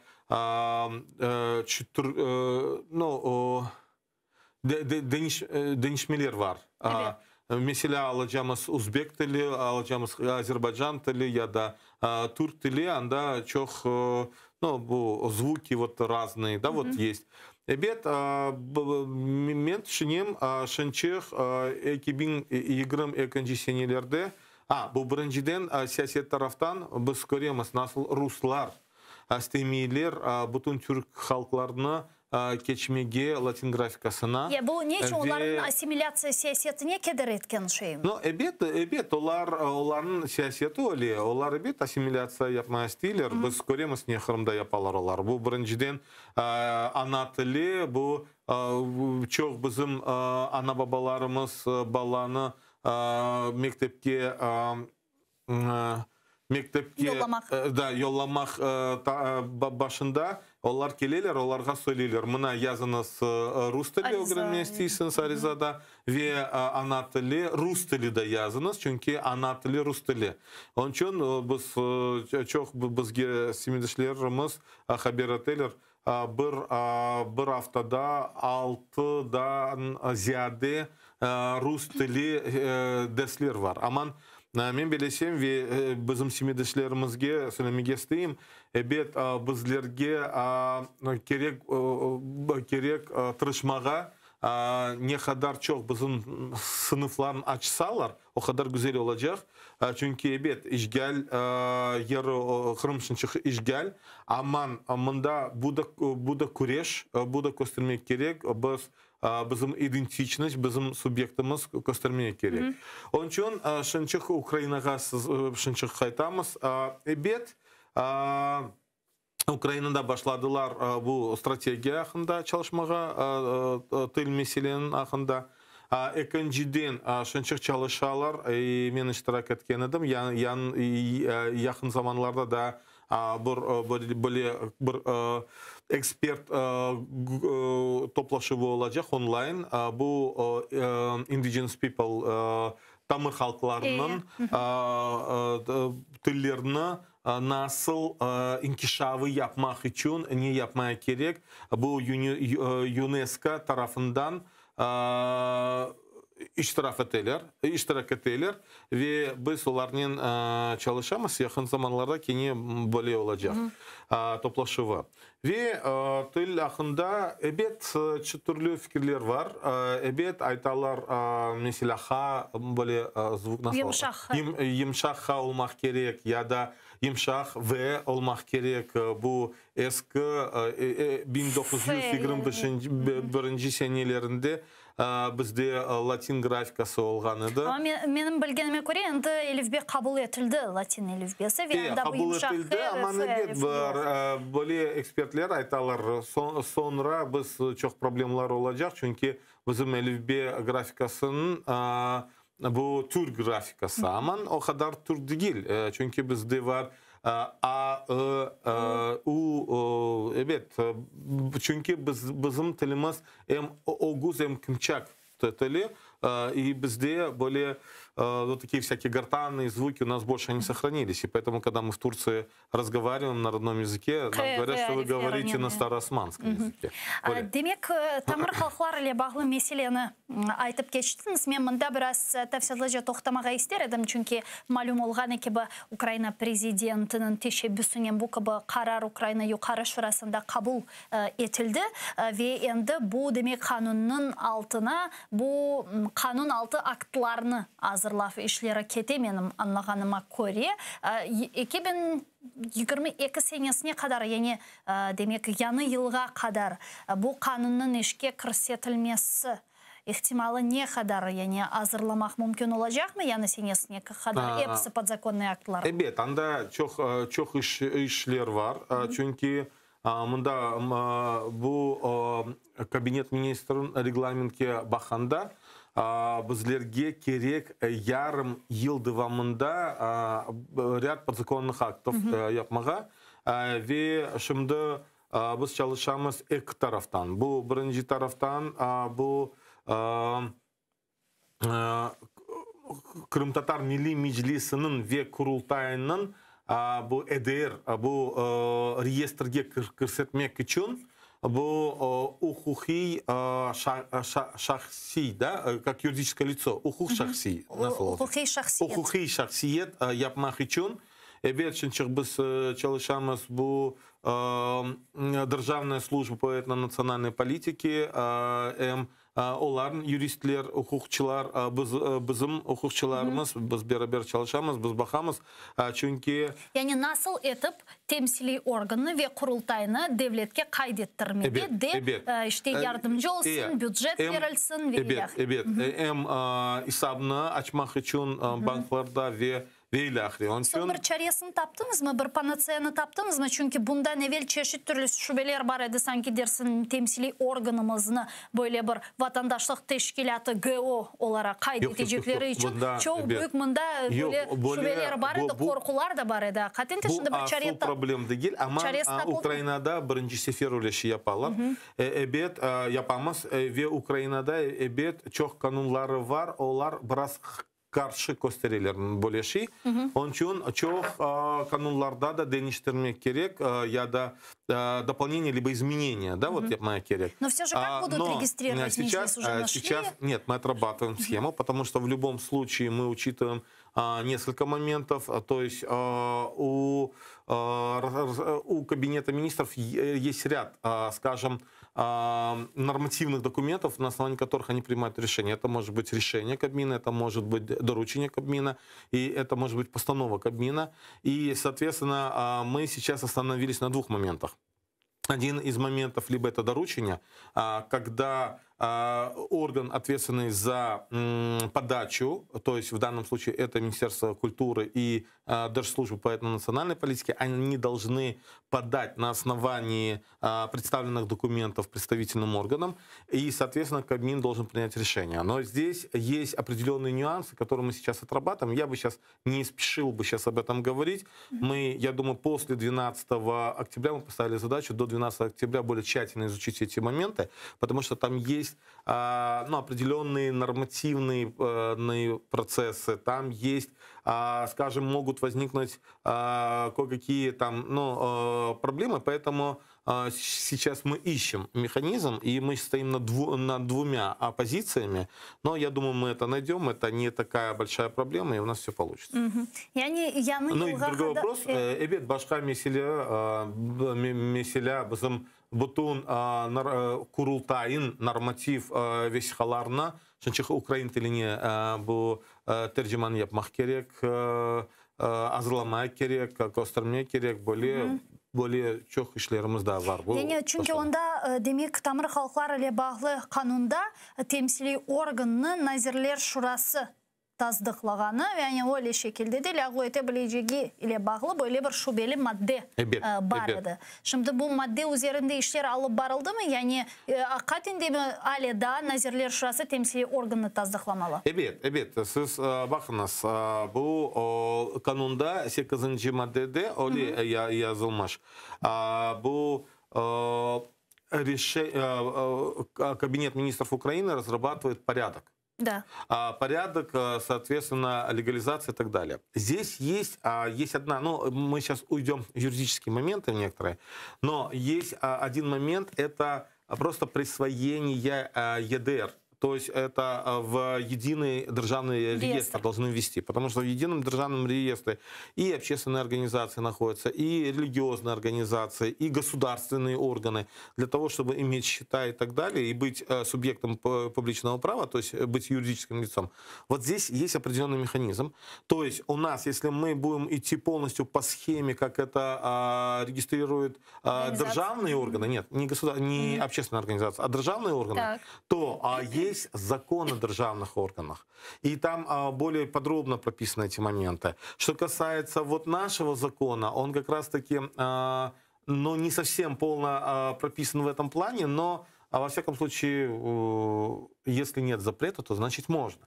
И поэтому здесь как раз-таки у нас достаточно такая вот серьезная юридическая работа идет. Поэтому я бы не хотел бы сейчас вдаваться в слишком подробные вещи, потому что я думаю, когда мы отработаем, когда мы увидим этот механизм, то я думаю, мы об этом скажем. Öyle olsa bu meseleni yekünlerken bir sualim olacak. Eğer ki temsili organı, devlet organı olarak bu reyestrge kirsetecek olsak, bu devletke, hükümetke, temsili organımızga baskı imkanını vermez mi? Yok, bu devlet organı değil.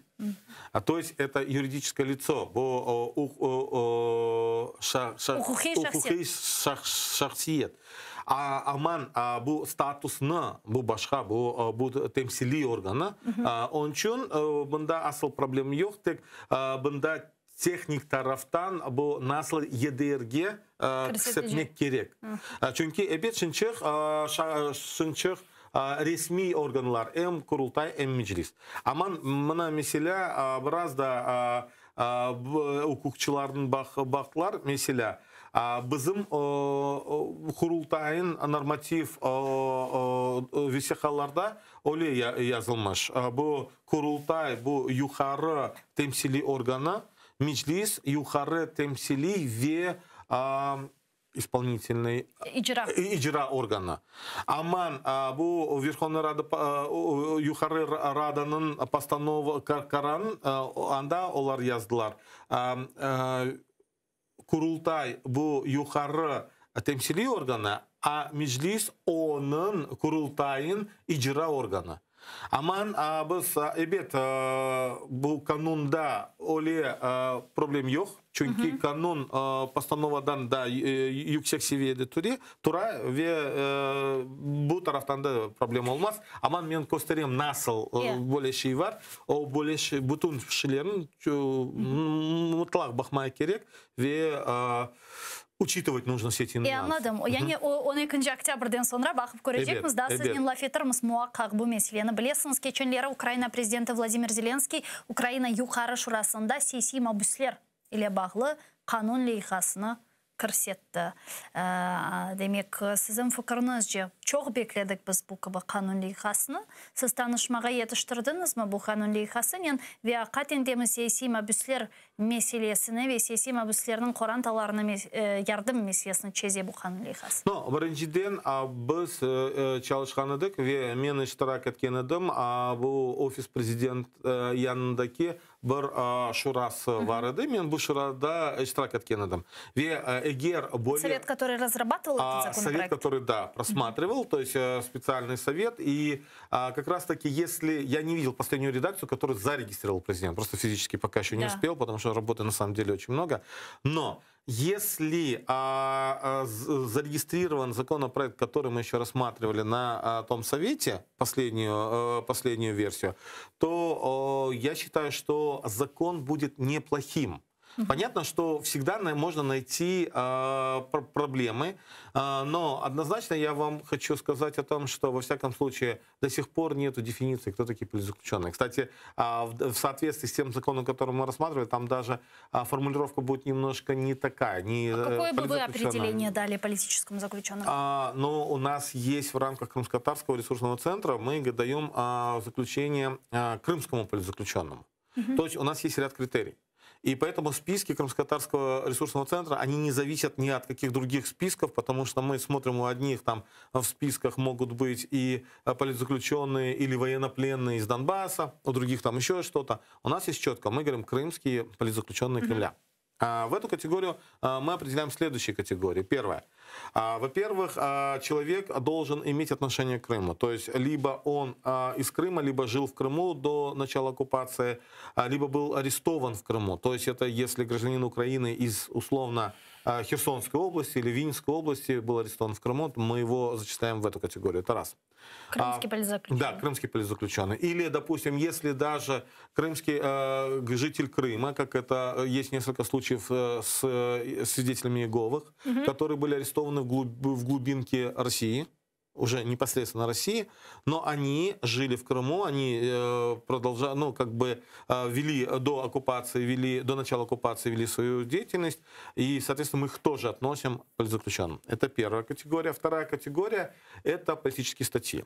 То есть статьи, которые связаны именно там чисто политические статьи. И если понятно, что, допустим, даже если Наримана Джелялова возьмем или возьмем Азиза Асана Ахтемовых, им вешают статью диверсанты. Потом, причем диверсию, такие статьи, по таким статьям проходили другие, в том числе и у Сенцова были проблемы вот именно с этим.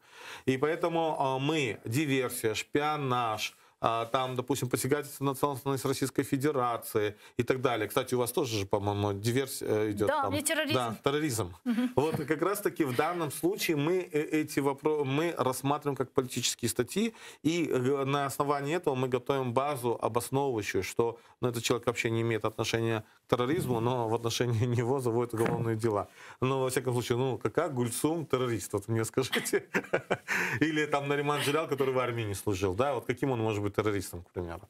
Поэтому вот эти критерии, они очень важны. И следующее, конечно, мы очень четко обозначаем те люди, в отношении которых вынесены приговоры, они находятся на территории Российской Федерации, и те, которые находятся в СИЗО, которым продлеваются систематические сроки пребывания в местах несвободы. Большая часть из них, конечно, находится в Крыму, в Симферополе, но какая-то часть, конечно же, в том числе, вот там, допустим, как Сервет Газиев, он находится в Ростове. Поэтому бұл канунларын ақында әбет біздерге не керек? Біріншіден бөлі дефиниция олсын, екіншіден бұл Украина devletten yardım olmak gerek. Çünkü şimdi... Maddi yardım, destek, maddi destek. Evet, da, finansal, da, maddi destek olmak gerek. Çünkü advokatların olmak gerek ve bir mabüslerde 2-3 advokatlar var. Onun için kim yardım edecek? Evet, Kur'antalarga bu pek kıyın paranı tapmak için. Çünkü advokatlar evet bir kere bedava varacaklar, iki kere aman onlarda da Kur'antalar var. Bu onların işi. Evet, onlarga para төлемек керек. Шуны сорамаға істейм, Ескендір ағамна біз шымды Нариман Джелялның адына айтып кечтін сәнен дегер тұтылған 4 сентябрь күні семеддеш ярамыз кебі, яне не үшін әлі да бөлі умоми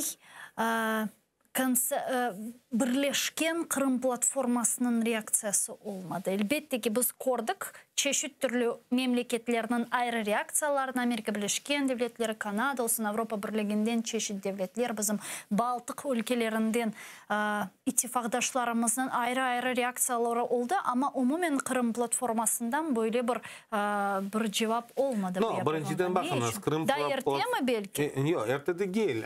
Мен bunda başka problem var, teşkili mesele. Çünkü bu Kırım platformasının da teşkili etaplarının, adımlarını bitirmediler. Onun için evet bu tek deklarasiya ve tek bir summit oldu, yukarı summit. Evet çünkü hazırlanu başladılar ve men bilesem bu pek doğru ve aktif iştirak etmeye gerek. Bu bir olsun parlamentская ассамблея, Kırımskая platforma öyle olmak gerek. Evet biz düşündük evet meclis adından bu diplomatların toplamak için ve bu mesele götürmek için ve nasıl bir mekanizm tapmak için çünkü böyle biz binayet yaptık meclis adından biz anda yaptık böyle gerek konsultasyon başlamagan çünkü evet bu test yapılmay. Evet ayrı Amerika reaksiya oldu, Kanada reaksiya oldu, olsun Türkiye Cumhuriyeti'nin reaksiya oldu. Aman bu bütün platformadan da reaksiyonu yok. Aman biz görüyoruz böyle halkara teşkilatların hakkında yakın zamanlarda hiç OBSE olmadı. 27. sentyabrda olmak gerekirdi. Bu en büyük mirasım anda 1000'den ziyade geleler hem cemaat teşkilatlardan hem devletçiler geleler. Devletin temsilcileri. Evet. Ve evet biz onda ne kadar kaç kere iştirak ettik. Aman Rusya ne yaptı? Onlar bu blokировать yaptılar. Onun için çünkü 14-15 olacak toplaşıva aman bu biraz başka temadan olacak. Rusya çıkardı, onlar istegenediler yapmağa bu natsizm, neonazizm demek böyle mesele hakkında heroizasya, kahramanlık bu natsizm, neonazizm hakkında. Evet onlar ne hakkında aytalar ve yapmak istiyorlar. Onlar заранее понимали, что подобную тему не поддержат.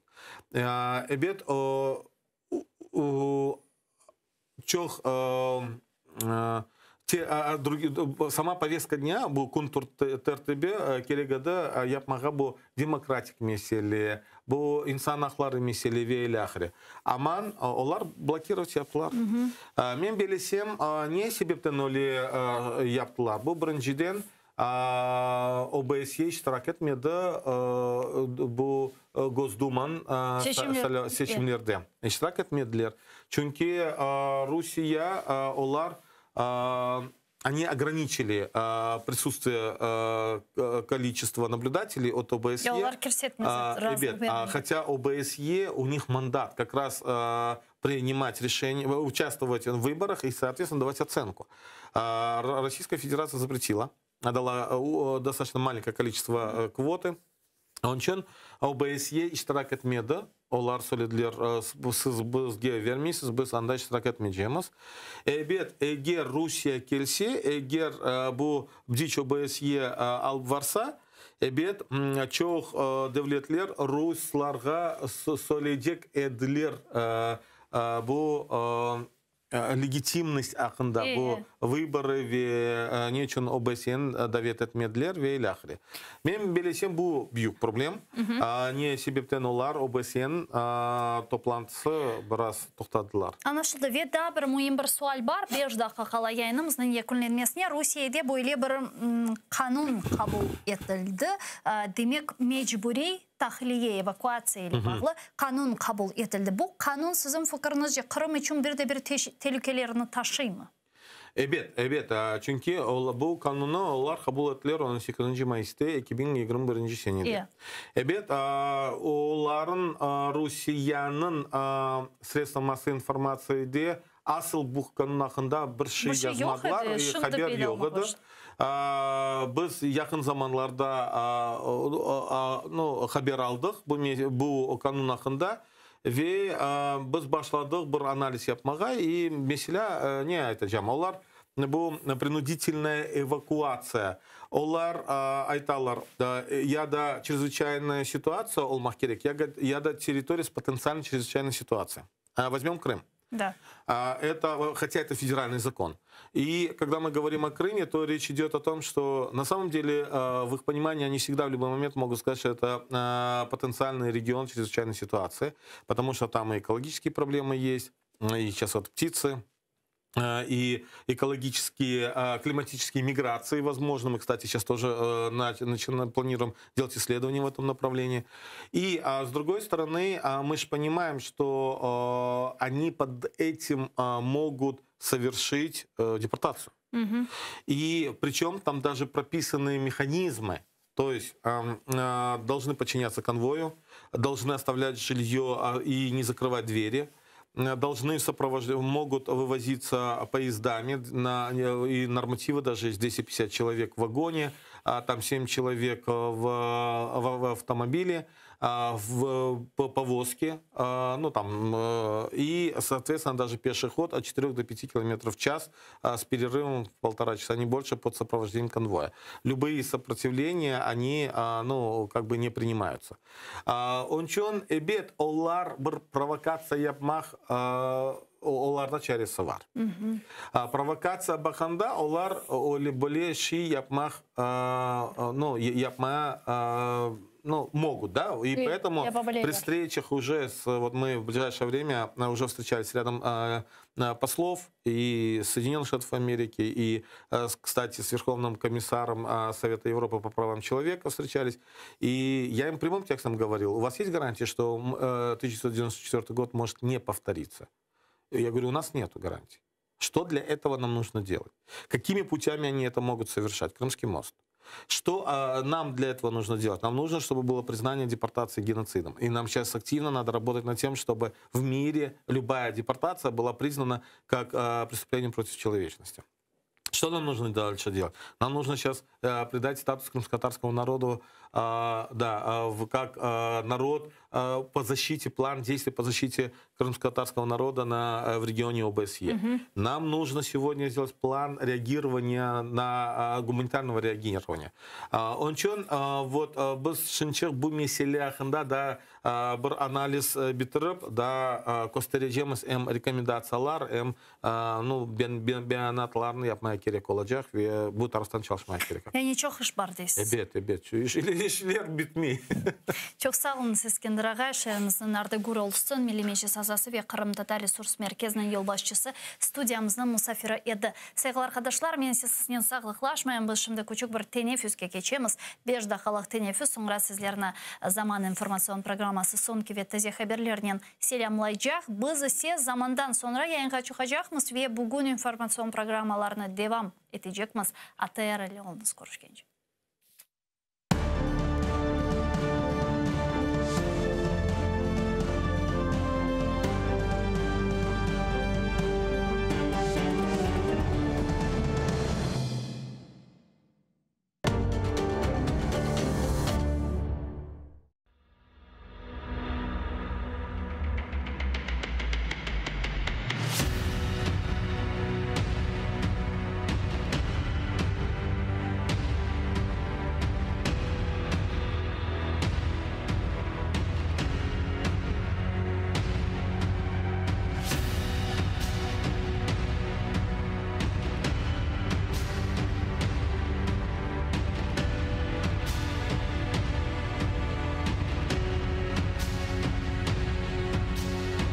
Такі речі, як залік по боргах за газ і Чорноморський флот і подібне, вони взагалі недопустимі. Не те, що з точки зору політичної, економічної це безглуздя повне. Але в силу для мене незрозумілих причин Україна йшла на це.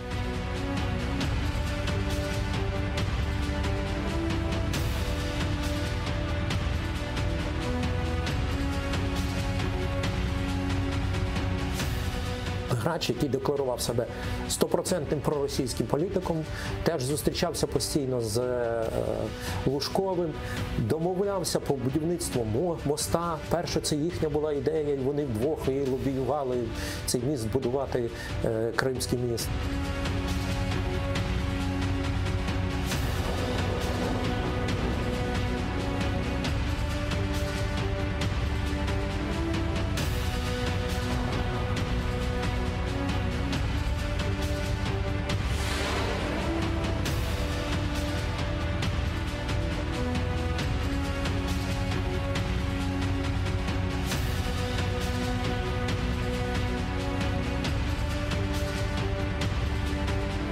самое главное, что Украина ничего не делала для того, чтобы украинизировать Крым.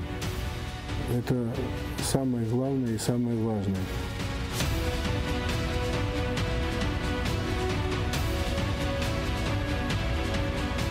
Ни одно государство, которое смиряется с оккупацией, захватом своей территории, оно не имеет своего будущего. Оно должно приложить все усилия для того, чтобы освободить Крым.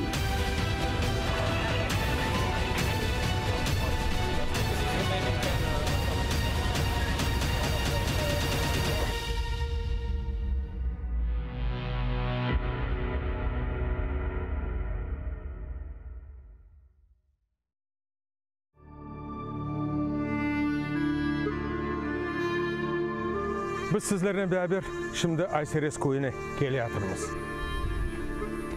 Ayseres, Ayseres. Baba dedelerim koyları, sülalemizin koyu, tarihi koy. Bismillah. Bütün bizim tarihimiz bu terekte oturuyor. Babam elimden tutup bu terekin etrafında aylanıp koştururlar. Darmadağın koyumuz. Bu yerde ne eski evler kaldı, bozdular. Özlerine ev yaptılar. Bu cami Ayseres Camisi. Bu camiyi Ayseresler nettiği vakti birincide bu camiyi kurdular. Halk çoklanan son ikinci camiyi kurup başladılar yukarı mahallede.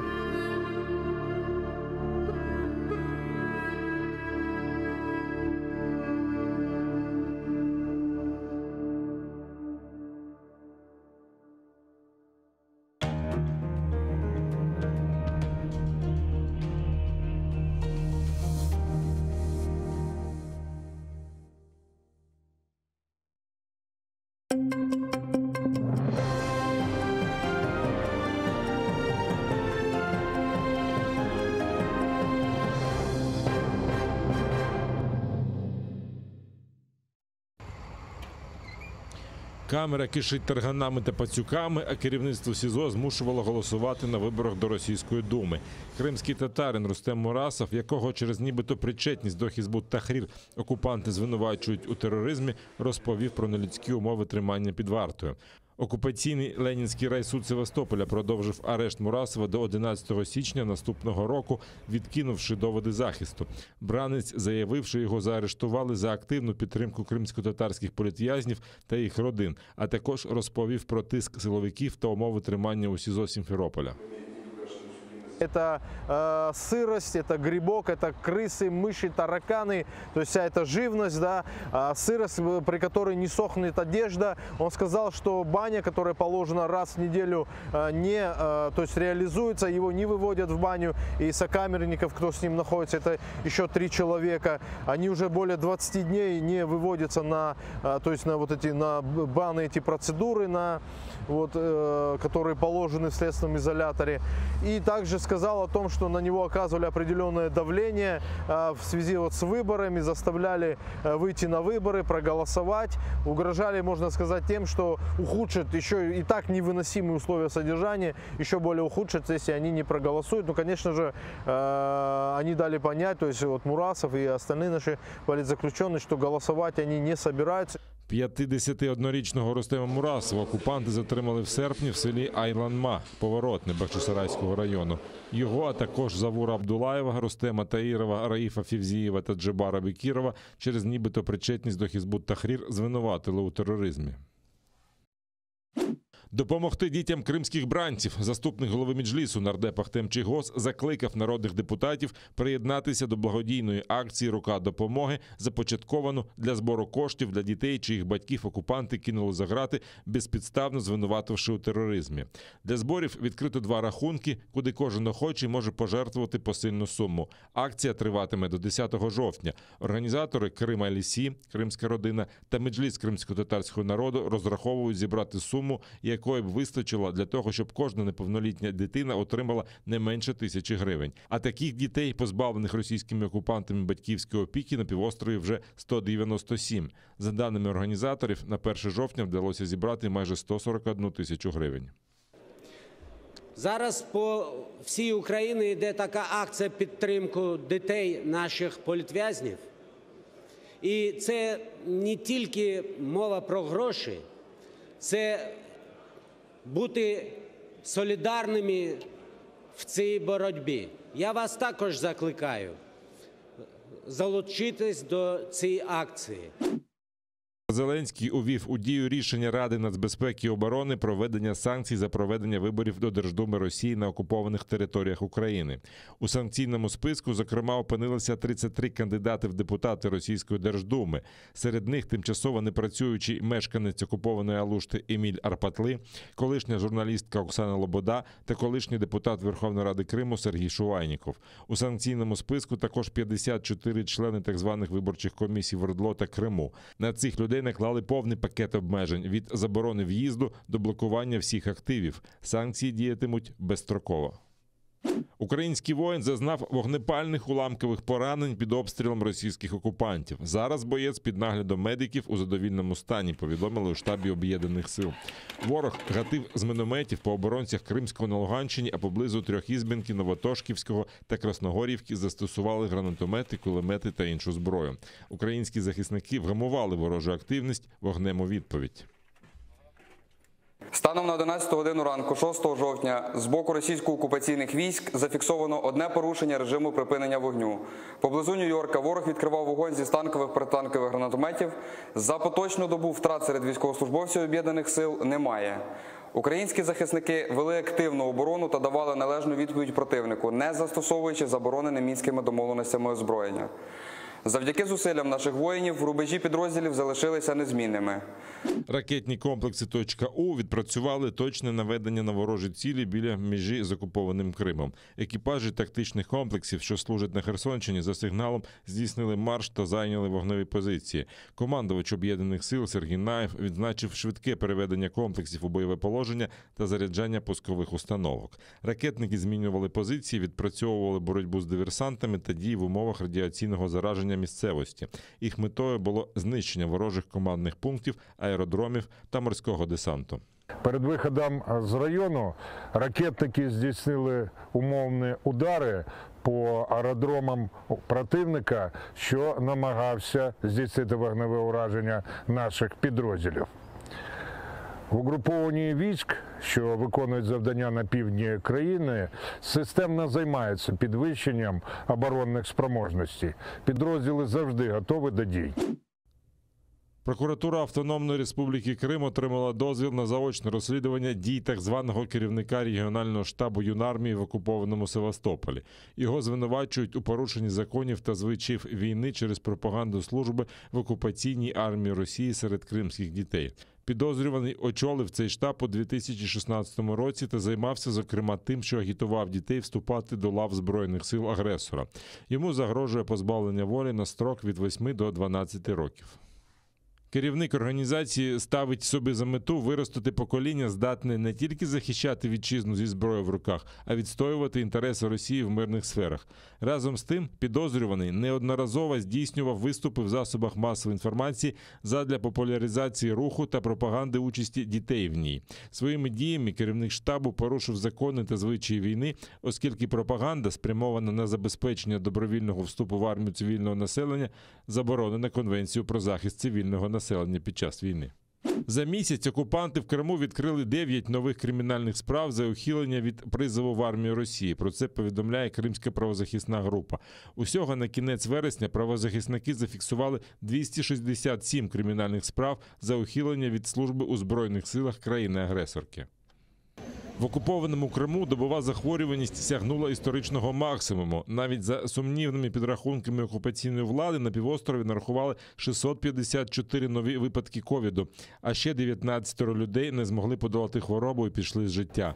Найбільше нових пацієнтів фіксують у Сімферополі, Феодосії та Керчі, а окупаційний голова Севастополя Михайло Розважаєв жаліється, що вірус мутує, люди хворіють довше, а кількість інфікованих за тиждень зросла на третину. Літні зливи не врятували. В пошуках води на півострові планують пробурити 36 свердловин до кінця року. Про це заявив очільник окупаційного уряду Криму Юрій Гоцанюк. Довбатимуть на Іванівському, Чеботарському, Миколаївському та Бештерек-Зуйському. По нових захворілих, на жаль, невтішна. Багато нових госпіталізацій та важких випадків. Розгортаємо додаткові лікарні, підключаємо більшу кількість лікарів. Адже бачимо, що в деяких областях ситуація набирає загрозливого масштабу. Але вакцинація залишається єдиним способом, аби подолати коронавірусну епідемію. Наші європейські сусіди це демонструють своїм прикладом. Ми вимушені констатувати, що найближчими днями декілька областей можуть потрапити до червоної зони. Це означає, що кінотеатри, кафе, ресторани, спортзали, театри, інші громадські місця зможуть працювати лише, якщо 100% персоналу буде вакциновано 2 дозами, і також 100% відвідувачів будуть повністю вакциновані. В окупованому Криму добова захворюваність сягнула історичного максимуму. Навіть за сумнівними підрахунками окупаційної влади на півострові нарахували 654 нові випадки ковіду, а ще 19 людей не змогли подолати хворобу і пішли з життя. Найбільше нових пацієнтів фіксують у Сімферополі, Феодосії та Керчі, а окупаційний голова Севастополя Михайло Розважаєв жаліється, що вірус мутує, люди хворіють довше, а кількість інфікованих за тиждень зросла на 1/3. Літні зливи не врятували. В пошуках води на півострові планують пробурити 36 свердловин до кінця року. Про це заявив очільник окупаційного уряду Криму Юрій Гоцанюк. Довбатимуть на Іванівському, Чеботарському, Миколаївському та Бештерек-Зуйському водозаборах. За словами Гоцанюка, 22 свердловини вже в роботі. Звідти окупанти отримують трохи більше 30 тисяч кубометрів щоденно. Раніше московський куратор окупованого півострова Марат Хуснулін запевняв, що після літніх злив і повеней Крим нібито забезпечений водою на найближчі роки. Ніби в очікуванні авіанальоту. Окупаційна влада неабияк налякала кримчан своїми черговими навчаннями. Цього разу по всьому Криму увімкнули сирени сповіщення та навіть перервали ефіри пропагандистських телеканалів. Роздираючий шум всюди лунав у всіх містах зі стаціонарних гучномовців. А щоб попередження точно всі почули, вулицями їздили спеціально переобладнані радянські мікроавтобуси. Навчання оцінили далеко не всі кримчани.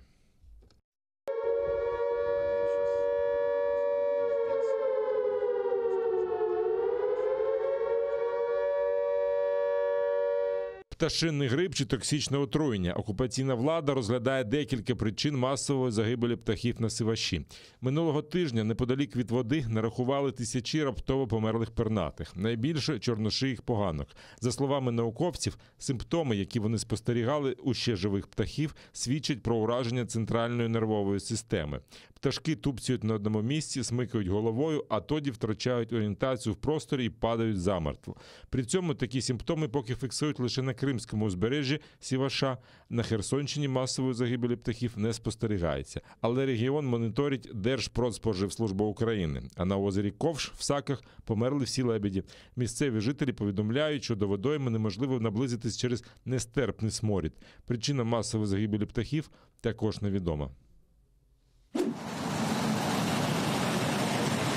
Зовнішню стратегію Євросоюзу обговорили на неформальному саміті в Словенії. У замку Брдо зібралося 27 лідерів Європейського блоку. Учасники зустрічі вважають, що важливо зменшити залежність Євросоюзу від інших країн в економіці і обороні.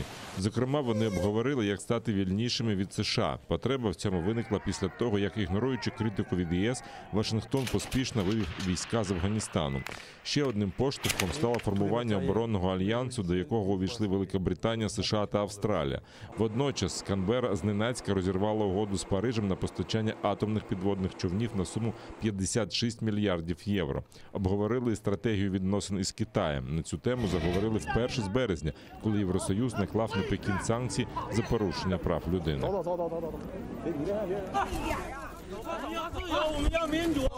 Після недавніх подій, пов'язаних з Афганістаном, Китаєм і Індо-Тихоокеанським регіоном, чітко зрозуміло, що важливо розвивати колективний розум ЄС. За столом переговорів ми вислуховуємо різні аргументи, намагаємося співпрацювати і координувати наші дії. Єдність – це дуже велика перевага Європи. Розробляти оборонну стратегію Євросоюзу після саміту буде верховний представник ЄС з питань закордонних справ і політики безпеки Жозеп Борель. Припускають, що документ буде готовий у листопаді. Учасники неформальної зустрічі, що обговорять можливу інтеграцію до ЄС 6 західно-балканських країн. Приєднатися до європейського блоку хочуть Північна Македонія, Боснія і Герцеговина, Албанія, Сербія, Косово та Чорногорія.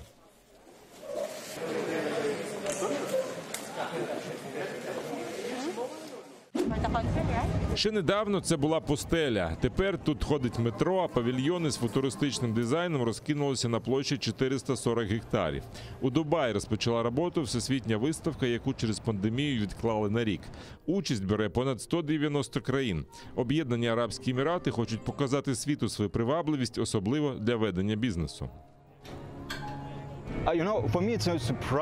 Для мене найдивовижніше те, що можна створити таке серед пустелі. Коли приїжджаєш, то взагалі не очікуєш таке побачити. Над павільйоном Італії натягнуто 70 кілометрів мотузки, зробленої з 2 мільйонів пластикових пляшок.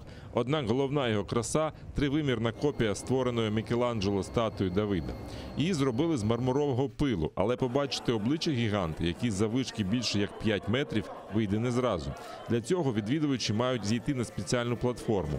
А все тому, що публічно демонструвати наготу в ОАЄ заборонено, навіть якщо це творіння великого майстра. У павільйоні США можна побачити копію ракети SpaceX Falcon 9, а якщо стати на рухому стрічку, можна ліпше вивчити інші американські винаходи. Однак не зрозуміло, скільки відвідувачів зможе привабити Дубай і наскільки виставка простимулює його економіку. Щоб потрапити до павільйонів, треба показати негативний результат ПЛР-тесту або підтвердити вакцинацію проти коронавірусу. Це перша на Близькому Сході всесвітня виставка. На неї пішло 8 років приготувань і мільярди доларів витрат.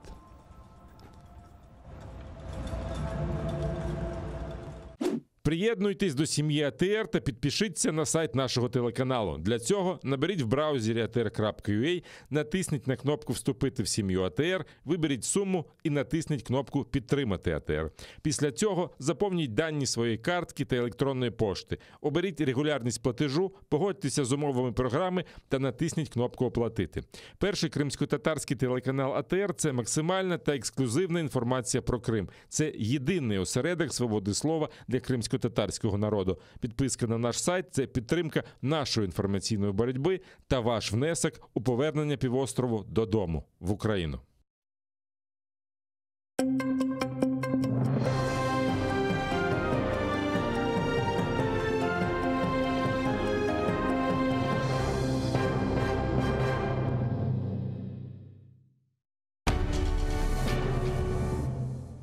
Ізраїльські вчені створили унікальний засіб, що містить природні інгредієнти. Краплі імуноков покращують імунітет при коронавірусних та респіраторних захворюваннях, а також сприяють полегшенню постковідного синдрому. Імуноков – надійна допомога.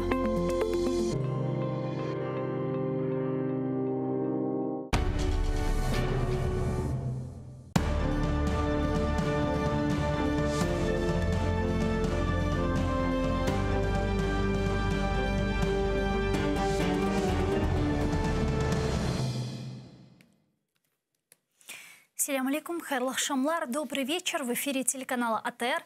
Вы смотрите информационно-аналитическую программу «Бугуни». В студии для вас работаю я, Гульсум Халилова. И следующие 35-40 минут в этой студии с гостем мы обсудим основные новости и события сегодняшнего дня. И не только, которые касаются непосредственно временно оккупированного Крыма. Я напомню, что мы работаем в прямом эфире. На экраны ваших телевизоров режиссеры периодически выводят номер телефона, так что вы можете звонить к нам абсолютно бесплатно по вайберу. +38 67 63 46 130. Можете присоединяться по скайпу atr.tv. Это наш адрес. Звоните, задавайте ваш вопрос. Нам важен ваш голос. Не забывайте подписываться на наш YouTube-канал. Там мы вещаем как в онлайн-режиме, так и выкладываем самые интересные фрагменты из наших эфиров и выкладываем практически все наши программы в записи. И, наконец, поддержать телеканал АТР вы можете, подписавшись на наш Patreon. Таким образом, вы станете частью большой крымско-татарской семьи АТР. Это поможет нам продолжать работу на информационном фронте. Я рада представить гостя нашей студии, украинский политик, политический обозреватель пан Тарас Чорновіл. Витаю вас, пане Тарас. Селям алейкум. Витаю. Алейкум ассалям. Я предлагаю наш эфир начать со следующих новостей. Министр иностранных дел Украины Дмитрий Кулеба встретился с генеральным секретарем ОБСЕ Хельги Шмидт. Стороны обсудили закрытие миссии ОБСЕ на неподконтрольном Украине участке госграницы с Россией. Кулеба назвал такое решение России о закрытии миссии ОБСЕ сознательным шагом для разрушения минских договоренностей, поскольку 4-й пункт Минска предусматривает постоянный мониторинг государственной границы наблюдателями ОБСЄ. Подробніше в його цитаті. Міністр переконаний, що Росія завадила присутності спостерігачів ОБСЄ на кордоні для того, щоб з ще більшою зухвалістю постачати на тимчасово окуповані території в Луганській та Донецькій областях зброю, боєприпаси та найманців і надалі підживлювати збройний конфлікт.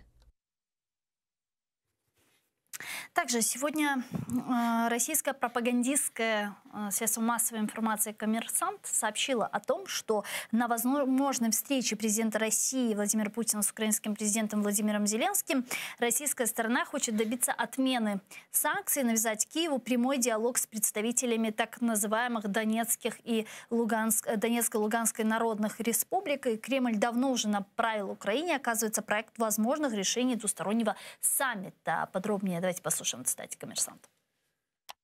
Москва несколько месяцев назад довела до украинской стороны свое видение итогов возможной встречи господ Путина и Зеленского. Всего в списке 12 потенциальных решений, и почти все касаются двусторонних отношений. В Кремле считают, что на встрече можно было бы договориться о восстановлении полноценных дипломатических отношений и согласовать возвращение послов в Москву и Киев, снять взаимные торгово-экономические ограничения и отменить санкции в отношении физических и юридических лиц. Кроме того, Россия исходит из того, что два лидера могли бы принять решение о восстановлении транспортного сообщения между двумя странами, а также договориться о подготовке до 1 декабря 2022 года соглашения о транзите и поставках газа на период после 2024 года.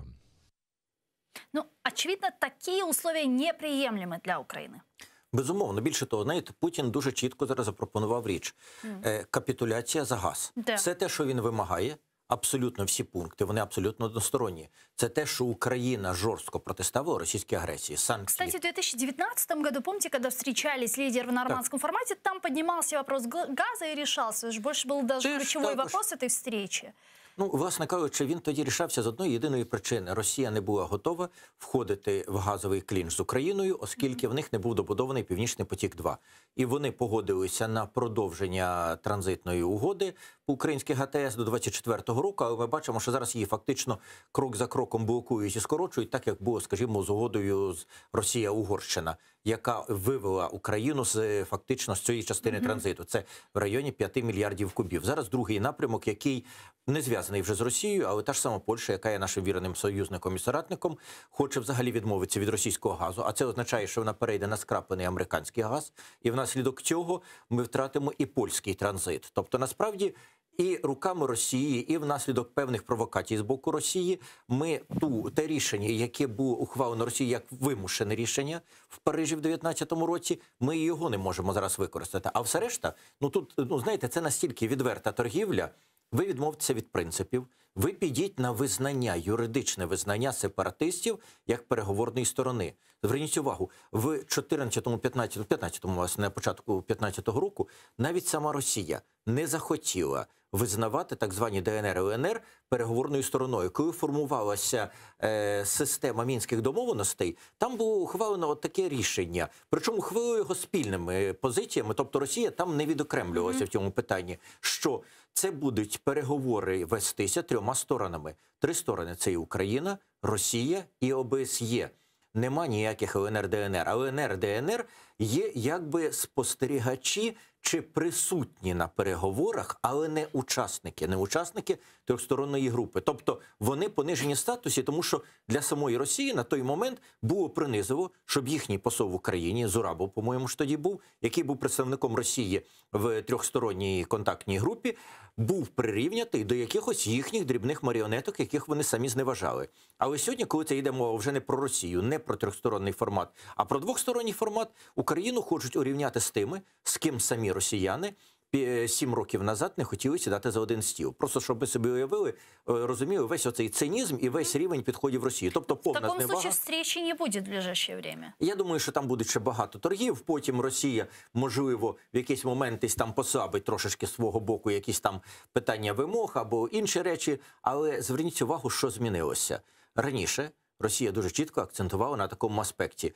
Про Крим розмови не може бути. І втягували Зеленського на варіант переговорів про те, що переговори можуть відбутися, але про Крим ми не будемо говорити в принципі. І зараз об этом говорять, що тему Криму не буде. Так, ні, безумовно. Але зараз вони переводять акценти на трошки інші для того, щоб Крим ніби трошки затушкувався. Втягнути в переговори саме газом. Тобто віра в те, що Україну можна притиснути до стіни оцею проблемою газу, і після того з нас вибивати все, що завгодно, в Росії досі існує. Мені здається, наймудріше в такій ситуації відповідати достатньо ультимативно. Но так или иначе мы видим, как Россия уже тему газа использует как политическое оружие. Мы видим, как уже практически запущен Северный поток-2. То есть уже идет тестовое наполнение этого газопровода. Мы увидели соглашение долгосрочное с Венгрией о поставках газа в Венгрию через турецкий поток, что возмутило непосредственно нашу украинскую сторону. Ну, то есть можно уже говорить о том, что Россия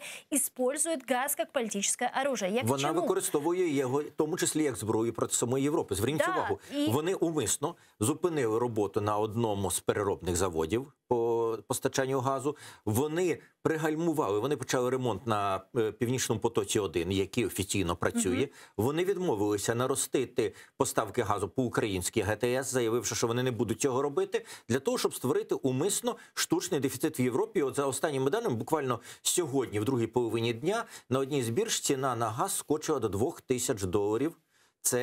Це не просто рекорд. Такого не було ніколи. Баснословные деньги. Так здесь я к чему это говорю? А где тогда реакция Европейского Союза, где реакция США? Помните, когда Германия и Соединенные Штаты заключали это соглашение по Северному потоку-2, они говорили о том, что в случае, если Россия будет использовать газ как политическое оружие, они будут предпринимать меры. Так что это, если не политическое оружие? $2000 за 1000 кубометров. Безумовно, це є зброя. Чому мовчать? Мені здається, що зараз у всіх є певні свої надії. Перше, в Європейському Союзі найпотужніші, найсерйозніші держави не підпали під цю ціну. В них є довгострочні контракти. Це ціна сьогодні на завтра. Так а як же принцип солідарності?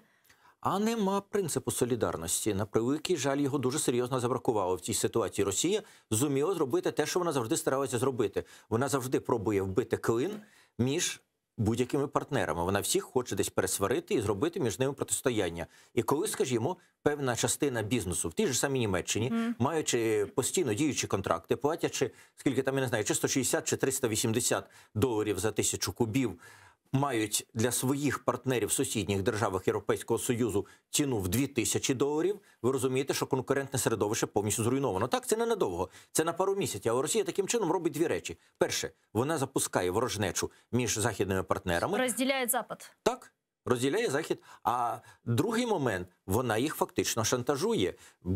Давайте згадаємо, ще 3 тижні назад цілий ряд європейських політиків казали, що Росія на тих умовах, на яких вона хоче запустити Північний потік-2, його запустити не зможе, тому що їм не дадуть його сертифікувати. Сьогодні вже ніхто про це не говорить, ви звернули увагу. Тому що стало невигідно. Датське агентство вже дало розрішення на сертифікацію. Фактично так. Ну, там ще сама сертифікація буде тривати певний час. Говорили, що вона буде до лютого місяця тривати, але Росія, я думаю, зараз проводить дуже поспіхом, тому що, в принципі, ніхто, коли запускає газопроводи, не поспішає прискореним темпом їх заповнювати в такому темпі, як це робить Росія. Їй не вистачає газу для того, щоб постачати Європейському Союзу, але в той самий момент вона велетенську кількість газу зараз заповнює в трубу, піднімає тиск потрохи. Вона це робить для того, щоб до кінця жовтня, коли почнеться найбільша витрата газу, повідомити європейські держави, що, ну, знаєте, якщо ви зараз щось вирішите з рішенням Європейського суду з приводу 3-го енергетичного пакету в Ганновері, і другий момент, якщо ви вирішите з прискореною сертифікацією, то ми тоді вам от зараз дамо достатню кількість газу, у нас раптом всі ремонти припиняться. Це звичайний, банальний, брутальний шантаж. ЄС купиться? Я думаю, що, на превеликий жаль, частково так.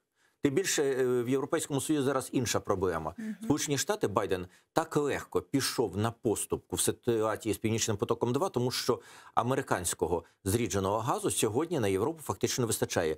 Після основного спалаху ковіду зараз колосальна потреба в зрідженому американському газі в основних азійських тиграх. Так неужели настолько не диверсифицированный энергетический рынок Европейского Союза? А ми вперше це побачили. А тут знову проблема. От знаєте, в нас є моє середовище політичне, яке там зараз дивиться на ті вибори 19-го року, те, що натворилося, що зараз твориться. Да. Ми любимо весь час повторювати цю фразу. Ми ж вас попереджали, ми ж вас попереджали. А зараз ця фраза стала інтернаціональною. Ми зараз дивимося на Європу і кажемо, а ми Україна. Ми ж вас попереджали, що Росія це використає проти вас.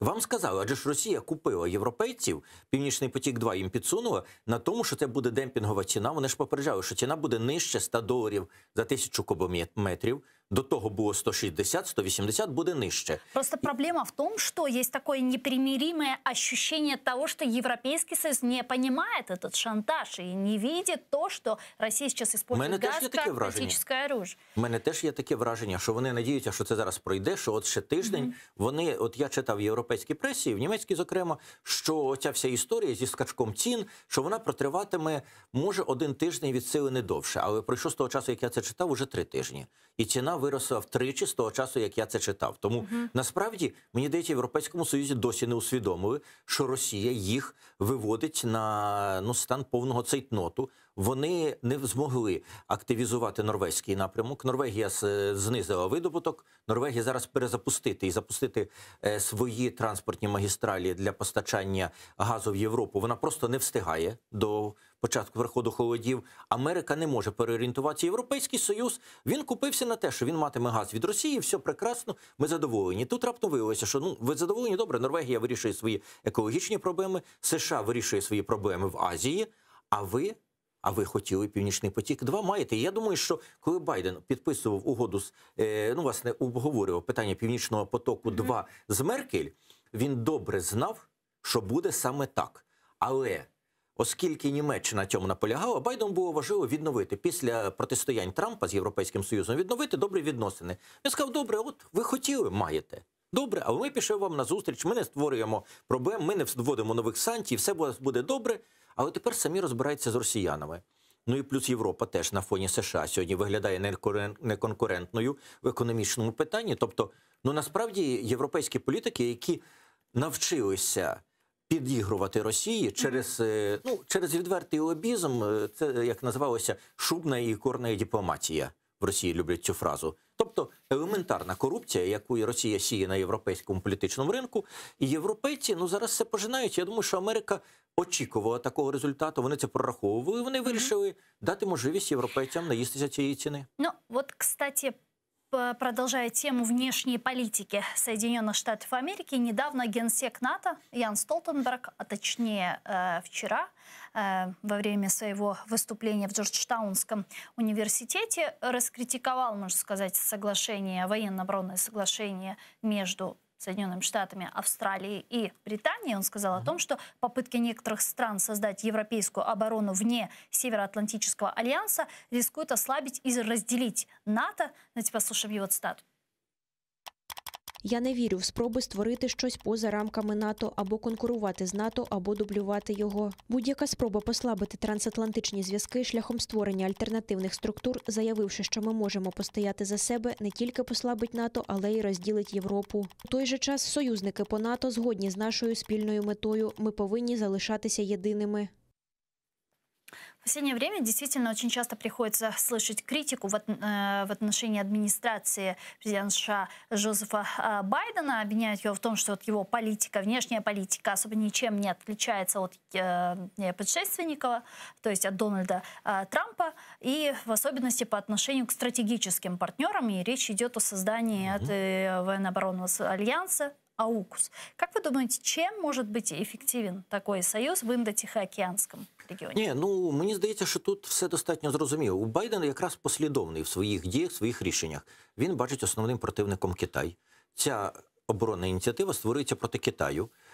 Поставка проти Китаю Австралія, яка проти китайської експансії хотіла продемонструвати певну військову силу, мала закупити підводні човни, які виготовлялися Францією в певній кооперації з Китаєм.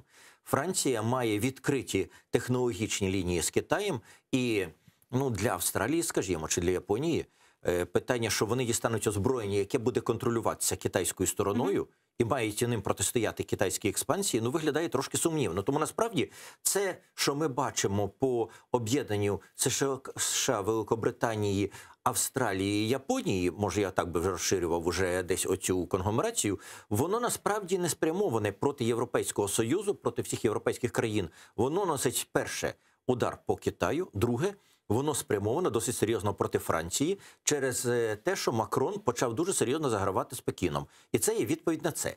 Но это не бьет по НАТО, по эффективной безопасности? А отут же інший момент. Макрон почав раптом підносити тему окремого європейського військового співтовариства. От тільки, знаєте, я вам про це скажу один свій спогад. Який це був рік? Це, по-моєму, був 2006 рік. Так. Скільки часу пройшло? У нас тоді делегація була і в НАТО, і в Європейському Союзі. І от тоді я на зустрічі з представниками Європарламенту, Єврокомісії кілька разів задав це питання. А що там з тим Європейським оборонним союзом, про який так багато тоді говорили?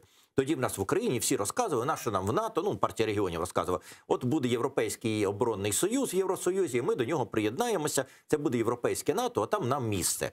От я розпитувався, на мене дивилися з таким здивованим поглядом, казав, у нас дехто про це говорить, але це, як правило, говорять якісь дрібні маргінали, ніхто не збирається цього робити.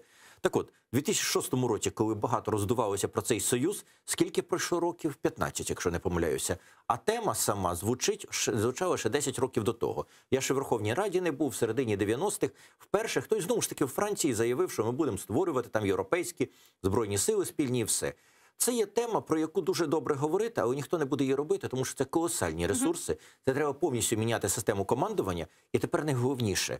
Америка, навіть зараз, коли при Трампі вони змусили європейців трошки більше ставитися до своєї військової сфери і оборони, трошки серйозніше і більше її фінансувати, Америка все одно несе основну вагу оборони Європейського Союзу. Зокрема, американські військові бази, які знаходяться на території європейських держав, які самі європейці весь час критикують, але якби, не дай Боже, американці їх забрали, вони б впали в паніку, тому що своїми військами вони захищатися не можуть. Вони знають, що на них ніяка Росія не нападе, доки там є американські військові. І навіть та сама Польща готова оплатити вартість створення бази і перебування американської бази на своїй території. Тому насправді всі ті розмови, які починає Макрон, це звичайний дуже дрібний шантаж. Але знаєте, я не граю в карти, але я собі приблизно уявляю, що якщо в тебе самі шістки, а в твого противника самі тузи, і ти починаєш його шантажувати своїми шістками, то це, напевне, виглядає дуже несерйозно. Франція почала шантажувати шістками, максимум, що вона може зробити, це знову заявити, що вона знову черговий раз виходить з НАТО. Вона це заявляє кожних 10 років, і один раз вона з НАТО виходила, і потім дуже поспіхом туди поверталася. Тому насправді завдати якогось удару не зможе, тому що європейська оборона тримається все-таки в першу чергу на зусиллях і на підтримці США. Тому мы маем просто співпадіння двух конфликтов. Но ведь, с другой стороны, не является ли это негативным сигналом для Украины, когда мы видим, что политика Джозефа Байдена сейчас направлена на противостояние с Китаем, и при этом мы видим возможное такое откидывание на второй, на третий план других своих важнейших союзников, в том числе Украины, для которой реальные угрозы представляют Россия, не только для Украины, в том числе и Польши, Балтии и так далее.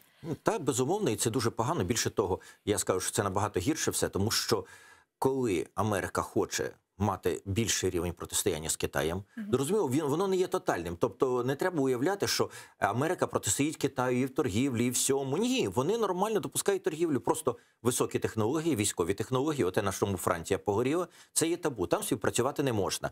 І проти китайської експансії, яка відбувається методом м'якої сили, у цілий ряд країн світу. Вони ледве відбили, не відбили, а пробують відбити китайську економічну експансію в Чорногорії, країна-член НАТО, яка стала залежною від Китаю. Вони зуміли відбити китайську експансію страшними сумами, страшними грошима в Греції, яка відбулася. І зараз на європейській території вони вже тримають баланс. Китайців не пускають.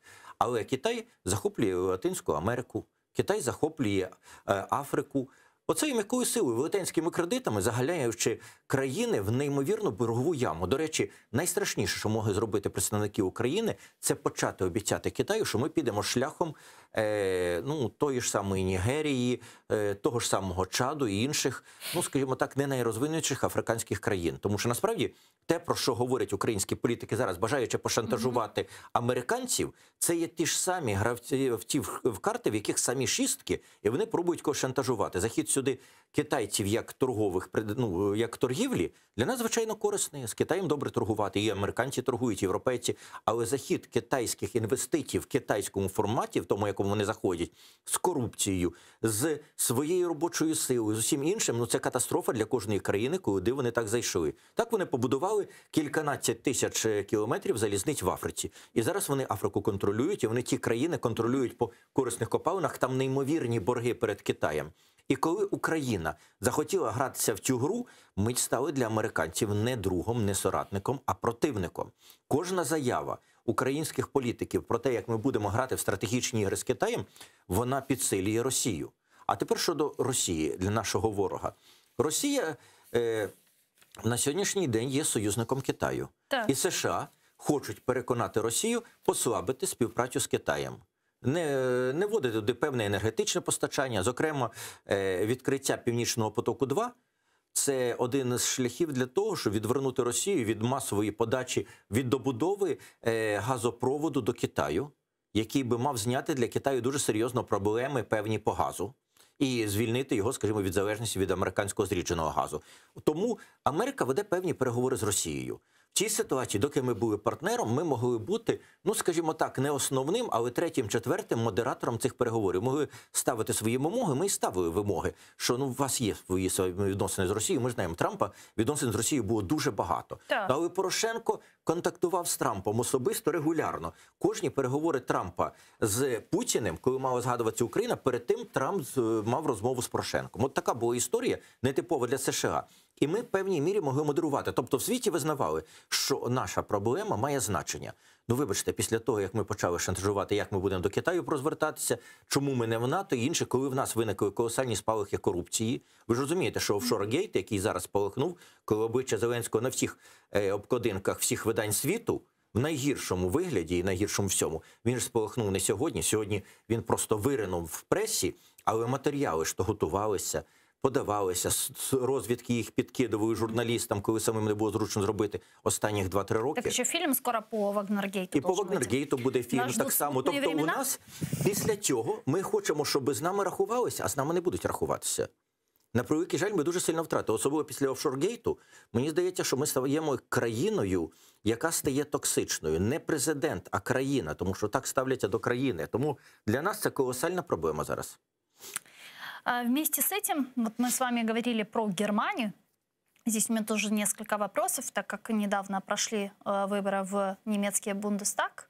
И до этого было непонятно, какая именно будет создана коалиция, в результате чего, кто именно станет канцлером. И сегодня, по предварительным данным, «Зеленые» заявили о том, что и либерал-демократы, о том, что они планируют углубленные переговоры с СДПН, с социал-демократами. Что можно сделать вывод о том, что Олаф Шольц, возможно, все же станет канцлером Германии. Многие украинские политические аналитики говорят о том, что Олаф Шольц является преемником Шрёдера, который сидит в «Газпроме». В этом есть какие-то у вас опасения в этом вопросе? Ні, якраз в цьому ні. Точно ні. Знаєте, я цікавлюся німецькою. Или он все-таки преемник Меркель?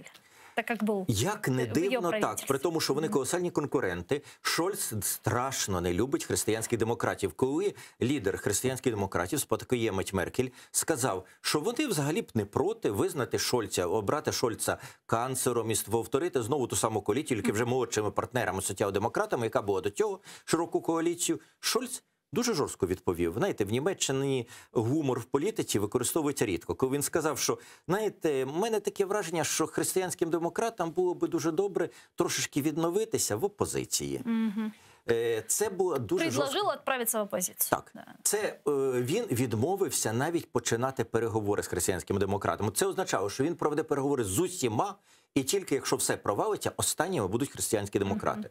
Оскільки і ліберали, і зелені погодилися на переговори з соціал-демократами, то майже впевненістю можна говорити, що буде саме цей формат коаліції. Шольц так чи інакше буде канцлером. Це вже, мені здається, стало однозначно. А тепер, що стосується Шольца. Тобто великої коаліції не буде? Ні, вже як виглядає, ну хіба що якимось чином апетити двох менших партнерів виявляться такими високими, що соціал-демократи не зможуть їх переварити. Бо ідеологічно вони знайшли спільну мову. Північний потік-2 вже і так втрачено, вже нема що робити. Це вже питання там американських санкцій, сертифікації судів. Тут уже коаліційну угоду вже не вплинуть. А Шольц зробив кілька кроків назустріч зеленим. Він раптом почав дуже сильно, останніх 3-4 місяці, рекламувати зелену енергетику. Особливо вітроелектростанції, на яких завжди використовували це в політичних цілях зелені. І він фактично їм протягнув руку, вони це сприймуть. Тепер щодо політичної орієнтації самого Шольца. Перше, Шольц не є людиною, яка цікавиться зовнішньою політикою. Він нею не цікавиться взагалі. Просто взагалі. Зараз йому доведеться цим займатися. Але він дуже серйозний економіст, він дуже серйозний фінансист. Він був у Меркель першим віце-канцлером, другою людиною в Німеччині, а другий він був міністром фінансів уряду Меркель. Що стосується міжнародних відносин, буде спадковість з Меркель. В цьому вже немає сумніву. Більше того, він не про російську лінію гне. Він дуже чітко заявив, що основне його завдання – це поглибити і покращити відносини з США. Наступне, на противагу Макрону, він дуже сильно хоче зміцнювати саме НАТО. Він на цьому дуже чітко акцентував. Далі по Росії дуже мало. Але він не проти Північного потоку-2, він не буде йому ставити палиці в колеса. І він з Росією хоче нормально торгувати, нормально співпрацювати. Це говорять всі німецькі політики, крім хіба що зелених, і то не в останній рік-півтора. Тому в цьому плані нібито якихось змін не буде. Що стосується його як Шрёдера наступника. Насправді його назвали Шрёдерівцем тільки в період, коли Шрёдер до 2005, якщо не помиляюсь, року був канцлером, а Шольц вже в той час був певним політиком, і він десь попадав під певну політичну групу впливів Шрёдера. Там були різні групи в соціал-демократії, він попадав під неї. Тільки Шрёдер перестав бути канцлером, відразу Шольц відійшов від нього і більше ніколи не був помічений в симпатіях. Особливо після того, коли Шрёдер продався Росії, він став для деяких людей в соціал-демократах дуже токсичним. Шольц – людина достатньо чиста, він не корумпований. І тому для нього Шрёдер став небажаною моделлю. Але є інша річ, яка для України неприємна. От сьогодні в Києві перебуває Франк-Вальтер Штайнмайєр. Да, кстати, він приїхав на зовсім інші речі, він приїхав на вшанування жертв Бабиного Яру, але його позиція для Шольца буде визначальна. Це федеральний президент Німеччини. До того він був міністром закордонних справ. І з Шольцом вони співпрацювали достатньо довго. Свого часу Шольца розглядали як конкурента на посаду канцлера Штайнмайєром, а Штайнмайєр відступився, пішов на посаду федерального президента, звільнивши дорогу партійній ієрархії повністю Шольцу. Тобто він відкрив йому дорогу. Шольц йому вдячний і вважає його в певній мірі для себе головним консультантом в міжнародних питаннях. Що це для нас означає? Це для нас означає, що пресинг по формулі, так званій формулі Штайнмайєра, а я на тому наполягаю, це не формула Штайнмайєра, а це є формула Лаврова, тільки чуть-чуть пом'якшена Штайнмайєром, буде на Україну з Німеччини просто колосальна. Тому що говоритиме Шольц з Україною мовою Штайнмайєра. А сам Штайнмайєр сьогодні на переговорах з Зеленським буде говорити о своїй же формулі? Я думаю, що назвати це переговором буде трошечки незручно. Розумієте, Штайнмайєр – один з тих політиків, які теж відзначаються некорумпованістю. І для них після цього скандалу такі зустрічі стають дещо токсичними. Я думаю, що в штабі Штайнмайєра дуже серйозно думали, чи в його канцелярії, чи треба робити таку зустріч, а оскільки вона була запланована ще до появи скандалу, Штайнмайєр планував приїхати вже давно, і була запланована ця зустріч, він її вже скасувати, очевидно, не зміг. Скажімо, президент Ізраїлю, той пішов іншим шляхом, він вирішив нейтралізувати, щоб не мати проблем у себе в країні. Ще раз кажу, після офшорного скандалу Володимир Зеленський став неймовірно токсичним у світі. Він пішов на інше, він демонстративно перед зустрічю з Зеленським зустрівся з Петром Порошенком. Продемонструвавши так, як Макрон, скажімо, перед президентським вибором в Україні в 2019 році теж зустрівся з двома, тобто він зняв для себе проблеми. Він зустрівся з лідером опозиції, з лідером влади, ніби все, і претензій нема. Штайнмайєр не додумався до такого варіанту, і я думаю, що йому в Німеччині будуть згадувати зараз про цю його зустріч досить негативно. Але тому я не думаю, що сьогодні на це йшла якась сильна мова, але для нас є ще один нюанс, який ніби позитивний і не зовсім. Насправді, посада міністра закордонних справ в новому уряді на 90% буде належати зеленим. Це 90%. Зелені до Росії настроєні негативно. Це добре. І негативно по Северному потоку. Не тільки по Північному, але перше, вони дуже негативно настроєні на те, як Росія корумпує європейських політиків. Взагалі корупція, яка йде звідси, для них неймовірний момент жорсткий. І вони проти Росії готові виступати. Але ми забуваємося, що коли виступають проти Росії, це ще не означає, що виступають за Україну. Те, що Україна стала зараз центром корупційного скандалу світового рівня, і в Німеччині це дуже жорстко зараз публікується, це означає, що, на превеликий жаль, ми не зможемо зелених завдяки цьому скандалу розглядати як своїх союзників в найближчі 2-3 роки. А как, кстати, это устроено в Германии? Министерство иностранных дел Украины свои позиции согласовывает с канцлером Германии, когда озвучивает те или иные тезисы? Насправді, вони основні речі мусять узгодити ще під час формування коаліційної угоди. У них підхід до коаліції дуже серйозний. Насправді, коли вона створюється, а тим більше у нас за останні 16 років 3 з 4 коаліцій, це була якраз широка коаліція, щоб ми не забувалися, це абсолютні антагоністи. Християнські демократи, соціал-демократи – це протилежні полюси. І вони зумудрялися домовлятися, вони зумовлялися створювати коаліції, і в них тому це відпрацьовано дуже сильно. Ви перед тим, як оголосити про щось, ви вже визначаєте, хто будуть міністрами. Це може бути негласно. Ці міністри готують свою програму. Буде кілька ночей сидіти, але випише кандидат міністр від зелених, випише свою програму, представить її, і вони не розійдуться, вони не підпишуть коаліційну угоду, доки вони не узгодять всі більш-менш важливі питання міжнародної політики. Тобто, після того, як вони узгодять, може бути щось, що Шольцу буде дуже неприємно. Але якщо він під час коаліційної угоди узгодив це питання, він ніколи проти нього не виступить, він буде його підтримувати, він буде говорити «за». От, скажімо, соціал-демократи в певний період не хотіли дуже активно підтримувати Україну в цій ситуації з війною. Але вони під час створення коаліції з християнськими демократами погодилися на цей момент. І пан Шольц, якому тоді було невигідно говорити щось проти Росії, якраз тоді, коли вони простягували Північний потік-2, виступив дуже жорстко проти анексії, проти Криму, проти війни на Донбасі, засуджував російські дії. Навіть недавно, от ще пару місяців назад. Тому насправді цей момент вони проговорять зараз. От зараз створюється позиція. І саме на цій позиції зелені не є союзниками України. Оце є біда. Пане Тарасе, давайте обратимся к украинской внутренней политике и в особенности к Верховной Раде Украины, где приближается отставка спикера Верховной Рады Дмитрия Разумкова. Знаете, что совсем недавно Верховная Рада отстранила его на 2 дня от пленарных заседаний. И сейчас есть несколько фамилий, кандидатур потенциального спикера Верховной Рады Украины. И тем не менее, 7 октября Верховная Рада планирует его отправить в отставку. Почему? Что пошло не так? Где эта переломная точка, когда Разумков из человека политтехнолога Зеленского, который активно участвовал в его избрании в президенты, превратился в такого человека, которого монобольшинство хочет отправить в отставку? Ну, я вам скажу, це сталося рівно рік назад. Пригадуєте, який конфлікт тоді виник? Як слуги кололися, коли вслух велетенська кількість заявлялася підтримку Разумкова. Йому вдалося переломити фракцію на користь своїх певних законопроєктів. Дуже неприємно зробити Зеленському. Зеленський протягував якийсь законопроєкт, а Разумков його завалив, а замість нього протягнув закон про підвищення ролі Верховної Ради в контрольних функціях за органами виконавчої влади. Тоді був страшний скандал. Але все тихенько закінчилося. Знаєте чому? Тому що насправді той конфлікт теж роздмухувався людиною, яка хоче контролювати всіх в Україні. Це не Зеленський. Це є канцелярист Андрій Єрмак.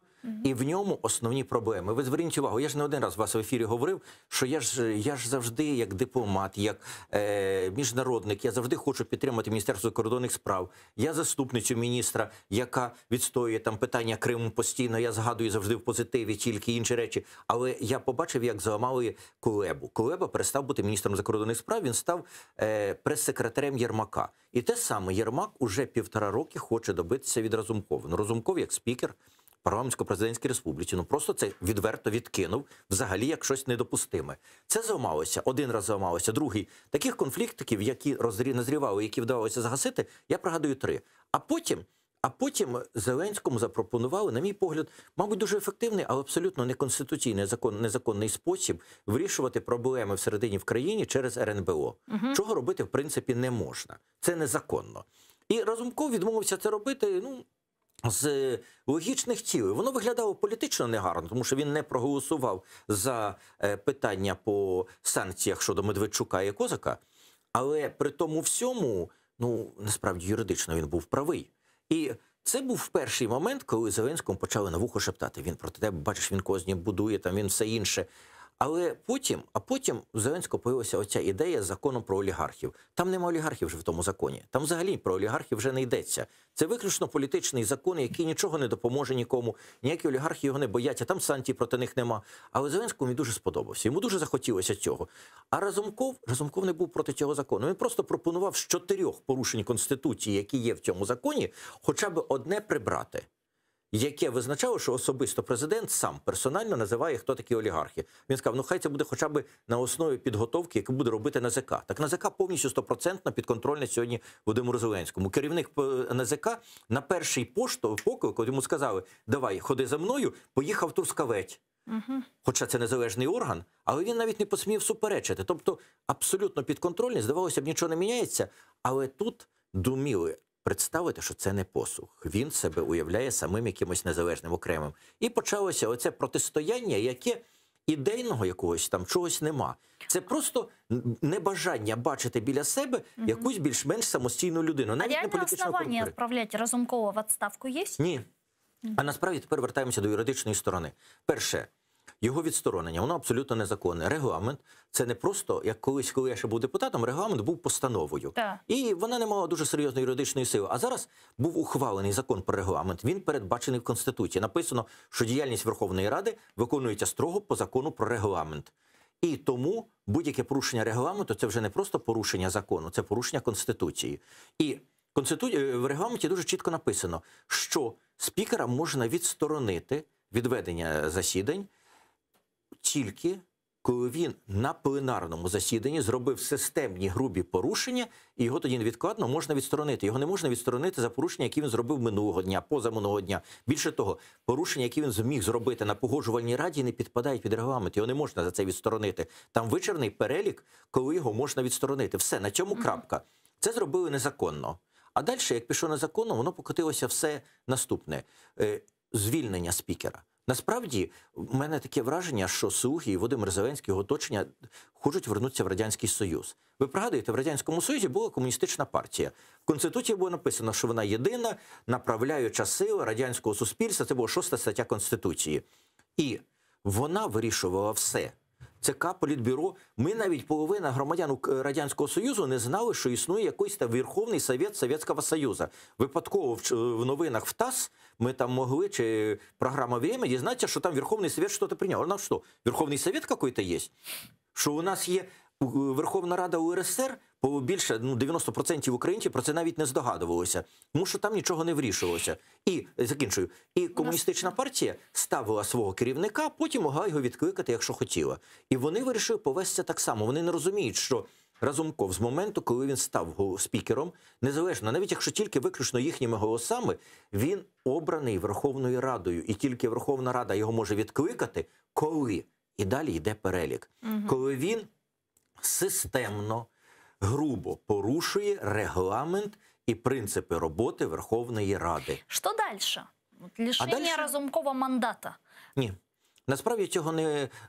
знаєте, хоча тепер я вже нічому не дивуюся. Вони стільки разів порушили закон, в тому числі і стосовно Разумкова, що може бути все. Але насправді Конституція дуже чітко визначає виключний перелік. Це, в випадку, якщо він, стосовно цієї ситуації, якщо він не вступив в фракцію політичної сили, від якої обраний, або ж покинув цю фракцію. Вертаємося до Разумкова. Разумков сьогодні є позафракційний, так само, як Стефанчук і як Кондратюк. Президія Верховної Ради це визначено. Тобто він залишається народним депутатом? Він залишається народним депутатом, тому що він вступив у фракцію, потім він був виведений з цієї фракції на основі закону, а не на основі своєї заяви.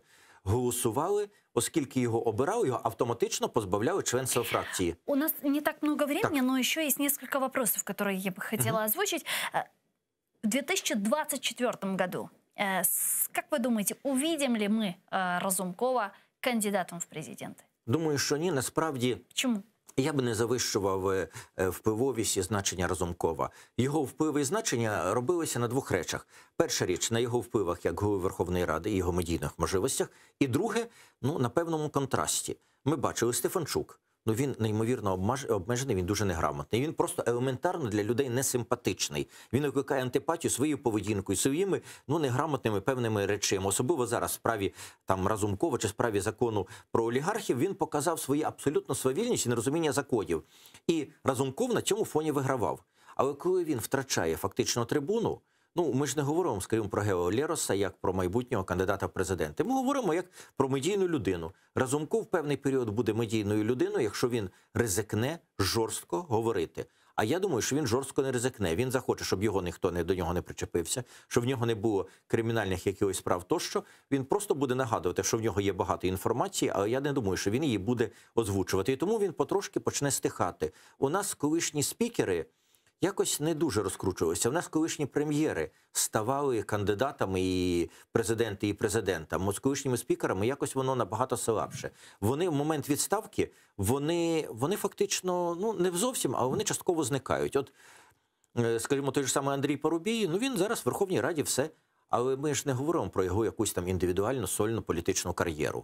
Так само і з Разумковим. Я думаю, що він відійде в тінь, він буде час від часу згадуватися, можливо, він буде доброю, хорошою антитезою новому керівництву Верховної Ради, яке дійсно безграмотне, абсолютно свавільне і дуже буде багато робити дурниць. Вони вже зараз, вони вже вмудрилися 2 рази створити жорстку парламентську кризу. 1 раз по ухваленню закону про олігархів, вони зараз пробують, відставивши швидше Разумкова, провести його в неконституційний спосіб, за що він колись буде цей закон скасований, за неконституційність ухвалення. А другий раз, зараз з порядком денним. Тобто вони навіть керувати не можуть. І Разумков на цьому плані буде вигравати, але не дуже довго. Люди без такої посади починають потрохи забуватися. Тим більше його перестануть пускати на більшість олігархічних каналів, хіба що може на Україну-24. Він буде популярним на опозиційних телеканалах, так безумовно. И последнее, пане Тарасе, помните, когда президент Украины Владимир Зеленский только пришел к власти, была вот эта популярная фотография с его командой, Гончарук, Данилюк, Богдан, да, Рябошапка, и непосредственно стоял там в том числе и Разумков, и помощника Зеленского. Там был недалеко, да. И вот сейчас из этой всей команды практически никого не осталось. Разумкова сейчас сносят. О чем это говорит? Знаєте, перше, що зараз появляється бажання цитувати старий віршик того фільму, пригадуєте, ще радянського, про 10 негритят. Агата Крісті. Так. А другий момент, а насправді це говорить про внутрішню особисту кризу Зеленського. Я вам скажу, це неприємна ознака, коли людина переходить від рівня політика до рівня, принаймні, я хочу бути диктатором. Я хочу, так должно бути. Коли вона переходить цю межу, вона починає боятися, не любити, ненавидіти своїх партнерів, а не опонентів. Опоненти, вони вороги, він їх не так боїться, він потім перейде до них. А зараз він боїться своїх друзів. Оце найгірше. Причому всі люди, які приходили до диктатури, починали боятися і знищувати своїх друзів. Я наводжу приклад Сталіна. Сталіна був один великий ворог. Цей ворог називався Троцький. А всі інші, Бухарин, Зінов'єв, Камінєв, всі інші, вони були його соратниками. Вони просто, як Разумков, казали: Йося, а може бути немножко пом'якче, а може бути не зовсім так по-глупому делать. Те саме, що Разумков казав, скажімо, по тому закону про олігархів. Давайте не по-тупому. Буквально минутку. І закінчилося тим, що всі вони були розстріляні. А Троцький, проживши там зайвих 10-15 років після того. Тому те ж саме зараз відбувається. Зеленський зачищає всіх, хто є особистостями навколо нього. Там можуть вижити тільки ті, хто, навіть не будучи дуже дурними, пробують себе такими представити. Я звернув увагу, як помінялася поведінка деяких людей в оточенні Зеленського. Вони починають себе поводити дуже придурочно. Той же самий Арахамія, він себе поводить дуже принизово.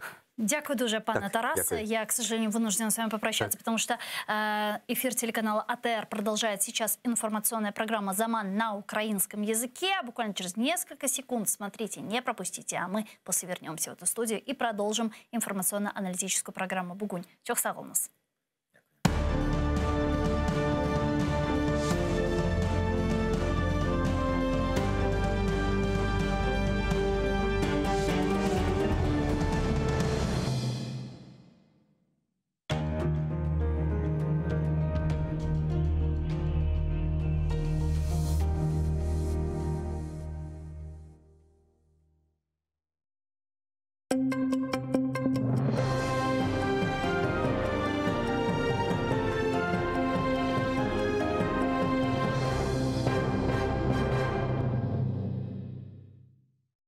Осману Аріфмеметову не дозволили повернутися до розгляду його справи. Раніше Південний окружний військовий суд Ростова-на-Дону відсторонив бранця від засідань за використання рідної кримсько-татарської мови. Ростовські судді знову розглядали справу 25 кримських татар, яких через нібито причетність до Хізбут-Тахрір звинуватили в тероризмі. У п'ятірці Османа Аріфмеметова, Рустема Шейхалієва, Руслана Сулейманова, Яшара Муєдінова і Інвіра Аметова допитали так званого таємного свідка. Він назвався Біляловим і стверджував, що був на зібраннях, де бранці нібито якось особливо зверталися один до одного та давали присягу. Але згодом свідок додав, що це лише його припущення. За словами адвоката Олексія Ладіна, так званий свідок провокував захист та намагався робити зауваження щодо запитань. Раз, когда у защиты возникали конкретные вопросы по обстоятельствам того, чего он якобы, то есть по обстоятельствам этих собраний, где он якобы присутствовал. Свидетель говорил: не помню, путался в показаниях. Собственно, для защиты очевидно, что с большой степенью вероятности свидетель не присутствовал на тех собраниях, о которых он говорит. Он говорил заранее заученный текст. Камера кишить тарганами та пацюками, а керівництво СІЗО змушувало голосувати на виборах до Російської Думи. Кримський татарин Рустем Мурасов, якого через нібито причетність до Хізбут-Тахрір окупанти звинувачують у тероризмі, розповів про нелюдські умови тримання під вартою. Окупаційний Ленінський райсуд Севастополя продовжив арешт Мурасова до 11 січня наступного року, відкинувши доводи захисту. Бранець заявив, що його заарештували за активну підтримку кримсько-татарських політв'язнів та їх родин, а також розповів про тиск силовиків та умови тримання у СІЗО Сімферополя. Это сырость, это грибок, это крысы, мыши, тараканы, то есть вся эта живность, да, сырость, при которой не сохнет одежда. Он сказал, что баня, которая положена раз в неделю, то есть реализуется, его не выводят в баню, и сокамерников, кто с ним находится, это еще 3 человека, они уже более 20 дней не выводятся на баны, эти процедуры, которые положены в следственном изоляторе. И также сказал о том, что на него оказывали определенное давление в связи с выборами, заставляли выйти на выборы, проголосовать, угрожали, можно сказать, тем, что ухудшат еще и так невыносимые условия содержания, еще более ухудшат, если они не проголосуют. Конечно же, они дали понять, то есть Мурасов и остальные наши политзаключенные, что голосовать они не собираются. 51-річного Рустема Мурасова окупанти затримали в серпні в селі Айланма, Поворотне, Бахчисарайського району. Його, а також Завура Абдулаєва, Рустема Таїрова, Раїфа Фівзієва та Джебара Бекірова через нібито причетність до Хізбут-Тахрір звинуватили у тероризмі. Допомогти дітям кримських бранців. Заступник голови Меджлісу нардеп Ахтем Чийгоз закликав народних депутатів приєднатися до благодійної акції «Рука допомоги», започатковану для збору коштів для дітей, чиїх батьків окупанти кинули за грати, безпідставно звинувативши у тероризмі. Для зборів відкрито 2 рахунки, куди кожен охочий може пожертвувати посильну суму. Акція триватиме до 10 жовтня. Організатори Крим Айлісі, кримська родина та Меджліс кримсько-татарського народу розраховують зібрати суму, якої б вистачило для того, щоб кожна неповнолітня дитина отримала не менше 1000 гривень. А таких дітей, позбавлених російськими окупантами батьківської опіки, на півострові вже 197. За даними організаторів, на 1 жовтня вдалося зібрати майже 141 тисячу гривень. Зараз по всій Україні йде така акція підтримки дітей наших політв'язнів. І це не тільки мова про гроші, це бути солідарними в цій боротьбі. Я вас також закликаю залучитись до цієї акції. Зеленський увів у дію рішення Ради нацбезпеки і оборони про введення санкцій за проведення виборів до Держдуми Росії на окупованих територіях України. У санкційному списку, зокрема, опинилися 33 кандидати в депутати Російської Держдуми. Серед них тимчасово непрацюючий мешканець окупованої Алушти Еміль Арпатли, колишня журналістка Оксана Лобода та колишній депутат Верховної Ради Криму Сергій Шувайніков. У санкційному списку також 54 члени так званих виборчих комісій в ОРДЛО та Криму. На цих людей наклали повний пакет обмежень – від заборони в'їзду до блокування всіх активів. Санкції діятимуть безстроково. Український воїн зазнав вогнепальних уламкових поранень під обстрілом російських окупантів. Зараз боєць під наглядом медиків у задовільному стані, повідомили у штабі Об'єднаних сил. Ворог гатив з мінометів по оборонцях Кримського на Луганщині, а поблизу Трьохізбенки, Новотошківського та Красногорівки застосували гранатомети, кулемети та іншу зброю. Українські захисники вгамували ворожу активність вогнем у відповідь. Станом на 11 годину ранку 6 жовтня з боку російсько-окупаційних військ зафіксовано одне порушення режиму припинення вогню. Поблизу Нью-Йорка ворог відкривав вогонь зі станкових протитанкових гранатометів. За поточну добу втрат серед військовослужбовців Об'єднаних сил немає. Українські захисники вели активну оборону та давали належну відповідь противнику, не застосовуючи заборонене мінськими домовленостями озброєння. Завдяки зусиллям наших воїнів рубежі підрозділів залишилися незмінними.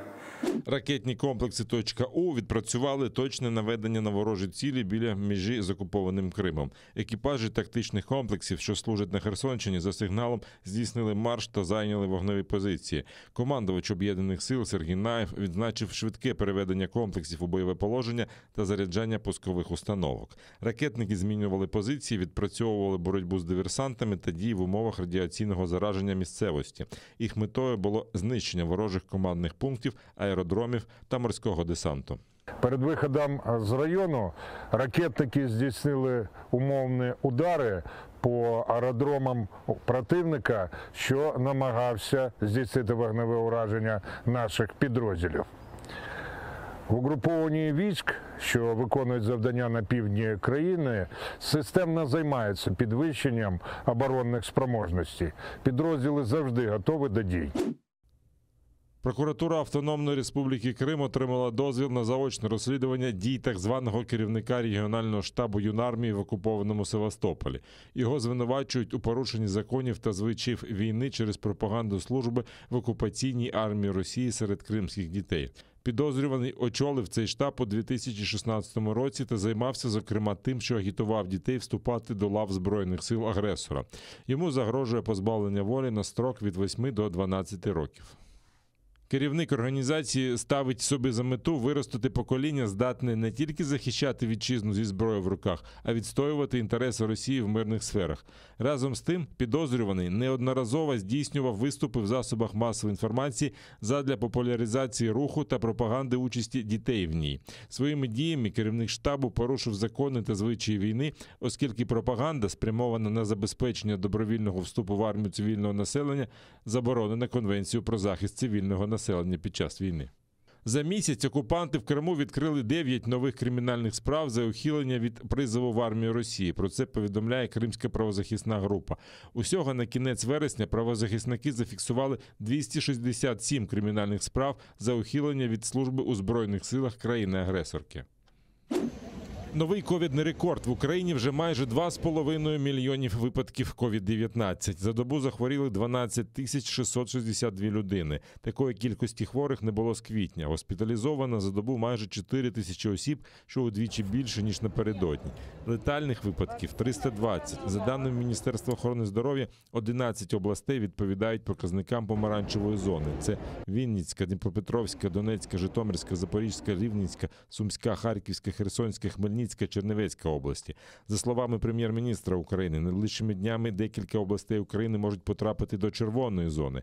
Але Денис Шмигаль не уточнив, про які регіони йдеться. В Україні триває 4-та хвиля. Статистика по нових захворілих, на жаль, невтішна. Багато нових госпіталізацій та важких випадків.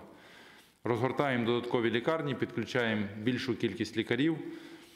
Адже бачимо, що в деяких областях ситуація набирає загрозливого масштабу. Але вакцинація залишається єдиним способом, аби подолати коронавірусну епідемію. Наші європейські сусіди це демонструють своїм прикладом. Ми вимушені констатувати, що найближчими днями декілька областей можуть потрапити до червоної зони. Це означає, що кінотеатри, кафе, ресторани, спортзали, театри, інші громадські місця зможуть працювати лише, якщо 100% персоналу буде вакциновано 2 дозами, і також 100% відвідувачів будуть повністю вакциновані. В окупованому Криму добова захворюваність сягнула історичного максимуму. Навіть за сумнівними підрахунками окупаційної влади на півострові нарахували 654 нові випадки ковіду, а ще 19 людей не змогли подолати хворобу і пішли з життя. Найбільше нових пацієнтів фіксують у Сімферополі, Феодосії та Керчі, а окупаційний голова Севастополя Михайло Розважаєв жаліється, що вірус мутує, люди хворіють довше, а кількість інфікованих за тиждень зросла на третину. Літні зливи не врятували. В пошуках води на півострові планують пробурити 36 свердловин до кінця року. Про це заявив очільник окупаційного уряду Криму Юрій Гоцанюк. Довбатимуть на Іванівському, Чеботарському, Миколаївському та Бештерек-Зуйському водозаборах. За словами Гоцанюка, 22 свердловини вже в роботі. Звідти окупанти отримують трохи більше 30 тисяч кубометрів щоденно. Раніше московський куратор окупованого півострова Марат Хуснулін запевняв, що після літніх злив і повеней Крим нібито забезпечений водою на найближчі роки. Ніби в очікуванні авіанальоту. Окупаційна влада неабияк налякала кримчан своїми черговими навчаннями. Цього разу по всьому Криму увімкнули сирени сповіщення та навіть перервали ефіри пропагандистських телеканалів. Роздираючий шум всюди лунав у всіх містах зі стаціонарних гучномовців. А щоб попередження точно всі почули, вулицями їздили спеціально переобладнані радянські мікроавтобуси. Навчання оцінили далеко не всі кримчани.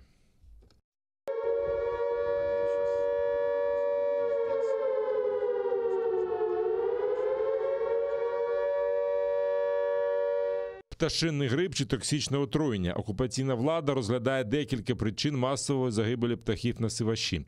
Минулого тижня неподалік від води нарахували тисячі раптово померлих пернатих. Найбільше – чорношиїх поганок.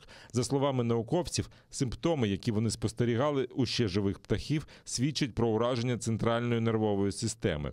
Пташки тупцюють на одному місці, смикають головою, а тоді втрачають орієнтацію в просторі і падають замертво. При цьому такі симптоми поки фіксують лише на Кримському узбережжі Сіваша. На Херсонщині масової загибелі птахів не спостерігається. Але регіон моніторить Держпродспоживслужба України. А на озері Ковш в Саках померли всі лебеді. Місцеві жителі повідомляють, що до водойми неможливо наблизитись через нестерпний сморід. Причина масової загибелі птахів також невідома.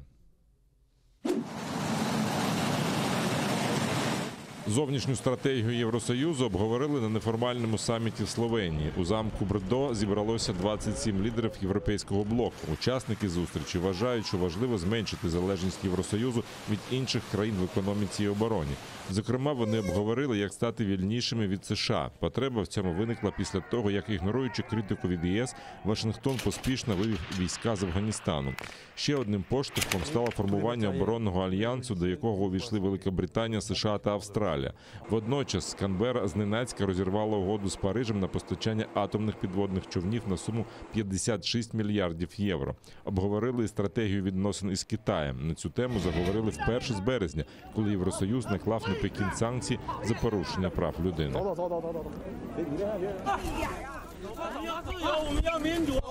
Після недавніх подій, пов'язаних з Афганістаном, Китаєм і Індо-Тихоокеанським регіоном, чітко зрозуміло, що важливо розвивати колективний розум ЄС. За столом переговорів ми вислуховуємо різні аргументи, намагаємося співпрацювати і координувати наші дії. Єдність – це дуже велика перевага Європи. Розробляти оборонну стратегію Євросоюзу після саміту буде верховний представник ЄС з питань закордонних справ і політики безпеки Жозеп Борель. Припускають, що документ буде готовий у листопаді. Учасники неформальної зустрічі, що обговорять можливу інтеграцію до ЄС 6 західнобалканських країн. Приєднатися до європейського блоку хочуть Північна Македонія, Боснія і Герцеговина, Албанія, Сербія, Косово та Чорногорія.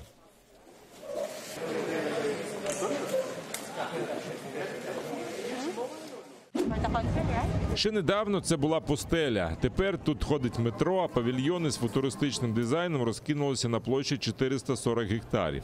У Дубаї розпочала роботу всесвітня виставка, яку через пандемію відклали на рік. Участь бере понад 190 країн.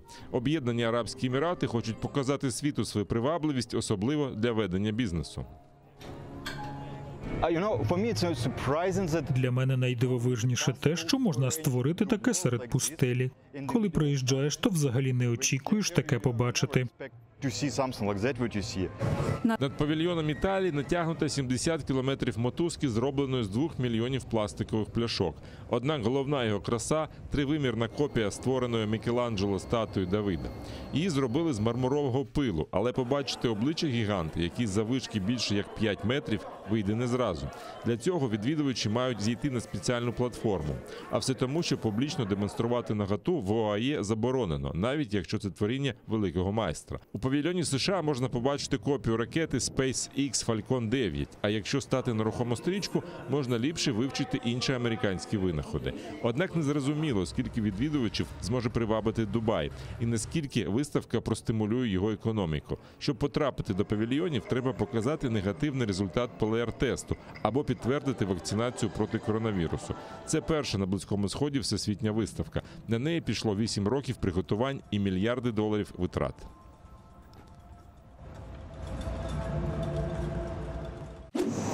Працівники заводів на півночі Китаю кажуть, що їхній бізнес не виживе, якщо влада і далі вимикатиме світло. Останнім часом це стало дуже великою проблемою для всього регіону, бо не вистачає вугілля для теплових електростанцій. Перебої з електропостачанням найгірші за багато років, а там загалом живе майже 100 мільйонів осіб. Гаолай має громадську пральню в Шеньяні, столиці провінції Ляонін. Каже, що дуже збиткує, бо доводиться орендувати дизельний генератор. Утрати, безумовно, є. Я орендую генератор. Насправді це нам по силі, та якщо це триватиме довго, то витрати будуть надто великими. Ми не виживемо. Ян Юнь керує металообробним заводом. Каже, що якщо світло вимикатимуть часто, то його підприємство не зможе випускати продукцію. З минулого тижня понад 100 компаній, що виробляють електронні компоненти чи добувають золото, повідомили про затримки з постачанням через вимикання світла. Перебої з електроенергією виникли, бо почало дорожчати вугілля. А вугільний ТЕС виробляють 2/3 всієї електрики Китаю. До того стали менше постачати сировину, а попит на неї в промисловому секторі збільшується. Приєднуйтесь до сім'ї АТР та підпишіться на сайт нашого телеканалу. Для цього наберіть в браузері atr.ua, натисніть на кнопку «Вступити в сім'ю АТР», виберіть суму і натисніть кнопку «Підтримати АТР». Після цього заповніть дані своєї картки та електронної пошти. Оберіть регулярність платежу, погодьтеся з умовами програми та натисніть кнопку «Оплатити». Перший кримсько-татарський телеканал АТР – це максимальна та ексклюзивна інформація про Крим. Це єдиний осередок свободи слова для кримського татарського народу. Підписка на наш сайт – це підтримка нашої інформаційної боротьби та ваш внесок у повернення півострову додому, в Україну.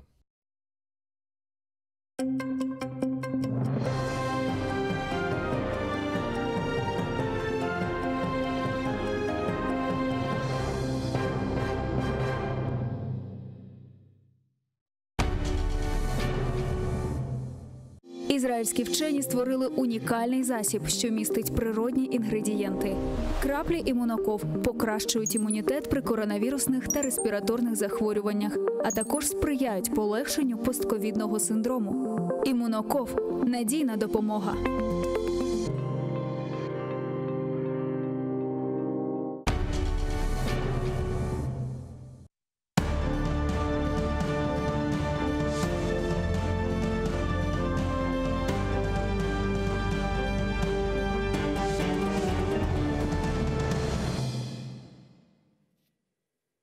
Ассаляму алейкум, хайрлах шамлар, добрый вечер. В эфире телеканала АТР. Вы смотрите информационно-аналитическую программу «Бугунь». В студии для вас работаю я, Гульсум Халилова. И следующие 35 минут в этой студии с гостем мы обсудим основные новости и события сегодняшнего дня. Я напомню, что мы работаем в прямом эфире на экраны ваших телевизоров. Режиссеры периодически выводят номер телефона, так что вы можете звонить к нам абсолютно бесплатно по Вайберу +3 8067 63 46 130. Можете присоединяться по скайпу atr.tv. Это наш адрес. Звоните, задавайте ваш вопрос.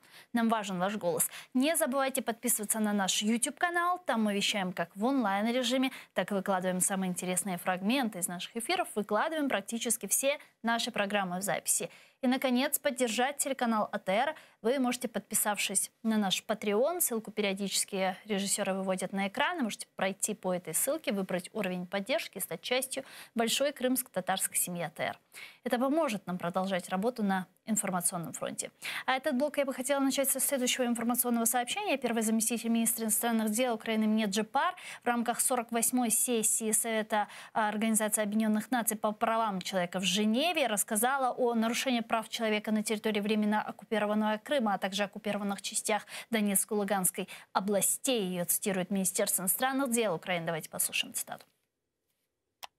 На тимчасово окупованому Кримському півострові відбуваються незаконні обшуки, арешти, затримання, зникнення, тортури в місцях позбавлення волі. За російськими ґратами разом із сотнями інших політичних заручників залишаються Наріман Джелял, перший заступник голови Меджлісу кримсько-татарського народу, Азіз та Асан Ахтемови.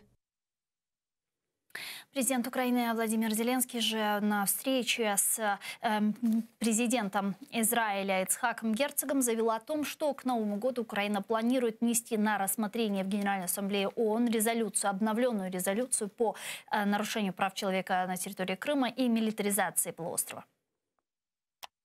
Сподіваємось, що ця позиція підтримки буде зберігатися і надалі. Зокрема, в рамках ООН, де до кінця цього року Україна внесе на розгляд Генеральної асамблеї оновлені резолюції щодо ситуації з правами людини в окупованому Криму та мілітаризації окупованого півострова. Я рада представить гостя нашей студии Микола Маломуш, екс-голова служби зовнішньої розвідки України. Пане Микола, вітаємо вас. Добрый вечер. Добрый вечер. Да, только что услышали цитату президента Украины Зеленского, а также имени Джепар. Как вы думаете, использует ли в полной мере Организация Объединенных Наций свои механизмы в вопросе давления на Росію? Ну, я бачу, що Організація Об'єднаних Націй, вона дійсно приймає резолюцію на підтримку України і щодо незаконної анексії Криму, і щодо військових дій на Донбасі, але в даній ситуації ці механізми діють неефективно. Я сам був учасником ряду засідань Генасамблеї і безпекового сектору. Ці всі теми треба дійсно готувати дуже активно відносно конкретних порушень. І з іншого боку, чіткі міжнародно-правові повинні бути документи відпрацьовані. Але крім чіткої професійної і юридичної підготовки, ми повинні працювати з країнами-учасниками. Це надзвичайно важливо. Чому? Тому що якщо будуть наші союзники активні, учасники якраз і підготовки, і саме головне голосування за, відповідно, і ті програмні матеріали, які ми подаємо, і саме головне санкції, можливо, механізми дій. І що дуже важливо, що крім резолюцій, які будуть задіяні на рівні ООН, зрозуміло, країни-учасники, які мають стратегічне бачення нового світопорядку, від яких залежить і Росія, це глобальні виклики. Це, можливо, конфронтація ядерна, гіперядерна зброя сьогодні, яка знищить все людство. І не буде нікого.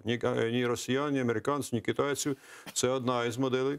І сьогодні ми говоримо так, десь 18 тих глобальних проблем, включаючи енергетичну, кліматичну, навіть ковідну, я говорю, вже безпекову, надважливо, що всі країни повинні об'єднатися. Але в цьому ключі, якраз і на рівні ООН, треба говорити про ті больові точки. А больова точка – це що? Там, де порушено міжнародне право. Це Крим, це Донбас, це те, що сьогодні створює проблеми на міжнародному рівні. Чи це не є, по-перше, конкретним порушенням міжнародного права? Саме головне болюче і конкретно – це прав людини. І, зокрема, кримських татар, як ми вже говоримо конкретно, це лідери якраз кримсько-татарського руху, з якими постійно працювали. Це не екстремісти, це передові люди свого часу, які формують нову стратегію, нову модель демократії і на Кримському півострові. І в цій ситуації Росія, зрозуміло, знищує ці ростки демократії, а тим більше, захопивши Кримський півострів, намагається встановити свої режими. От що можна протиставити цьому? Зрозуміло, це резолюція як базовий документ, але з іншого боку, це активна позиція країн-учасниць, членів Ради безпеки ООН і особливо тих гарантів, мінімум 19-ки, як ми говоримо, в рамках 20-ки, ті, які займуть жорстку позицію відносно того припинення порушення прав людини, припинення мілітаризації в рамках такої великої угоди. Зараз ми дивимося всеохоплюючу угоду світову по обмеженню стратегічних озброєнь, тоді тактичних і малої середньої дальності. В цьому форматі ми не можемо поставити питання про те, щоб не допускати мілітаризацію Криму і розміщення там, недопущення розміщення особливо, носіїв ядерної зброї. І верифікація Це передбачено міжнародними нормами, це передбачено останньою угодою між США, Байден, Путін. Навіть це вже передбачено, тому що цю угоду підписали. А какова вероятность того, что на территории Крыма уже готовится инфраструктура под размещение ядерного оружия, или более того, что уже Россия разместила там ядерное оружие? На сьогоднішній день дані розвідки, це мої колеги, стратегічна військова розвідка про це конкретно свідчать. Про те, що є носії ядерної зброї, тому що ті заявлені комплекси і ракетні, інші, вони мають можливість нести як звичайні ракети, так і ядерні ракети. Тому хоча б мінімум малої середньої дальності. Це вже перший формат мілітаризації і якраз нуклеїзації. Це розшифровується, що це таке, це розміщення ядерних носіїв, які дійсно можуть примінятися в будь-який момент. А на кого они могут быть направлены, если размещены на территории Якщо ми говоримо про тактичне озброєння, це направлено проти України і країн Європейського Союзу, наших союзників, і НАТО-членів. Якщо ми вже говоримо про більш широкий формат, поки ще немає даних про стратегічне озброєння, тому що треба шахтного типу або, наприклад, підводні човни, це вже відповідно і на США, і на інші країни, члени НАТО. Ми говоримо, що націлюються конкретні об'єкти, наприклад, Київ, наприклад, інші стратегічні об'єкти, ядерні, наприклад, наші військово-промислові комплекси, які сьогодні визначають всю потугу України.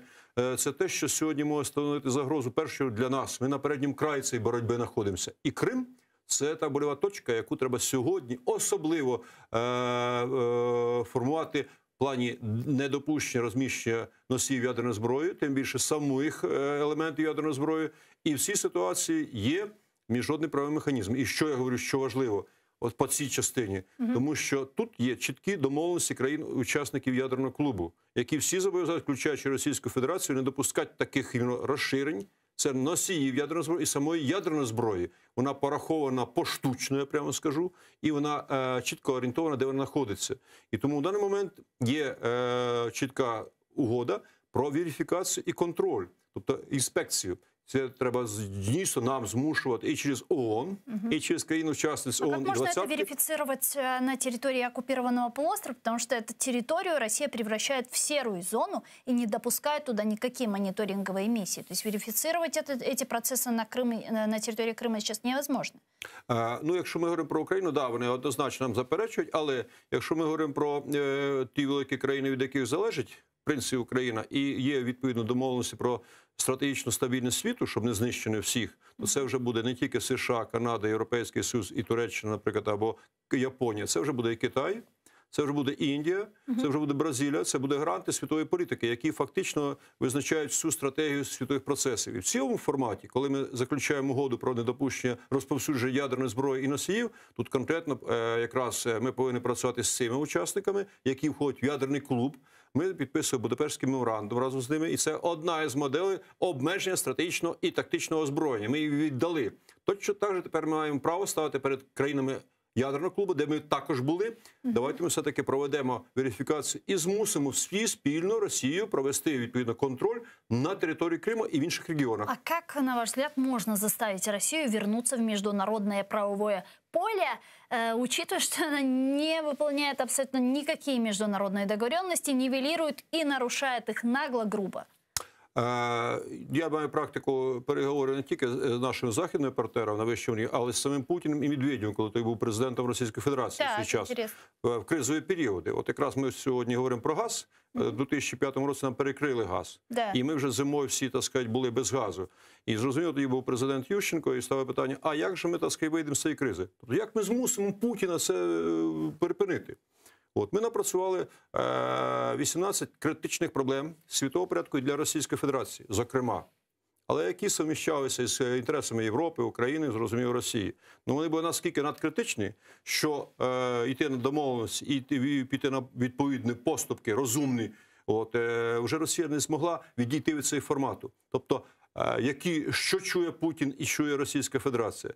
Де об'єднуються всі країни світу, де порядок денний він праведний і відповідно в плані безпеки, де механізми, не ті просто санкції, які сьогодні звучать, вони можуть задіяні бути всеоб'ємлючі, і військові, і енергетичні, і SWIFT ми говоримо, і особисті ресурси Путіна, його оточення, які знаходяться в гаванях за кордоном, під контролем, це трильйони доларів, не мільярди, а трильйони, а це саме болюче питання. І ще ряд таких аргументів, які сьогодні я можу не розшифровувати, але вони надкритичні для Росії. Отут якраз важливо, що оцей клуб країн передових цивілізованих це питання об'єднано підняв. І Путін на неофіційному рівні. І я просто впевнений, при такому об'єднанні зусиль відносно і Криму, і відносно Донбасу ми можемо вже мати прогрес. Мінімум нерозміщення ядерної зброї, мінімум припинити переслідування наших, так сказати, активістів, і звільнити з тюрми. Це може бути. І так не раз домовляв, що Радянський Союз, коли до нас США, коли звільнити навіть політичних в'язнів. І звільняли, і віддавали навіть на Захід. Сьогодні ці механізми треба задіяти, але потужно об'єднавши зусилля. Я просто підтверджую, хто це. США, це Канада, це Британія, це Європейський Союз, секторально Японія, Туреччина, Індія, Китай, Бразилія – це в форматах і недопущення, і ядерного озброєння на територію Криму, і з порушення прав людини, це вже, я говорю, в першу чергу повинно бути організаційно, ми зв'язані з американцями, європейцями, відповідно, і з іншими учасниками. Але цьому передує велика робота. Нам треба професійно підійти по кожній темі, виходячи з принципів міжнародного права, знання глибоко проблем Росії, на що найболіві точки, які можна натиснути, і використовуючи якраз залежність Росії в багатьох секторах, тут якраз і задіяти наші партнерські стосунки. А як ви думаєте, яка основна болевая точка, можно сказать, ахиллесова пята Росії сьогодні? Росія просто сьогодні без зовнішніх ринків збуту, фактично газу, нафти, вона фактично буде мертва.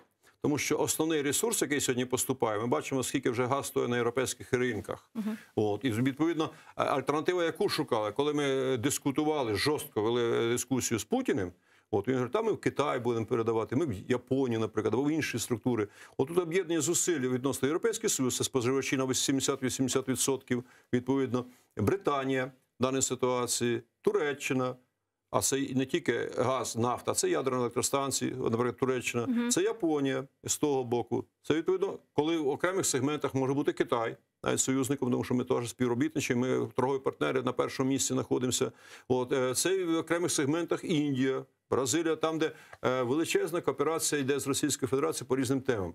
Якщо умовно припинити 3 складових частини, просто скажу, я вже не говорю про 18 позицій. В першу чергу, не поставка газу і нафти, а вона повинна постійно поставлятися.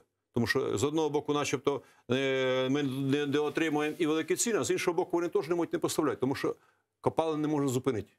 Ембарго. Це вони просто технологічно не можуть зупинитися. Вони зразу, так сказати, знецінюються. І Росія падає. Газові, нафтові, наприклад, інші копалини, які вони поставляють, відповідно, ресурси, які ще інші можуть, електричні. Якщо ми говоримо про таку спільну позицію країн-учасників і альтернативи Росії немає, розуміло, це проблема. Фінансова проблема. Система SWIFT, вона працює. Якби вони не говорили, що ми її відімкнемо, все інше, нічого не працює. Тому що це світова економіка.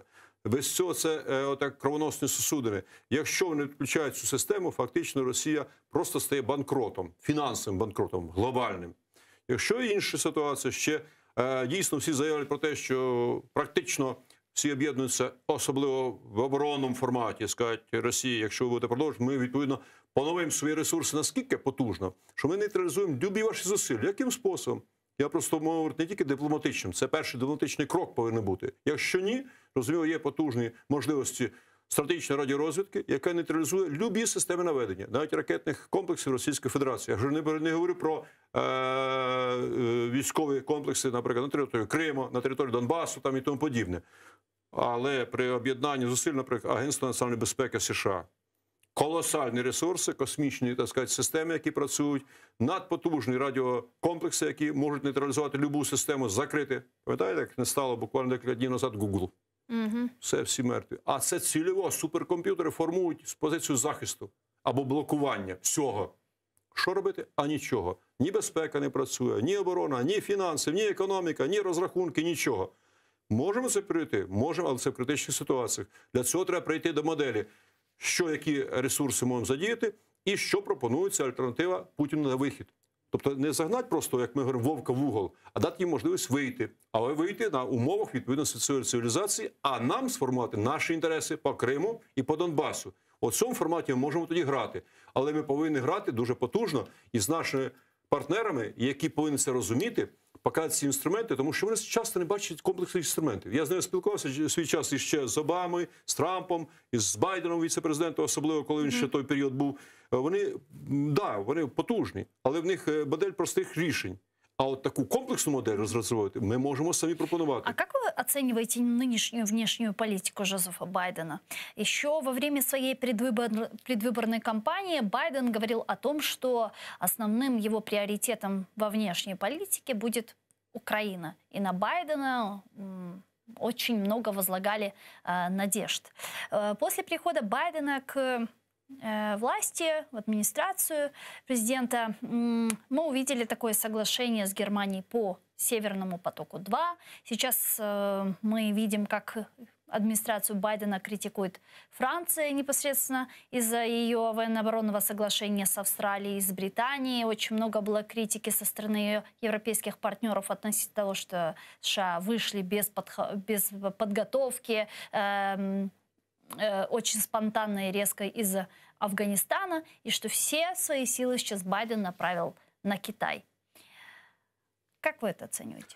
Ну, в першу чергу, треба відзначити, що Байден і команда орієнтуються на пріоритети США, не рахуючись особливим відносинам навіть з Україною або і з іншими союзниками.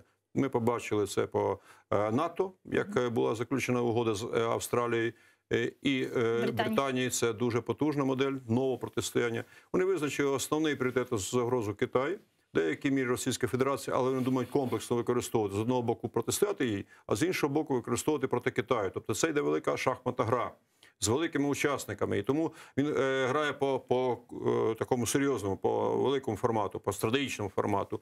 А Україна в цій ситуації, вона десь знаходиться на цьому передньому краї, вони думають, так будуть виконувати ці функції. Ми будемо підтримувати, але політично, дипломатично, але от таку комплексну програму не формувати. Я просто можу сказати з такої практики, вони говорять, дайте програму дій, яку передбачали, як ми повинні спільно діяти. І для США, і для Британії, і для європейських країн наших, і для інших учасників. Я чому говорю про треті країни? Тому що там також є протиріччя з Росією, але є також наші спільні інтереси. Там, де будуть потужні спільні інтереси, там буде захист. Ну, наприклад, якщо ми говоримо з американцями, вони говорять, да, говорять. Але ту програму, яку ви сформулювали, вона фактично не має перспектив регулювання, наприклад, чи по Мінським угодам.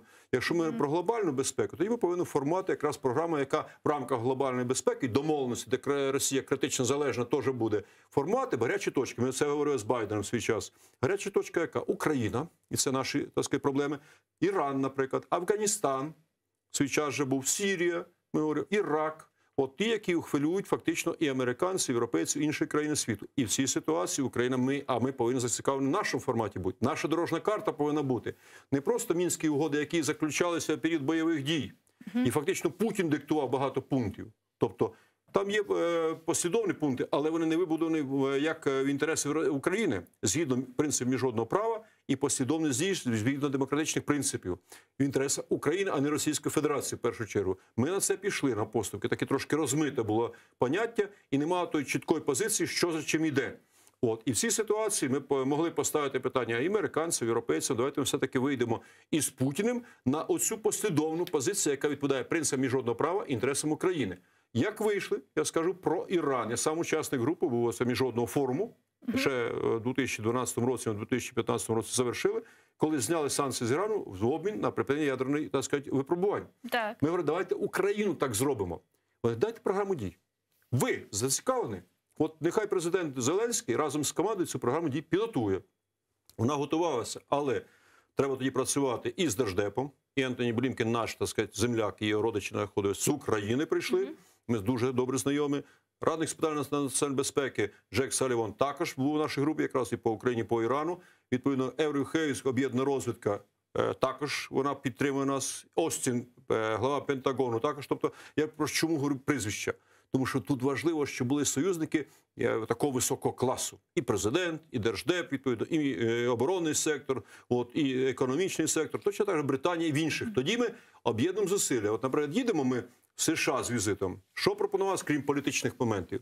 Наповнення візиту конкретними програмами дій, що не прозвучало. Прозвучали якісь загальні там проекти і тому подібне. Ми підготуємо контракти за півроку, за рік. Які? Ракетні.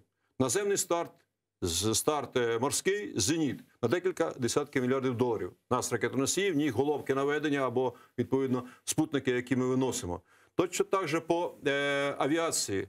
Руслани, Мрія даже. НАТО ми перевозимо зараз ще на старих Русланах на 6-8 мільярдів доларів. Якщо ми ще будуємо разом з ними це також на декілька десятків мільярдів, а це ще десятки заводів. Тоді відповідно суднобудування. Тільки Єгипет пропонує зараз 200 купити кораблів у нас. Великих, середніх, малих. І так по 48 проєктів. Це на трильйони доларів. Сейчас Украина... І тоді буде цікавий інтерес, і тоді буде захист буде, тому що там їх буде економічний інтерес, фінансовий інтерес великих корпорацій і великих урядів. Сейчас Украина формирует несколько альянсов, союз, и даже сформировала, можно сказать, это Крымская платформа. Инаугурационный саммит прошел 23 августа. Это Люблинский треугольник. Кулеба говорит о том, что, возможно, будет скоро создано новое союзничество, новый альянс Молдова, Румыния, Украина. И как вы думаете, вот эти все альянсы, эти форматы, они помогут нам обеспечить безопасность в Балтийско-Черноморском регионе? Я просто можу сказати, що тільки частково. Тобто вони десь в деякій мірі політично, дипломатично підтримують ці альянси. Вони участвують в деяких програмах, так сказати, спільних навчань і оборонних ініціатив в Чорному морі, наприклад. Але вони не готові до активних дій. Політичних, дипломатичних, економічних, якщо ми говоримо, а тим більше безпекових, такого глобального характеру. Тактично, так. Оце все буде звучати. І це позитив для України, хороші сигнали. Але вони не вирішують, на жаль, проблеми. Тому що вирішують, якраз так сталося, що багато років, крім очолюючи безпековий сектор, здійснюючи візити з президентами України, сотні, навіть якщо в цілому брати, і, відповідно, участь у міжнародних клубах закритих, які формують нову політику, ми бачимо, що грають якраз великі стратегічні інтереси. І нам треба в стратегічних моделях дій, оце те, що я декілька назвав, і безпековий, і економічний, енергетичний, і фінансовий, і ковідний, а в цій ситуації грати активну роль. І давати свою модель регулювання ситуації, уже вписуючись якраз в ті процеси, які проходять в світі. Тоді великі учасники будуть якраз і зацікавлені тиснути ту ж Російську Федерацію. Ми будемо пропонувати моделі дій, включаючи, як навіть вийти з Путіним. І Путін навіть в деякій мірі, якщо ми вже так вже беремо оперативно і дипломатично, як це спрацювати, навіть Путіна скерувати в тому напрямку, як він навіть збереже своє лице, але в інтересах України. Як може, так сказати, повернути Донбас? Які етапи, конкретно дії, і це можна зробити згідно того, що ці всі великі фактори будуть діяти на самого Путіна, і пізніше Крим. А как вы думаете, какая стратегическая цель Путина по Україні? Сьогодні він бачить, що немає такого цільного об'єднаного суспільства, от такого політичного, ми говоримо регіонально, там є багато сегментів протиріч. От ми бачимо і по парламенту, по регіонам, по різним напрямкам, дій, так сказати, вже п'ятої колони, якщо ми вже прямо говоримо в Україні, от економічні дуже потужні впливи, неофіційні, які зав'язані на Росії, на офшори через Російську Федерацію, це все, так сказати, об'єднує, вони це все оцінюють. І зрозуміло, що намагаються формувати не тільки модель окупації і протиріч, і навіть провокації на території, так називаємо, розмежування вже в Донецькій і Луганській області, але саме головне формувати якраз політичні сили, економічні, так сказати, скриті, приховані якраз дуже потужні сегменти, це і промислові, і бізнесові, які дійсно зав'язані на Російську Федерацію. І це що формує? На майбутнє передбачають змінити політичний сектор, щоб якраз прийшли проросійські сили в парламент, перспективі президент, чиновники, особливо регіонального рівня та й центрального рівня, тобто силовий блок, тобто це сьогодні, крім, так сказати, прямих військових втручань, і прямої гегемонії, яку декларується, от, і включаючи енергетично сьогодні шантаж, формується така велика потуга для того, щоб і політично, і громадсько, і бізнесово, і інформаційно охопити всю Україну. Не тільки Крим, не тільки Донбас, але всю Україну і змінити політичний сегмент, державний сегмент, включаючи президент, уряд, Верховну Раду і всі регіони в форматі того, щоб працювали на Росію і створити, якщо вони говорять про перспективу Путіна, це нову конфедерацію. Але Україна бачить один із потужних, контрольованих ними сегмент, який буде направлятися Путіним. А как много сегодня в украинских политических, силовых, дипломатических структурах инфильтрованных спецслужб, сотрудників ФСБ, спецслужб Росії? Я просто хочу сказати, що крім агентура, яка є реально от, в різних структурах, я просто можу стверджувати, що в різних структурах є, особливо важливо, що це не просто Це много? Багато. Чому? Тому що багато людей було втягнуті в залежність від Російської Федерації не стільки в оперативному плані, не скільки способом прямої вербовки, там, наприклад, агент, там, псевдонім його там, і тому подібне, а способом економічної залежності. І от такий сегмент, а це нема різниці, набагато краще. От. Я просто скажу, як професіонал високого класу, не обов'язково просто вербувати прямо під підписку. Тягнути його, сказати, в економічні проекти, в тіньовий енергетичний якийсь сектор, фінансовий сектор і тому подібне. Людина залежна якого рівня? А на рівні політики, які претендують на президентську владу, на парламент, на урядові структури, на спецслужби, на регіональні структури. І тоді на них є величезні засоби впливу. Не тільки компромат, а просто колосально вони залежать фінансово, економічно, безпеково. Ці люди просто стають просто як маріонетки. Хоча вони можуть сьогодні заявляти, що вони патріоти, я прямо можу стверджувати, і заявляють про те, що вони борються проти Російської Федерації, їм дозволяють це робити. Але фактично вони бувають саме навіть своїми заявами і діями діють в інтересах України. Отут визначається, як їх вичислити. Як оце сьогодні питання дуже цікаве. А по конкретним діям у критичних ситуаціях. От питання базове було.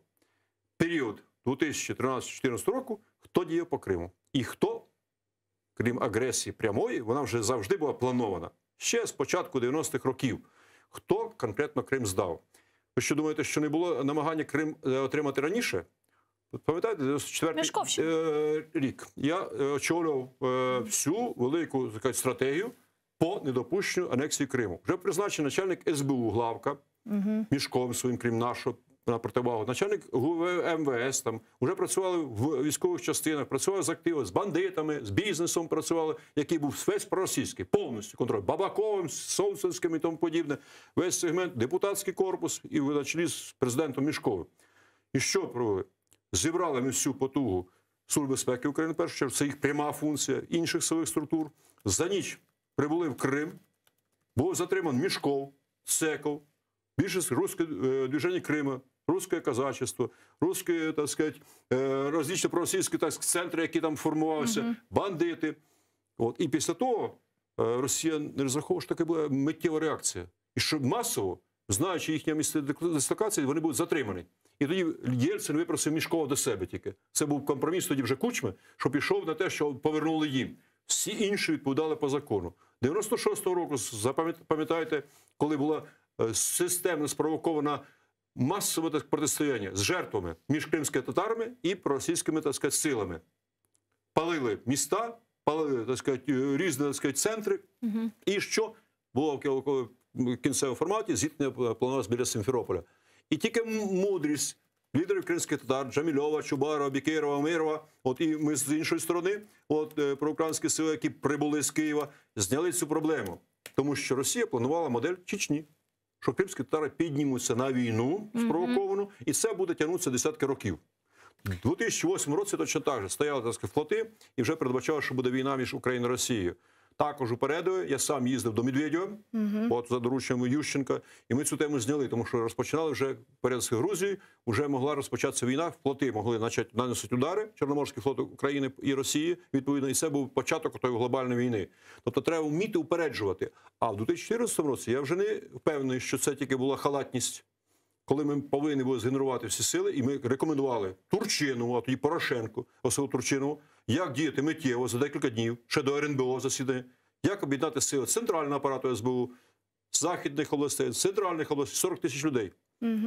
Відповідно, кинути асоціацію Альфа 3,5 тисячі людей, заарештувати всіх Константинова, Аксьонова, всіх, так сказати, керівників движення, які знаходяться у нас під контролем. СБУ у свій час. Ми знаємо їх місця дислокації. І що? І наші, так сказати, нові керівники, які після Майдану, вони сказали, та ні, там ніяких проблем немає. А на слідуючий день говорять, а що ми будемо воювати? А на слідуючий день РНБО сказав, та ми воювати не будемо, тому що це проблема. Великі американці нам це не рекомендують. Оце конкретні дії. Або люди займають відповідальну позицію, і в критичні моменти якраз відстоюють інтерес України і не допускають цього зробити. І не я скажу, якби ми діяли буквально перші 2 дні по Криму, миттєво, і всі лідери були затримані, ніякий би Путін би там не появився. Зеленських чуячків не було ні в Криму, ні тоді на Донбасі. Дмитрий Снегирев, военный эксперт, с нами сейчас на прямой связи. Пане Дмитро, вітаємо вам. Селям алейкум. Добрый вечер. Да, пане Дмитро, вот тема, которую я хотела с вами обсудить. Сегодня известно, что в Украине прибывает с рабочим визитом президент Германии Франк-Вальтер Штайнмайер, который должен провести переговоры с президентом Украины Владимиром Зеленским. Чего нам ожидать от этой встречи? Как вы думаете, будет ли непосредственно подниматься сама эта формула, пресловутая формула Штайнмайера? Абсолютно буде підніматися. Більше того, цей візит можна розцінювати як примус до миру. Я поясню, про що йде мова. Не випадково, власне, напередодні візиту Штайнмайера в Україну з'являється повідомлення російської сторони, зокрема коментарі Пєскова, про те, що можливий варіант зустрічі президентів України і Росії. Але Росія відразу виставляє певні червоні лінії. Тобто ми не розмовляємо про Донбас, і відповідно питання анексованого Криму за дужками, і перелік питань, які готові обговорювати. Це відновлення дипломатичних стосунків та інше. Ви знаєте, в великій політиці не буває співпадінь. Тобто не буває того, щоб, скажімо, перші посадові особи Кремля вийшли і заявили про можливість подібних зустрічей якраз напередодні візиту Франка Штайнмайера. До речі, сама формула Штайнмайера, не він є автором цієї формули. Це помилкова версія. Власне, цю формулу запропонувала фрау Меркель, але потім, зрозумівши, що, напевно, краще увійти в історію, ніж вляпатися, ну, скажімо так, переадресувала авторство цієї формули безпосередньо Штайнмайеру. Що стосується, власне, можливості подібних сценаріїв, ну, на сьогодні активно лобіюється питання про так зване перехідне правосуддя. А це фактично, на мою думку, прихована формула закону про амністію. Це перше. І друге, лобіюється питання щодо так званої стратегії економічного розвитку Луганських і Донецьких областей. Це так само фактично утверджена Росією формула економічної інтеграції окупованих територій, власне, за рахунок України. Тобто це небезпечні сценарії, які наразі розгортаються на політичному полі. Що стосується військового протистояння, то знов-таки не випадково напередодні візиту Франка Штайнмайера починаються батальйонно-тактичні навчання на територіях окупованих Луганської області. Зокрема, це район Шамшинівки і, відповідно, Бугаївка. Крім того, місія ОБСЄ вчергово підтверджують інформацію про справ про передислокацію важкої бронетехніки в окуповане місто Первомайськ.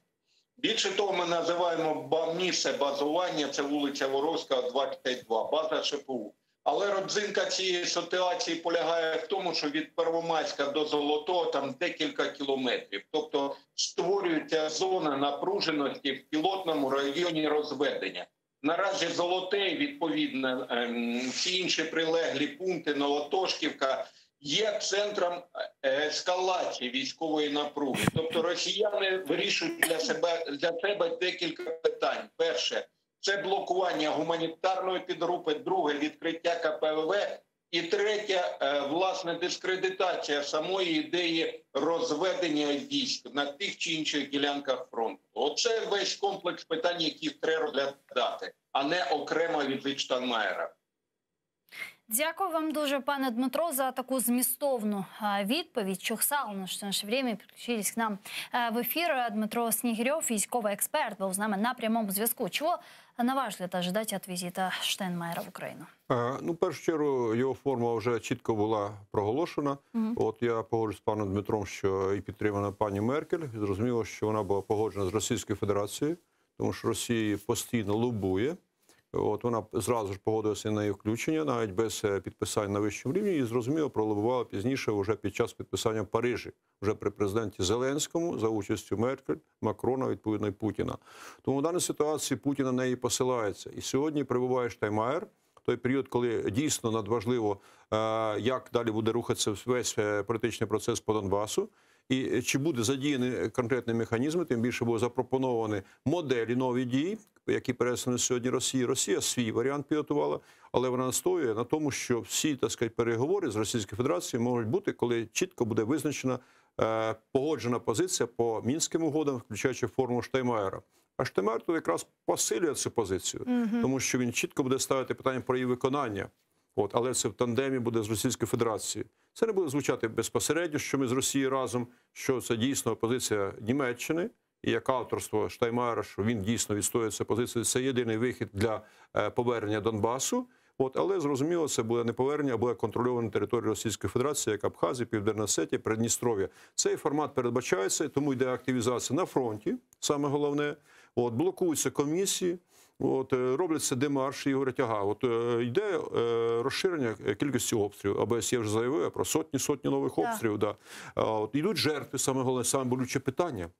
І не вирішиться гуманітарні проблеми людей. Це те, що сьогодні, начебто, є пріоритетом. Оці всі аргументи будуть задіяні проти Зеленського. Штайнмаєром, і, зрозуміло, задіються сьогодні Російська Федерація. Буквально сьогодні Росія вислала ці всі позиції.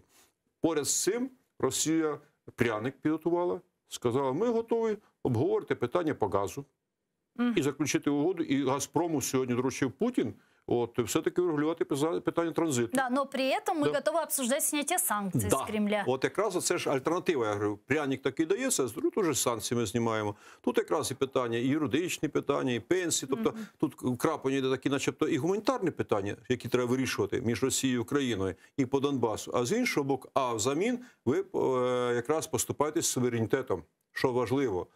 І якраз все те, що ми говорили перед цим, що втягування якраз ці процеси, які формує Російська Федерація.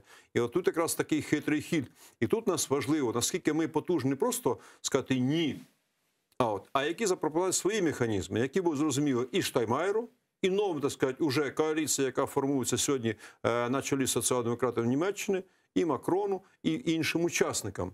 Тому що, я скажу ще більше, в таких глибоких закритих відносинах, які існують між лідерами країн, там, крім всього іншого, логіка грає якраз дуже потужних інтересів.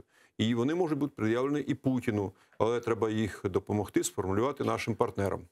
Дякую вам дуже, пане Микола. Чохсалом, що приїхали к нам в студію і відповіли на наші питання. Микола Маламуша, екс-голова Служби зовнішньої розвідки України, був гостем нашей студии Чохсалмс. А мы с вами не прощаемся. Сейчас буквально через 3 минуты эфир телеканала АТР продолжает информационная программа «Заман» на крымско-татарском языке. Не пропустите самые актуальные свежие новости. Наши журналисты подготовили для вас. А с вами мы уже увидимся завтра. Коршкенджи.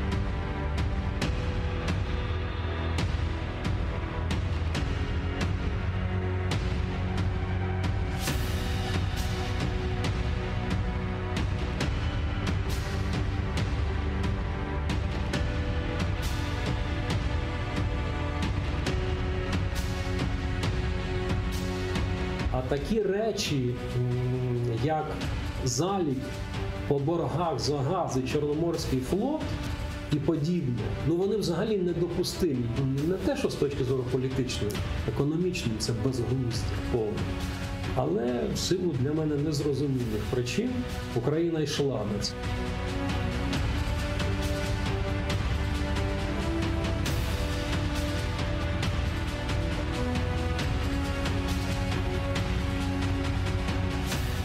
Грач, який декларував себе 100% проросійським політиком, теж зустрічався постійно з Лужковим, домовлявся по будівництву моста. Перше, це їхня була ідея, і вони вдвох і лобіювали цей міст будувати, Кримський міст.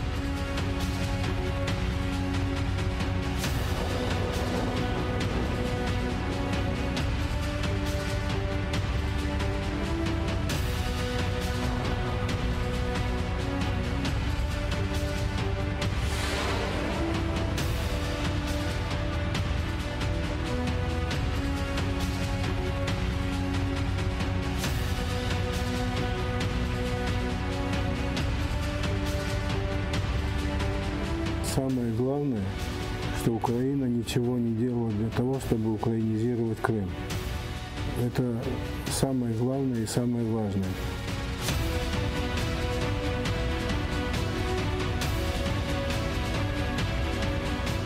Ни одно государство, которое смиряется с оккупацией, захватом своей территории, оно не имеет своего будущего. Оно должно приложить все усилия для того, чтобы освободить Крым.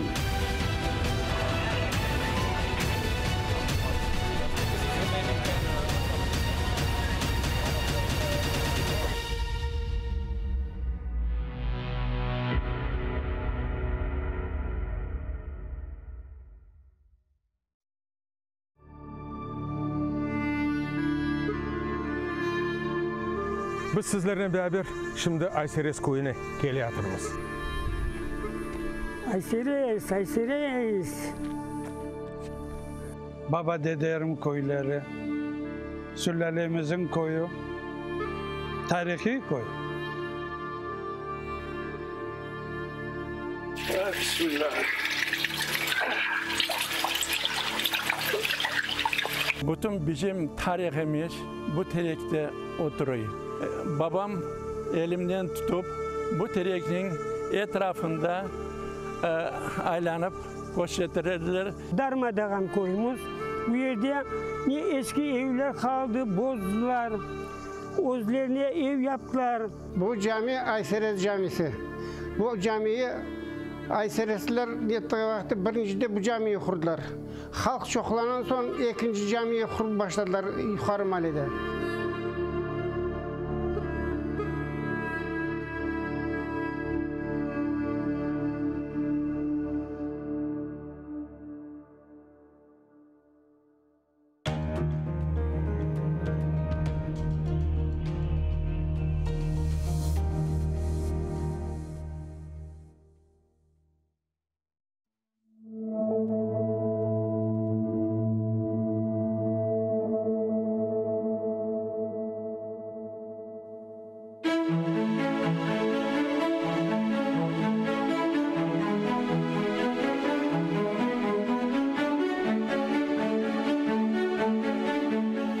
Bir çöl çiçeğini koklap baksan, onda da nazik bir iz duyarsın sen. Dikkatine karşılık. Yüreğini anlap olsan, en yaman dep belegen kişinde de ille bardır, az olsa da yaxşılık.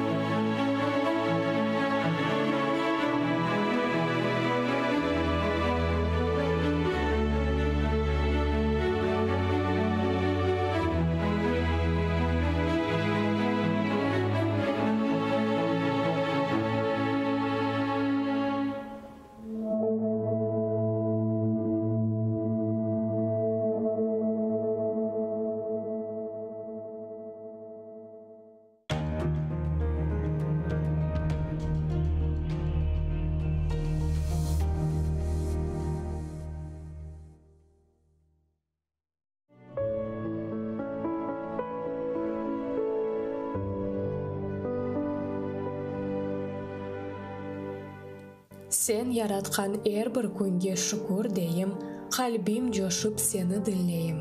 Sana yalvarmak isteyim, senin aciz kulun olam. Ey Allah'ım, dört taraftan camilerge ese rüzgar, kurugan yaş divarga ete zarar.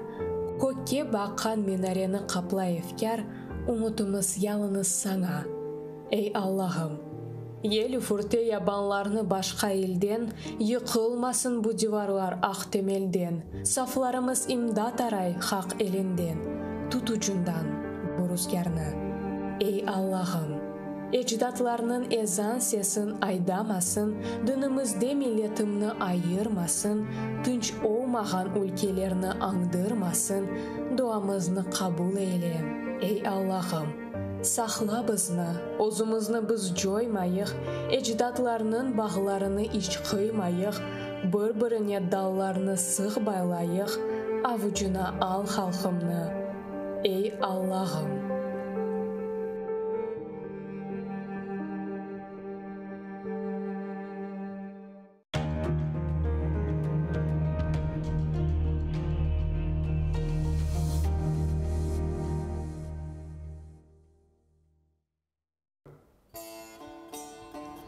Ey vatandaş, ateşke kır, азыр ол сен янмаға. Ватан үшін жан бермесен, не үшін келдің дүнияға? Гүзел Қырым топрағыңда эждадыңның қаны бар. Әрбір терек япрағында миллетіңнің жаны бар. Керек олса фортунадай атыл дұшман үстіне. Көстер она асырларнен топланған бар күчіңні. Енмегенже омыр билля көреш кене векене. Ал деделер ала алмаған интиқам бе очыңны. Сен миллетсің, бір вақытлар Москвада ат ойнатқан. Ажиз қалған гетманларға ярдым қолы ұзатқан. Бүгін не үшін анда-мында қорқып пысып жүресің. Өз юртында сұчлы кебі бойнын қысып жүресің.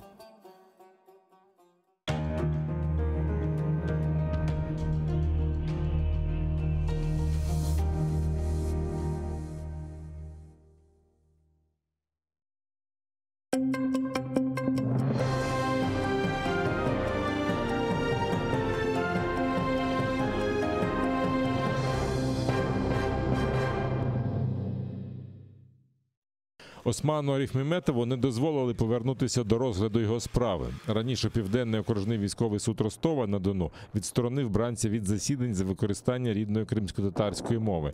Ростовські судді знову розглядали справу 25 кримських татар, яких через нібито причетність до Хізбут-Тахрір звинуватили в тероризмі.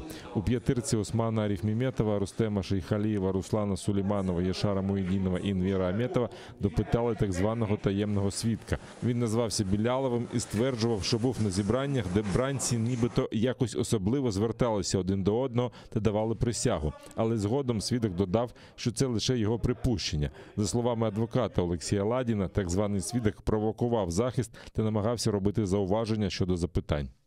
Как раз, когда у защиты возникали конкретные вопросы по обстоятельствам того, чего он якобы, то есть по обстоятельствам этих собраний, где он якобы присутствовал. Свидетель говорил, не помню, путался в показаниях. Собственно, для защиты очевидно, что с большой степенью вероятности свидетель не присутствовал на тех собраниях, о которых он говорит. Он говорил заранее заученный текст.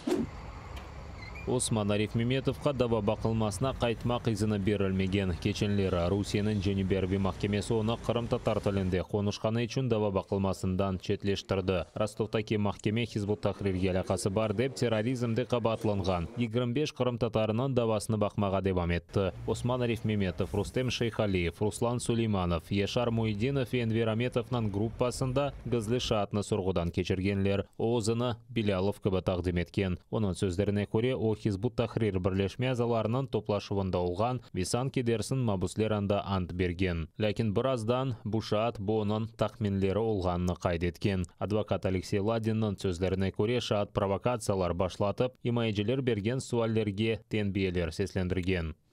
Это сырость, это грибок, это крысы, мыши, тараканы, то есть вся эта живность, да, сырость, при которой не сохнет одежда. Он сказал, что баня, которая положена раз в неделю, то есть реализуется, его не выводят в баню. И сокамерников, кто с ним находится, это еще 3 человека. Они уже более 20 дней не выводятся на баны, эти процедуры, которые положены в следственном изоляторе. И также сказал о том, что на него оказывали определенное давление в связи с выборами, заставляли выйти на выборы, проголосовать, угрожали, можно сказать, тем, что ухудшат еще и так невыносимые условия содержания, еще более ухудшат, если они не проголосуют. Конечно же, они дали понять, то есть Мурасов и остальные наши политзаключенные, что голосовать они не собираются.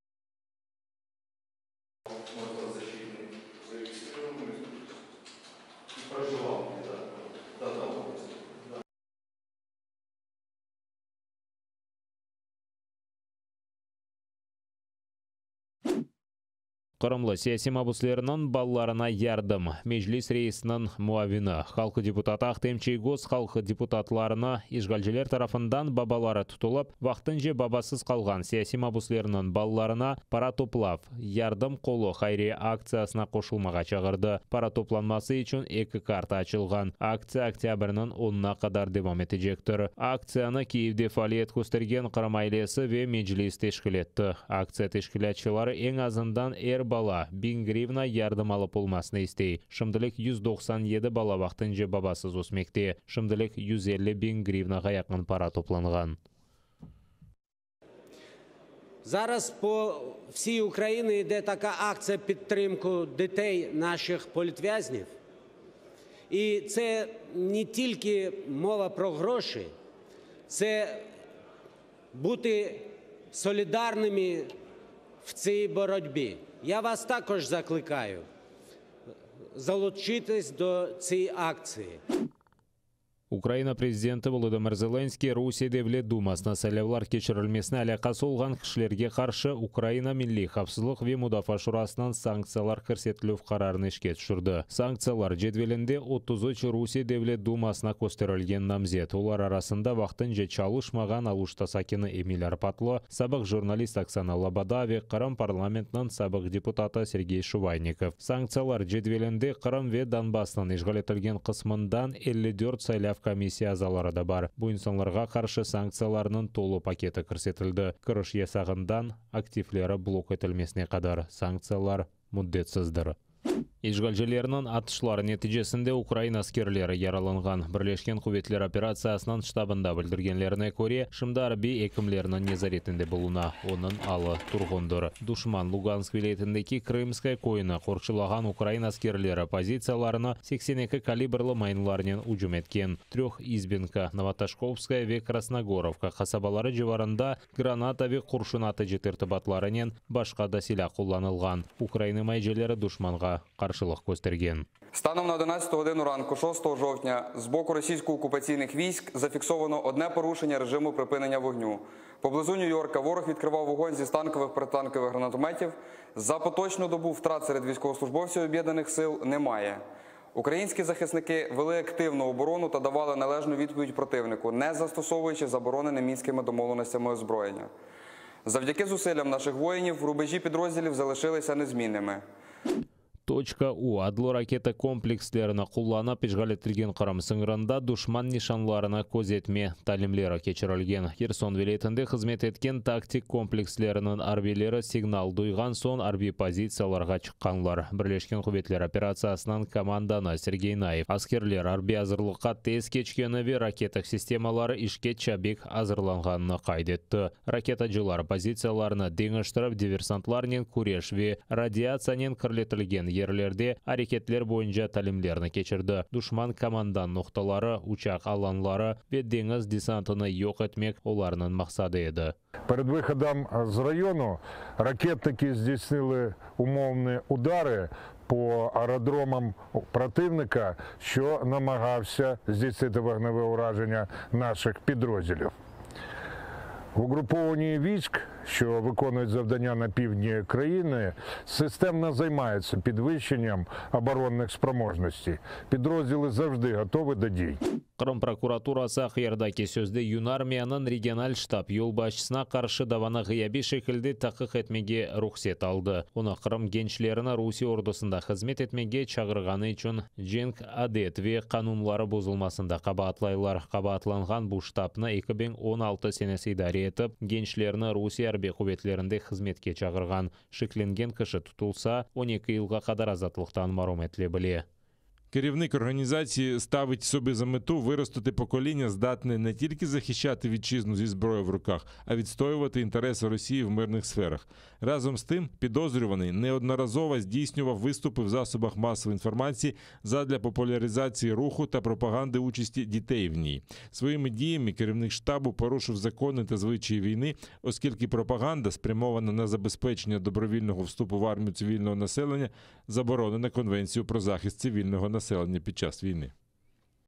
Кечкен ай давамында ишгалчыларынын Русия ордусунда қызмет етуден качынган кишилерге каршы 9 жинай даба башлатылган. Буну Кырымак Корчалайжы группасы хабар етті. Сентябрь айынын сонуна кадар бөле дабаларынын сайысы 267-ге кадар етті.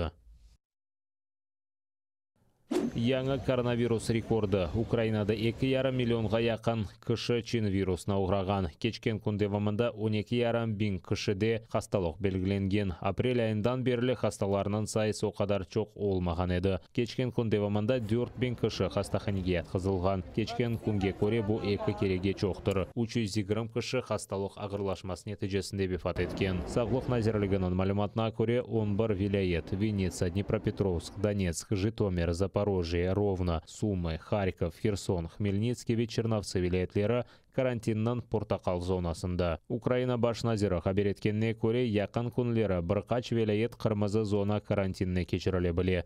Ләкин Денис Шмыгаль сөз кайсы вилаятлер акында кеткенин ачыкламады. В Україні триває 4-та хвиля. Статистика по нових захворілих, на жаль, невтішна. Багато нових госпіталізацій та важких випадків.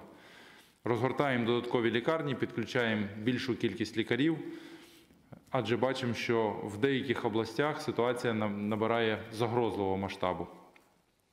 Але вакцинація залишається єдиним способом, аби подолати коронавірусну епідемію. Наші європейські сусіди це демонструють своїм прикладом. Ми вимушені констатувати, що найближчими днями декілька областей можуть потрапити до червоної зони. Це означає, що кінотеатри, кафе, ресторани, спортзали, театри, інші громадські місця зможуть працювати лише, якщо 100% персоналу буде вакциновано 2 дозами, і також 100% відвідувачів будуть повністю вакциновані. Ишгал этилген Кырымда ковид хасталарынын сайысы эп артмакта. Ишгалчылар акимияттан шубеле сапламаларына көрө Ярымадада чин вирусы 654 инсанда белгиленген. Да 19 инсан хасталыкны еңип уламайып вефат эткен. Эң чок хаста Ахмеджет Кефе ве Керечте кайд этилген. Ишгал этилген ахыярынын жол башчысы Михаил Разважаев вирус мутация эткенini инсанлар да чок муддет девамында хаста калганын, авто девамында ковидке ограганларынын сайысы 30%га артқанына шикаят эти.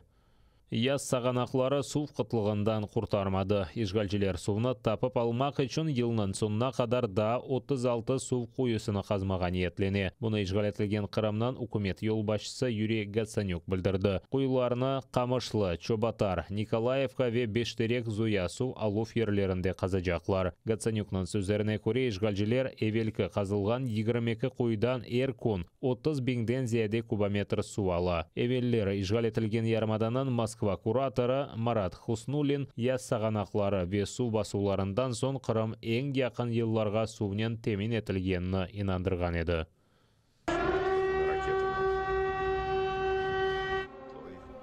Санкидерсің ава ұжымы бекленілі. Ишгалчылар акимиеті Қырымларының невбетеки талимлерінен пек қорқытты. Бұл сефер бұтын Қырым бойынша сиреналар açılıp пропаганда телеканалларында yayınlar тоқтатылды. Дешетлік гурульту шерде стационар яңғыратқачтан ештілді. Еркез бұны ешітмесі үшін соқақлар бойы яныдан донатылған совет микроавтобуслары кетейді. Базы қырымлылар бөле талимлерден хошланмады.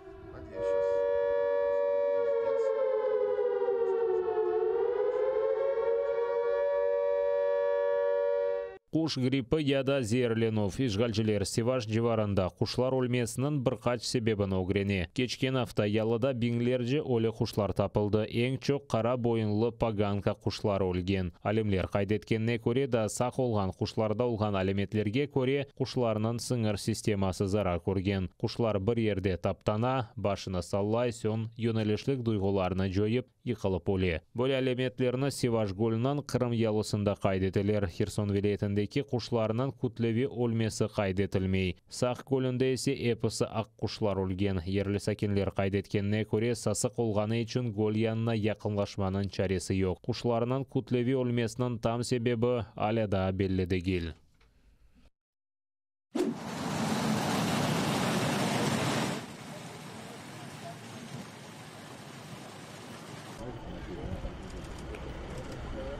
Авропа бірлігінің тыш стратегиясы Словенияда кечірілген формаль олмаған саммитте музакире етілген. Бірдо қалесінде Авропа бірлігіне кірген девлетлерінің 27 лидері топланды. Урушменің іштіракшілері Авропа бірлігінің башқа девлетлерге иқтисади ве мудафа табилігіні эксілтмек керек деп сая. Бұл жүмледен олар Америка бірлешкен девлетлерінден да мұстақыл насыл ола білгенні музакире етті. Бұңа ихтияч Вашингтон Авропа бірлігінің тақбихіне бақмадан Афганистандан өз ордуларына ажеле чықарғанындан сон пейда олды. Авропа бірлігі бөле қарарға келгеннің да бір себебі Бүйік Британия, Америка бірлешкен девлетлері ве Австралия кірген AUKUS адлы мудафа альянсының шекілленмесідір. Айны вақытта Австралия апансыздан Францияның 56 миллиард евро фиаты олған сувасты атом гемілері теслим етілмесі аққанда аңлашманы ұзды. Саммитте Авропа бірлігі ве Чин арасында мұнасебетлер стратегиясы да музакире етілді. Бұл мевзу бірінші сефер март айында Авропа бірлігі инсан ақлары бозылмасындан себеп Пекинге қаршы санкцияларны кірсеткені вақыт көтерілген еді.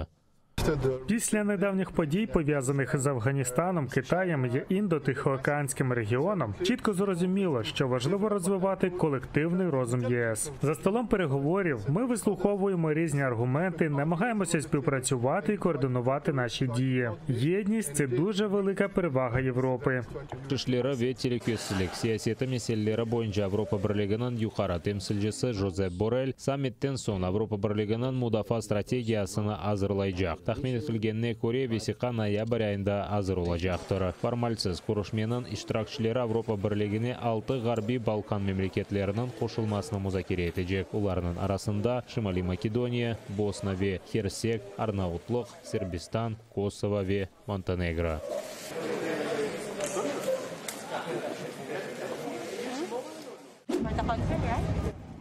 Да, яқын вақытта бұл ерде сақырайды. Шындымында метро ве 440 гектарды ерлешкен футуризм дизайны еле павильонлар. Дубайда пандемия себебінден бір елға қалдырылған дүния сергісі açılды. Сергіде 190 мемлекет іштірак еті. Бірлешкен Араб Емірліктері бизнесін оғрашып үшін не қадар гүзел мемлекет олғанны көстермеге істей. Для мене найдивовижніше те, що можна створити таке серед пустелі. Коли приїжджаєш, то взагалі не очікуєш таке побачити. Италия павильоны üzerinde 2 миллион пластик шишеден yapılgan 70 kilometrlik ip tartılgan. Fakat bu pavilyondan esas elvanı Michelangelo tarafından yapılgan 3 ölçülü David heykelidir. Onu mermer tozundan yapkanlar. Ama 5 metr yüksekliği olgan David'nin yüzünü görmek için ziyaretçiler maxsus platformaga çıkmalı. Çünkü bu büyük ustanın eseri olsa bile Birleşken Arap Emirliklerinde herkes oğunda çıplaklıqını sergilemek yasaktır. Amerika Birleşken Devletleri'nin pavilyonunda SpaceX raketасының kopyasını көрмек мүмкін. Bunun beraber insanlar hareket eteceği lentaga turib, başka Amerika keşiflerinde yaxşı көре біле. Fakat Dubay kaç ziyaretçinin dikkatini celp edebilecek ve bu sergi ne kadar çok Dubay iqtisadiyatına inkişaf etmege yardım edeceği daha belli değildir. Pavilyonlarga kirmek için PCR testinin menfi neticesi ya da Covid'ge karşı aşılama geçirilmesi hakkında sertifikatlarını göstermek gerektir. Bu yakın şarkta ilk dünya sergisidir. 8 yıl devamında hazırlanған sergi için milyardlarca dolar masraf etildi.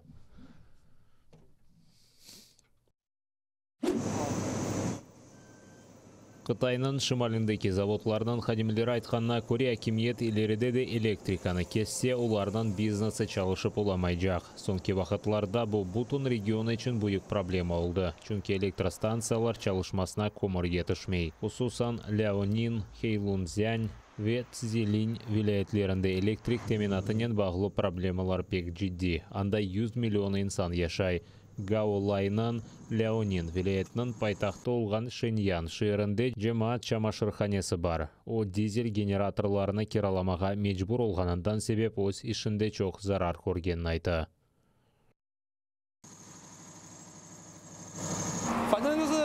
Утрати, безумовно, є. Я орендую генератор. Насправді це нам по силі. Та якщо це триватиме довго, то витрати будуть надто великими. Ми не виживемо. Ван Сянью маден ишлеме заводны идареті. Он айтқанна көре электрик сықсық кесілсе ишқане мақсулатны истисал етіп оламай жақ. Кечкен автоэлектрон компонентлеріні ішлеп шығарған яда алтынны қазып шығарған 100-ден зияде шirket электр кесілмесінден себеп мақсулатның кеч теслиметілмесі аққында білдірді. Электрик энергиясынан бағылы проблемалар көмір паллашқанандан себеп пейда олды. Көмірлі электростанциялар чинде олған электрикнің учте біріні ішлеп шығара. Хамалынан теслиметілмесі эксілгені вақыт санаи секторында хамалға талабы артмақта. Приєднуйтесь до сім'ї АТР та підпишіться на сайт нашого телеканалу. Для цього наберіть в браузері atr.ua, натисніть на кнопку «Вступити в сім'ю АТР», виберіть суму і натисніть кнопку «Підтримати АТР». Після цього заповніть дані своєї картки та електронної пошти. Оберіть регулярність платежу, погодьтеся з умовами програми та натисніть кнопку «Оплатити». Перший кримсько-татарський телеканал АТР – це максимальна та ексклюзивна інформація про Крим. Це єдиний осередок свободи слова для кримсько-татарського народу. Підписка на наш сайт – це підтримка нашої інформаційної боротьби та ваш внесок у повернення півострову додому, в Україну.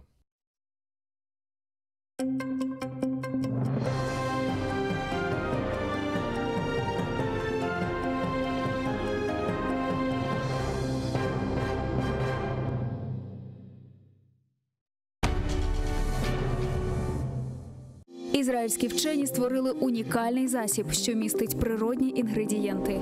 Краплі імуноков покращують імунітет при коронавірусних та респіраторних захворюваннях, а також сприяють полегшенню постковідного синдрому. Імуноков – надійна допомога.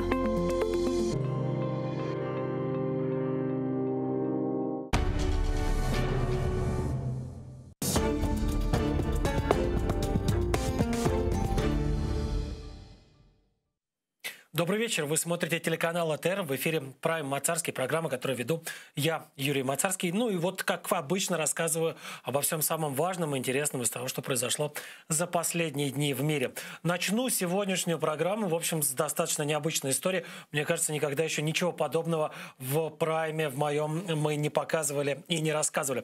Отправляемся в Австралию, в Канберру. В Австралии, в Канберре произошла очень интересная, необычная история. Дело в том, что там из-за локдауна в Австралии, из-за того, что очень многие службы доставки не работают, из-за того, что не только людям обычным, но и курьерам запрещено выходить из домов, вот перешли на доставку всего, чего только возможно, с помощью дронов. Вот такими дронами, такими беспилотными летательными аппаратами доставляются буквально вот продукты. Вот это вот человек снимает, который заказал себе из кофейни кружку кофе. Ну вот стаканчик кофе заказал. И снял, как к нему прилетел этот самый дрон, и на него напал ворон, живущий рядом с домом того самого человека, который заказал себе доставку. Ворон накинулся на него, судя по всему, защищая свое гнездо. Причем накинулся так, довольно так бесстрашно, схватился вот в это вот пластиковое или металлическое чудовище. Ему явно незнакомый, пытался он его сбить и пытался, судя по всему, отогнать от этого самого гнезда. А человек, который все это снимал, и человек, благодаря которому мы сейчас наблюдаем это видео, он рассказывает о том, что каждый день заказывает себе такого рода доставку, каждый день пьет кофе. Вот кто бы вот мог представить себе, кто-нибудь там 10 лет назад, если бы рассказали нам о том, что мы будем жить в те времена, когда можно будет заказать кофе, который прилетит тебе по небу на аппарате беспилотном, который будет издалека управляться человеком, который сидит часто там за десятки, а то и за сотни километров от этого самого места. Причем это будет стоить дешевле, чем если бы к тебе пришел или приехал живой человек. Ну, никто бы не поверил. Так вот, человек, который все это снял, который ожидал кофе, он рассказывает о том, что он что-то примерно такое предполагал, что он достаточно давно наблюдал за тем, как вороны, которые гнездуются как раз недалеко от того дома, где он живет, страшно переживают каждый раз, когда слышат шум двигателей этих самых беспилотников, каждый раз начинают нервничать, подниматься в воздух, ну и в конце концов это произошло. Этот человек говорит о том, что для Воронов, по его мнению, вот такого рода летательные аппараты примерно как для людей что-то вроде робота-убийцы с фильма «Терминатор». Что-то страшно пугающее, но вместе с тем что-то, с чем нужно бороться. И вот они вышли на эту тропу. То есть, если вдруг случится восстание машин, как в фантастических фильмах это нам показывают, у человечества будут союзники, у человечества будут помощники в лице воронов. Правда, у нас будут еще неожиданные союзники и помощники в лице внезапно топливного кризиса, который сейчас обрушился на Великобританию. Я как-то там в нескольких программах рассказывал о чудовищном кризисе и топливном, и не только топливном, который обрушился на ближневосточный Ливан, и даже показывал видео очередей на бензозаправки, которые выстраиваются по всему Ливану. А вот теперь примерно то же самое происходит в Великобритании. Вот это вот кадры из британских городов, и из Лондона, и из других городов. Люди проводят в очередях на заправке по несколько часов, и все равно не хватает. Можно отстоять 5-6 часов, влезть в драку. Вот смотрите, прям драки, настоящие драки происходят из-за очереди к вот этим самым заправочным пистолетам. Кто-то пытается мимо этих очередей проскочить, заправить свои автомобили, и тут же получает за это вон по лицу, ногами. Все, вот прям вот настоящий такой вот кризис топливный налицо. Люди начинают звереть, потому что не могут заправить свои автомобили. А почему не могут заправить свои автомобили люди? Целый ряд факторов на это влияет. В первую очередь это пандемия коронавируса. Чуть позже объясню, почему именно она. Ну и выход Великобритании из Евросоюза. Вот это так называемый Брексит.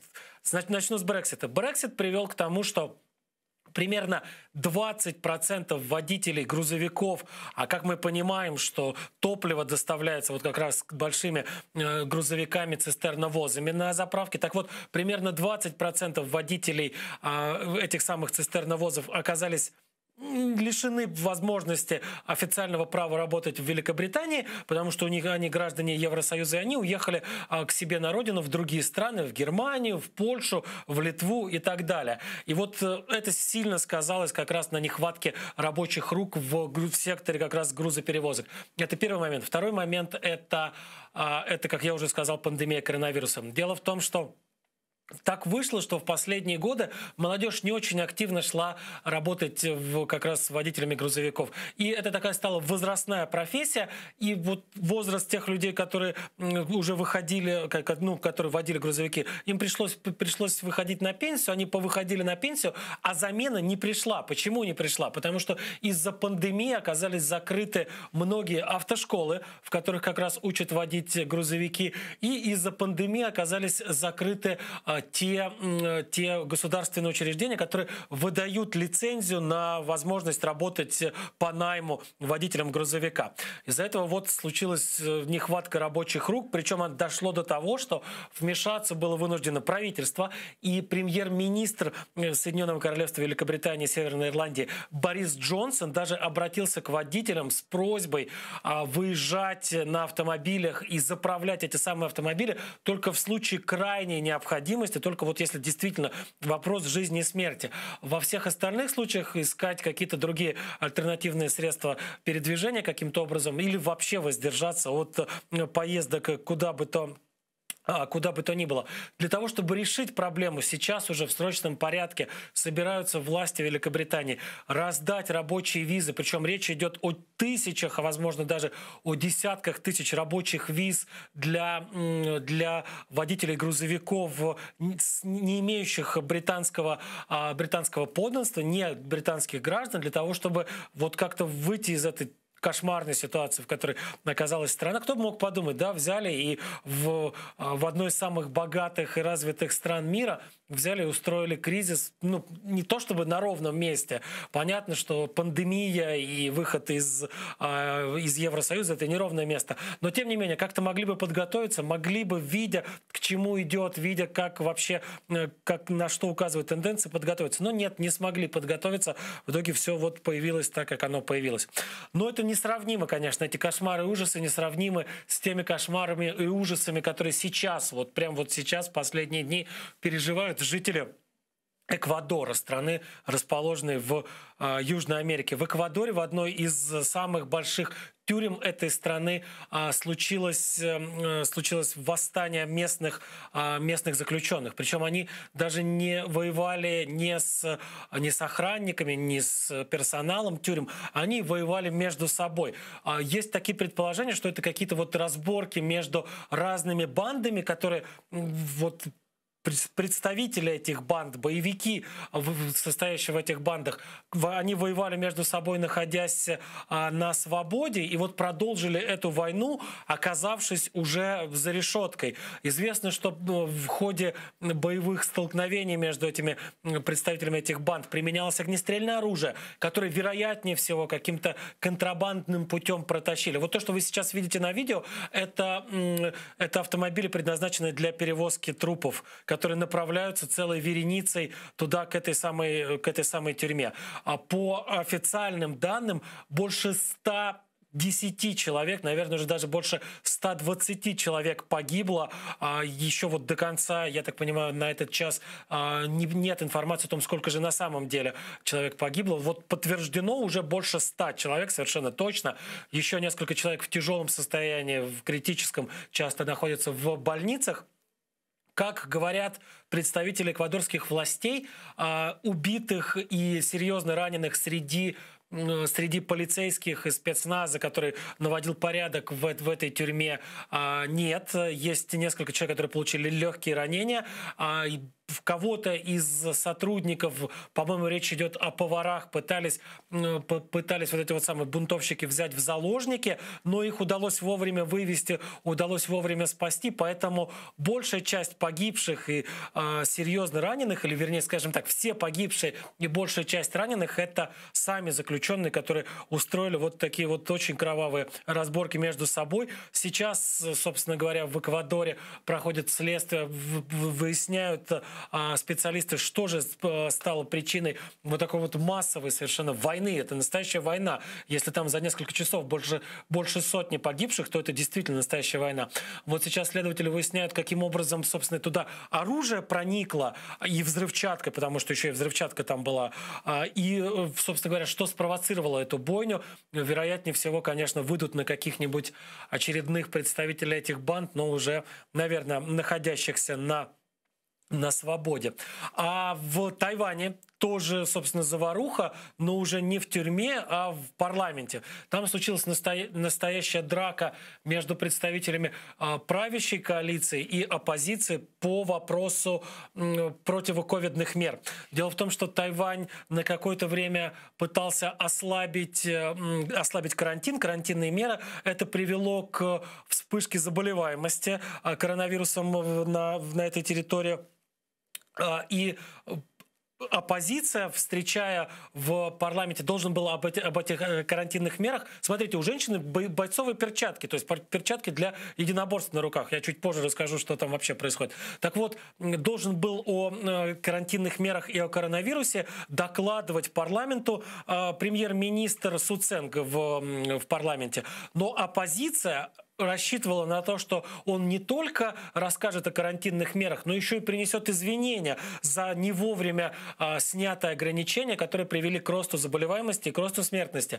Но вот правящая коалиция, которая целиком из-за премьера, решила, что она не позволит пойти по такому сценарию этому заседанию, что не должен извиняться премьер, что это не его вина, ни правительство, ни он не виноваты в росте смертности и в росте заболеваемости. В итоге одни хотели, чтобы он извинился, другие говорили, нет, он ни в коем случае не извинится. И все это привело к драке, привело к настоящим разборкам. Я вот это еще раз обращаю внимание на то, что, по крайней мере, одна из депутаток пришла на заседание, на котором, собственно говоря, произошла драка, на парламентское заседание в перчатках для боевых искусств. А еще в 2007 году, это вон 15 лет назад, может быть, даже уже больше, появилось расследование, как раз на Тайване журналисты выяснили, что все или почти все такие драки в тайваньском парламенте, они, скажем так, постановочные,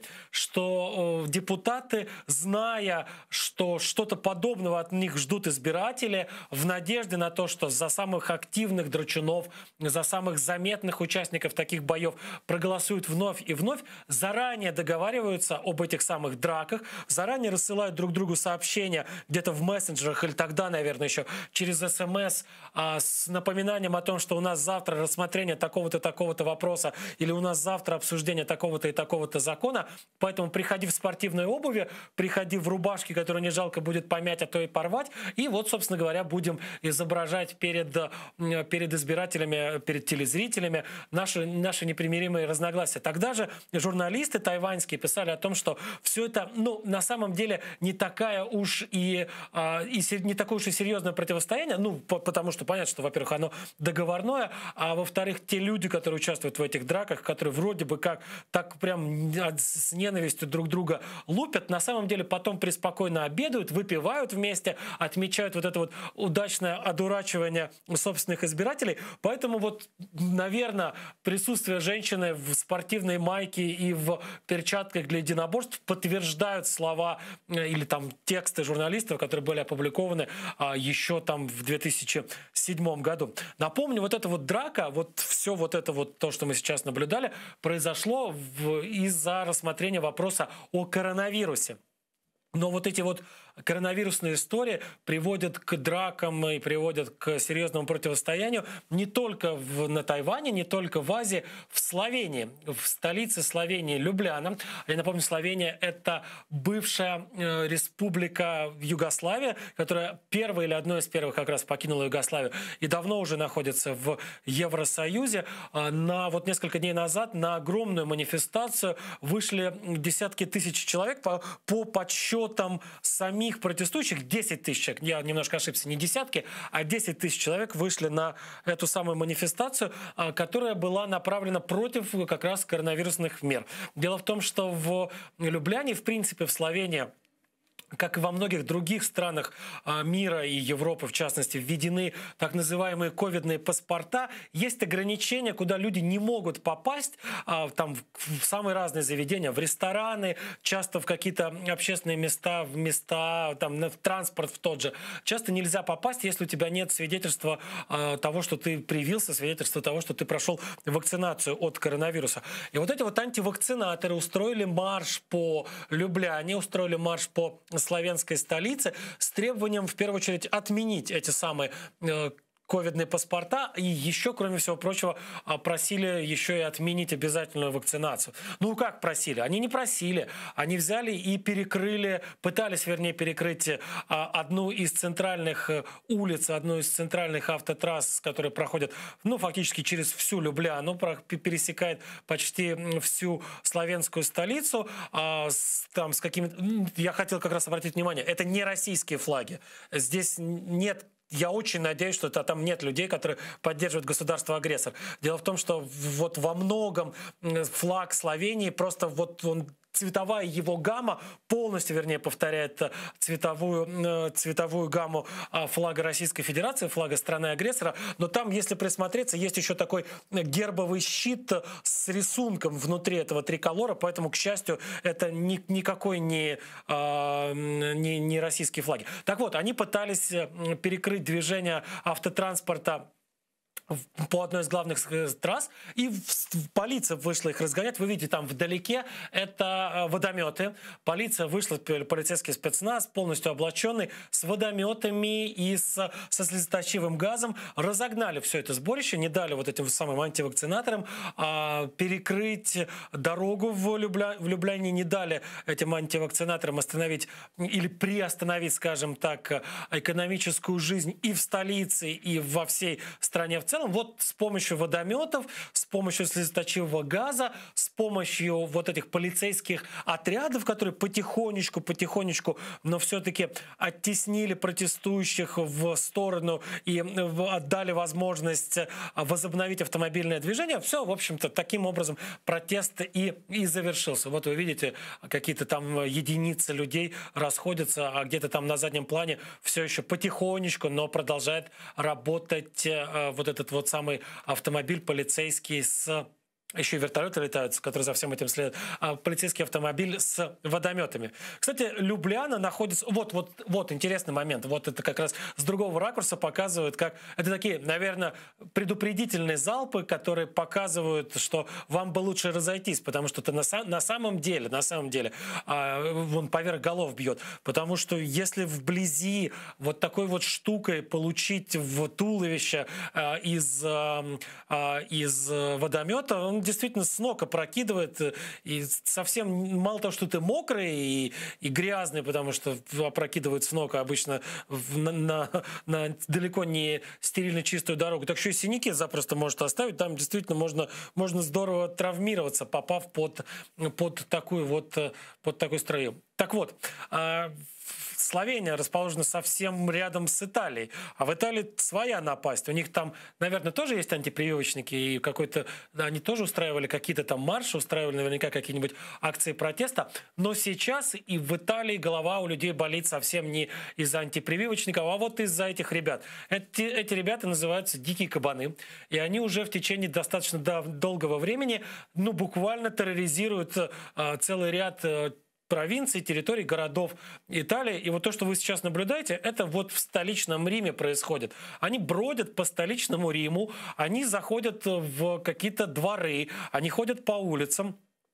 Они, мало того, что они совершенно не боятся людей, не боятся шума машин, не боятся шума мотоциклов и других транспортных средств, они еще и сами могут, например, напасть на кого-то. И те люди, которые гуляют с собаками, говорят, что эти самые кабаны достаточно агрессивно ведут себя по отношению к тем, кто выходит гулять со своими домашними животными. Не любят кабаны, не любят дикие звери, зверей домашних, видят в них, наверное, своих конкурентов. Говорят вот что.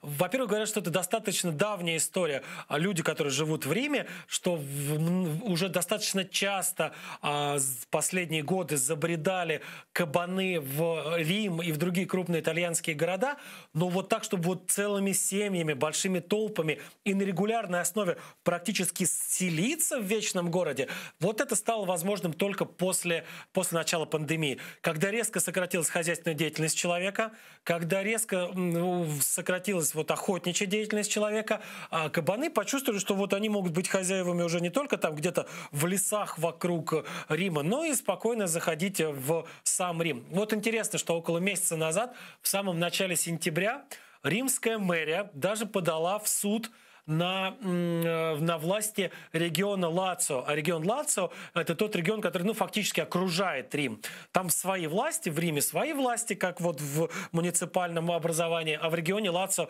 свои власти. Так вот, именно из-за кабанов римская мэрия подала в суд на власти региона Лацио и обвинила эти власти в том, что они способствуют проникновению кабанов в итальянскую столицу. В мэрии говорят следующее. Слушайте, это же кабаны не наши, они не у нас родились и выросли. Они выросли в регионе Лацио. И власти этого региона должны следить за тем, чтобы они к нам не проникали. Пусть их как-то отлавливают, пусть их куда-нибудь отвозят подальше от нас, пусть их расселяют на какой-то другой территории. Но это не наша головная боль, они здесь чужие, они к нам пришли из Лацио. Но вот интересно, кстати, чем там этот суд закончится, потому что пока еще вердикта не было, и не знаю вообще, было ли хоть одно еще судебное заседание, надо будет за этим внимательно проследить. Ну, а на на этих самых зверях, которые терроризируют несчастных римлян, мы дайджест сегодняшний заканчиваем и переходим к большим, важным, обстоятельным сюжетам. Начинаем мы с африканского Мали. В африканском Мали давно уже идет, уже около 10 лет идет большая такая настоящая война, в которую вовлечено огромное количество самых разных сторон.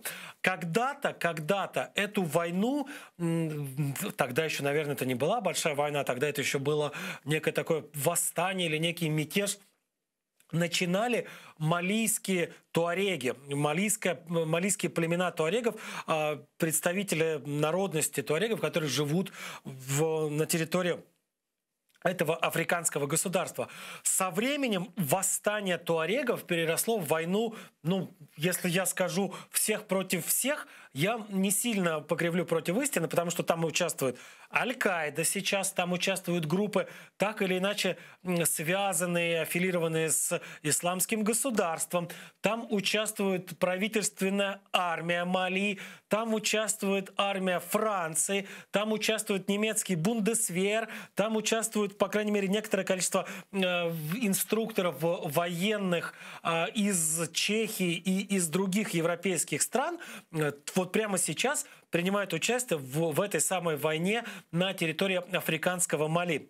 Но начиналось все, повторюсь еще раз, с восстания туарегов, с восстания народности, которая считает себя во многом обделенной властями Мали. Давайте сюжет, кстати, о туарегах и поймем, чем, собственно говоря, туареги были недовольны, что это за народ такой и почему они вдруг начали воевать против правительства Мали. Этот сюжет посмотрим и потом расскажу, что происходит прямо сейчас. Туареги – народ, живущий в Северной и Центральной Африке и насчитывающий порядка 2 миллионов человек. Примерно половина всех туарегов мира живет на территории Мали. Основным занятием малийских туарегов является животноводство. Они постоянно кочуют вместе со стадами коров и верблюдов в поисках пастбищ и водопоев, что порою приводит к конфликтам с оседлым африканским населением. Представители этого народа вообще заметно отличаются от своих соседей – арабов, фульбе, бамбара и других народов и племен Африки. Туареги не только сохранили свой древний, мало похожий на другие африканские язык, но и сберегли до наших дней собственный алфавит – тифинанг, появившийся более 2000 лет назад. Этот алфавит еще называют древнеливийским, а сами туареги считают, что именно в Ливии находится их историческая родина, откуда они расселились столетия назад по соседним регионам. Слово «туарег» появилось вскоре после прихода в Африку арабских завоевателей и поначалу носило довольно уничижительный характер.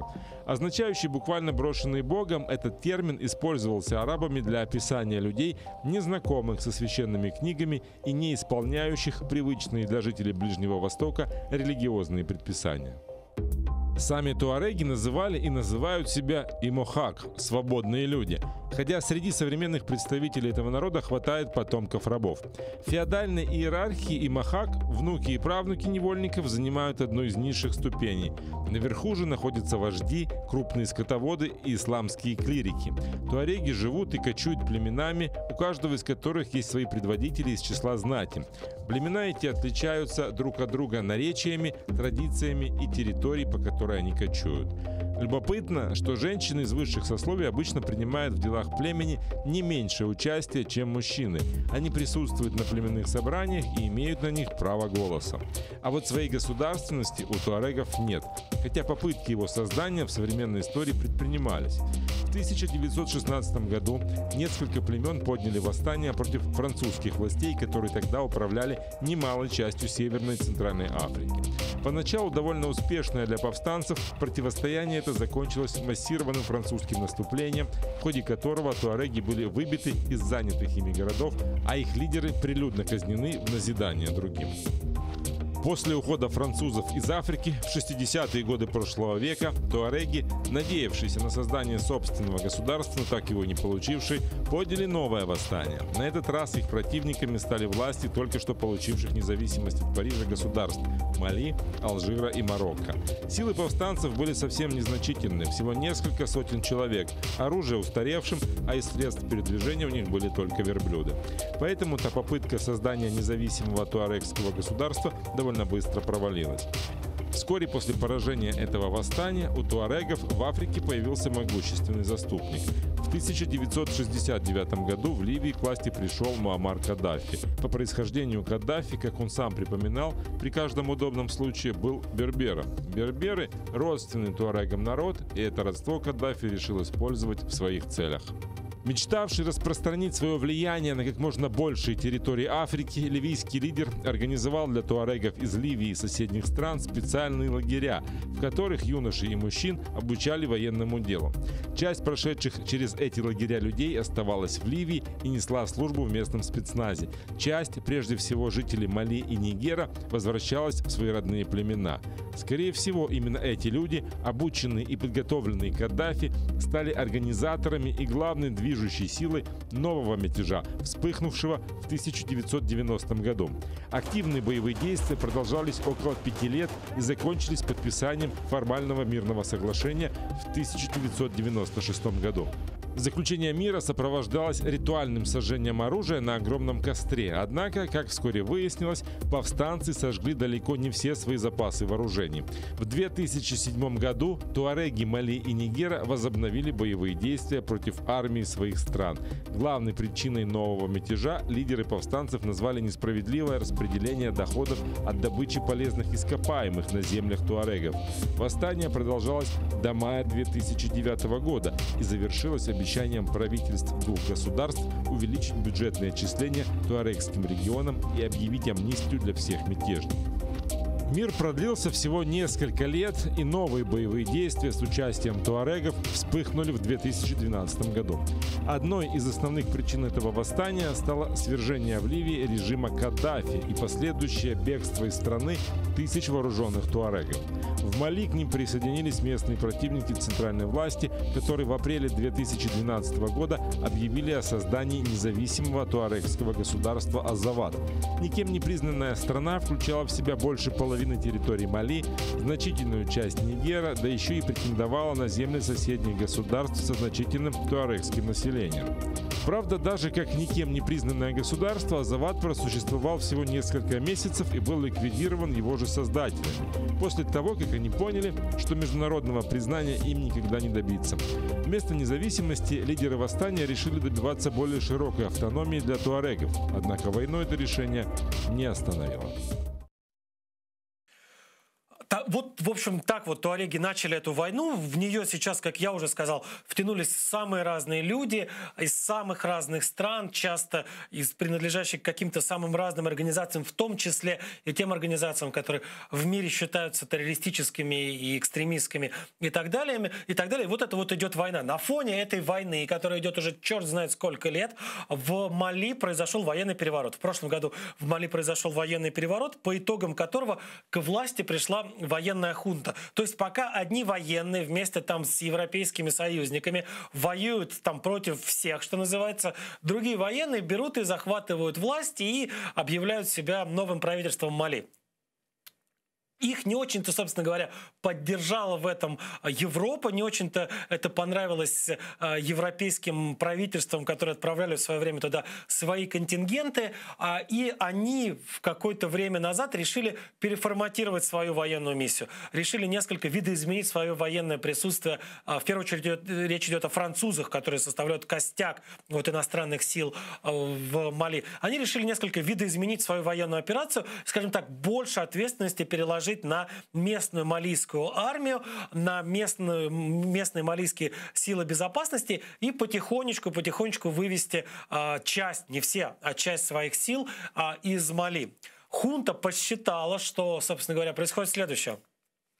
Та самая малийская хунта, которая оказалась у власти, посчитала, что речь идет о том, что их оставляют вообще европейцы коварные один на один со всеми противниками, которые только можно придумать. С туарегами, с Аль-Каидой, с ИГИЛ, чуть ли там не с Боко Харам.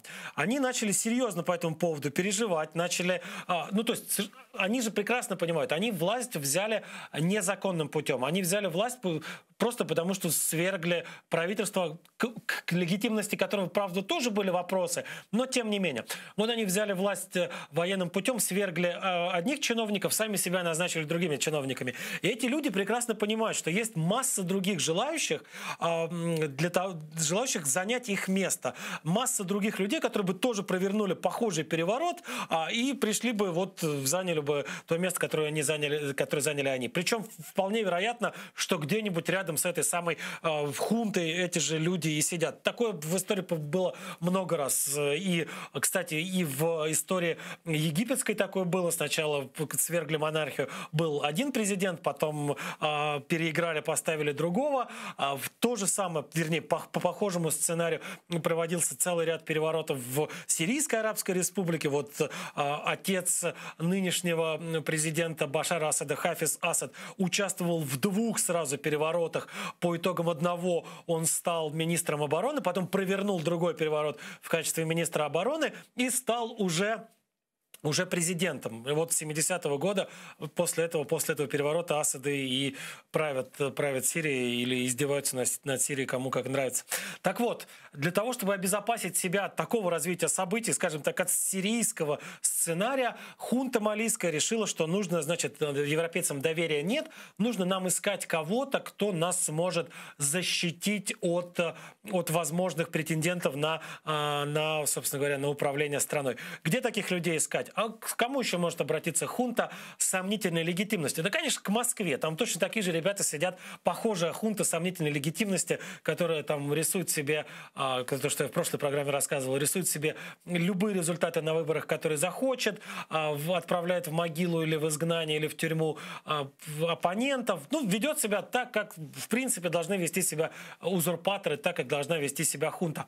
Плюс ко всему, у этой хунты есть еще такая палочка-выручалочка для самых разных бандитов по всему миру. Эти бандиты помогают людоедам в Венесуэле. Эти бандиты помогают людоедам в Центральной Африканской Республике. Эти бандиты убивали людей на территории украинского Донбасса. Это вот та самая ЧВК Вагнера, которая отметилась самыми разными преступлениями. Заживо сжигали людей в Сирии, пытали людей в Ливии. Все это вот то самое ЧВК Вагнера, о котором вот все знают, вот с ними, как выяснилось, ведет переговоры малийская хунта о том, чтобы они их защищали.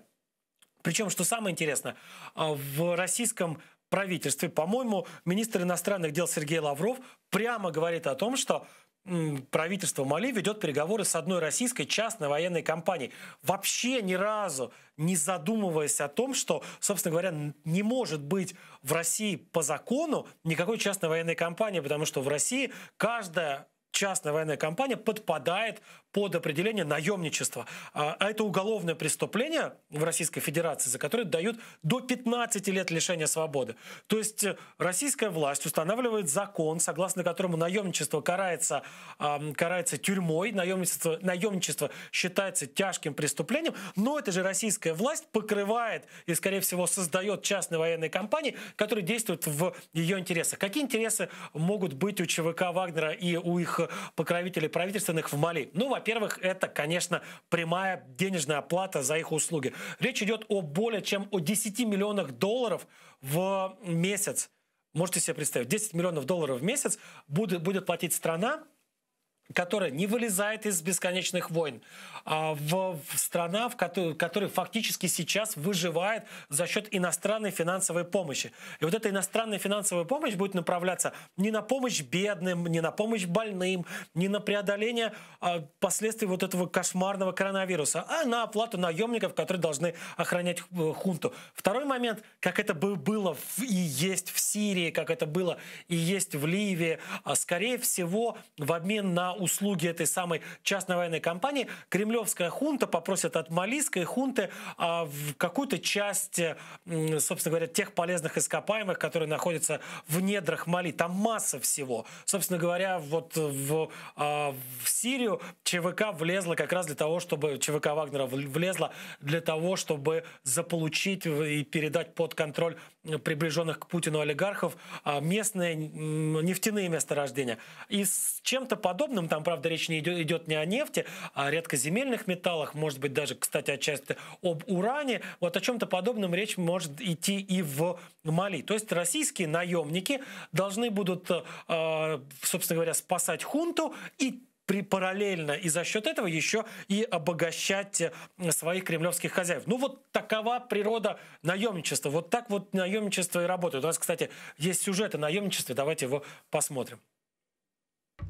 Наемничество – одно из древнейших занятий человечества. В самых ранних дошедших до нас памятниках литературы частенько упоминаются люди, принимающие участие в битвах не из патриотизма, желания защищать свой дом или наказать обидчиков, а ради денежного вознаграждения. Так именно наемники являются главными героями самого известного произведения древнегреческого писателя Ксенофонта «Анабасис». В этой книге изложена история злоключений похищении греческих воинов, нанятых персидским царевичем Киром-младшим, который мечтал захватить трон, но погиб в бою. Преемники греков, римляне, предпочитали не сами идти в наемники, а платить представителям других народов за участие в войнах на их стороне. Так, покорив Центральную и Северную Европу, римляне взяли за правило платить вождям одних германских племен за то, чтобы те защищали римские поселения от набегов других германцев. Наемники вскоре решили, что им мало одного лишь денежного довольствия и начали требовать равных прав с римлянами. Империя ответила резней зарвавшихся германцев. Отношения с ними были испорчены навсегда. И в 410 году нашей эры отряды вестготов, среди которых наверняка были и потомки римских наемников, захватили и разорили Рим, уничтожив древнюю империю. От собственных наемников пострадал и заклятый враг Рима – Карфаген. Тамошние правители всегда предпочитали воевать чужими руками и не скупились на зарплаты нанятым за границей солдатам и офицерам. Но после поражения от римлян в Первой Пунической войне Карфаген оказался разорен. Наемники остались без зарплаты и взбунтовались. Бунт перерос в настоящую войну, которая едва не закончилась крушением Карфагена. Византийская империя, власть в которой распространялась на территории, прежде управляемые Римом и Карфагеном, тоже знала толк в наемниках. Византийским императорам служили норманы, англичане и даже жители Киевской Руси. Все вместе они назывались варяжской дружиной, и следы их пребывания до сих пор заметны в Стамбуле, городе, который под названием Константинополь много веков был столицей Византии. Так, в мечети Айя София до сих пор можно найти выцарапанные на стенах скандинавские руны, относящиеся к XI-XII векам. К слову, наемников хватало и в армии османского султана Мехмета II, который уничтожил Византийскую империю и в 1453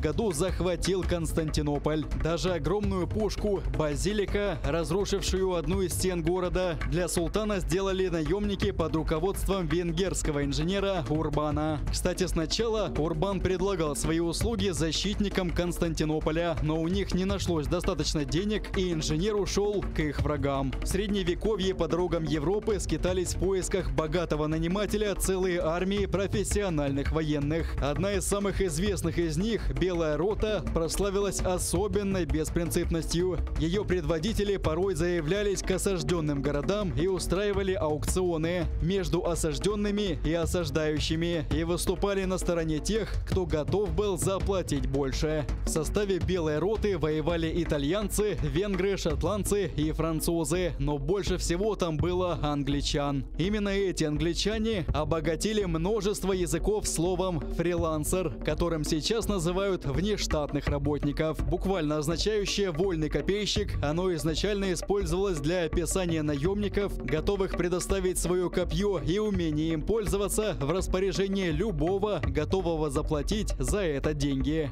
Никколо Макиавелли в главном своем труде «Государь» предупреждал об опасности использования наемников. Он писал, что этим ненадежным, недисциплинированным и не боящимся Бога людям ничто не может помешать в самый ответственный момент перейти на сторону готового заплатить больше врага или попросту сбежать с поля боя. Но одна категория наемников опровергает слова великого мыслителя. Швейцарские наемники, первыми среди европейцев, овладевшие мастерством использования алебард, прославились как верные долгу и бесстрашные солдаты. Европейские правители нанимали швейцарцев как минимум с XIV века, а в 1506 году швейцарская гвардия стала официальной охраной Папы Римского. И эта привилегия сохраняется за швейцарцами и по сей день. Папская гвардия не принимает, как в прежние века, участие в битвах и осадах, а лишь повсюду сопровождает понтифика. Так что сейчас ее бойцов и наемниками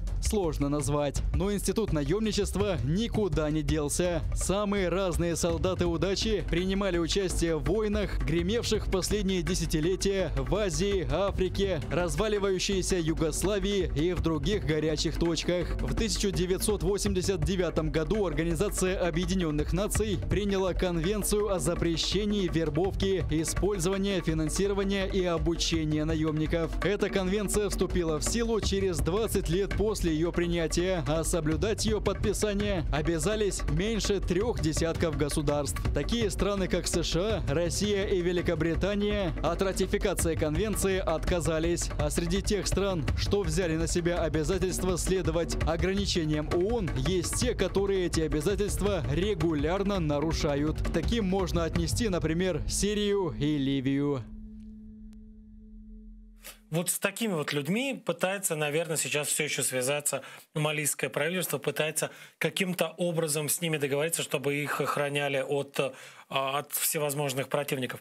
Но, возможно, есть не нулевая возможность того, что все эти переговоры с ЧВК «Вагнер» — это просто, скажем так, шантаж, попытка попугать западные правительства, добиться от них какого-то участия, более активного участия в войне и в защите этой самой хунты на территории Мали. И, возможно, похоже на то, что это удается. Почему? Потому что, вот смотрите, французское правительство, британское правительство и представители военных командований разных европейских государств высказались с осуждением этих самых затей, возможного подключения к конфликту в Мали российских наемников. Более того, французы, немцы и представители других западных стран сказали, что если туда придут российские наемники, если туда фактически придут уголовники и преступники, то иностранные контингенты будут выведены. И малийская хунта и ее вот новые российские друзья один на один окажутся с туарегами, с Аль-Каидой, с ИГИЛ, со всеми, с кем только можно. И разбирайтесь сами, дальше делайте все, что хотите. В ответ на это там представители хунты несколько заголосили, начали кричать: не бросайте, не оставляйте. И мы же пошли с ними разговаривать, значит, с этими российскими преступниками только потому, что вы собираетесь выводить часть войск, только потому, что вы нас собираетесь оставить один на один, значит, со всеми нашими врагами. И вот похоже, по крайней мере, вот появилась уже информация со ссылкой на официальные французские лица, что Франция несколько пересматривает теперь скорость вывода своих людей, своих военнослужащих из Мали, и все-таки значительную часть контингента своего там оставит. Плюс ко всему Франция пообещала открыть некие военные учебные заведения, по крайней мере, одно военное учебное заведение для того, чтобы готовить малийских военнослужащих и сотрудников служб безопасности в соответствии с современными европейскими подходами. То есть, по большому счету, французы сказали: так, ребят, мы пока здесь побудем, но параллельно научим вас самих воевать в соответствии со всеми современными достижениями европейской науки военной, научим вас новым тактикам, новым стратегиям ведения войны. И вот только тогда, когда мы поймем, что вы готовы, что вы вооружены, умеете пользоваться современным оружием, будем решать, что делать дальше. Так что, в общем-то, можно сказать, что здесь еще так ничего не решено, и что, может быть, Мали несколько еще сможет, еще есть шанс избежать судьбы тех стран, куда все-таки наемники пришли. Тех стран, где ЧВК Вагнера чувствует себя как дома. И вот, как я уже говорил, одной из таких стран является Венесуэла. Там давным-давно присутствуют российские наемники, там российские интересы совершенно очевидные. Помочь, значит, главному антиамериканисту западного полушария Николасу Мадуро утереть нос Америки, как думает себе эта Россия, как представляет себе эта Россия.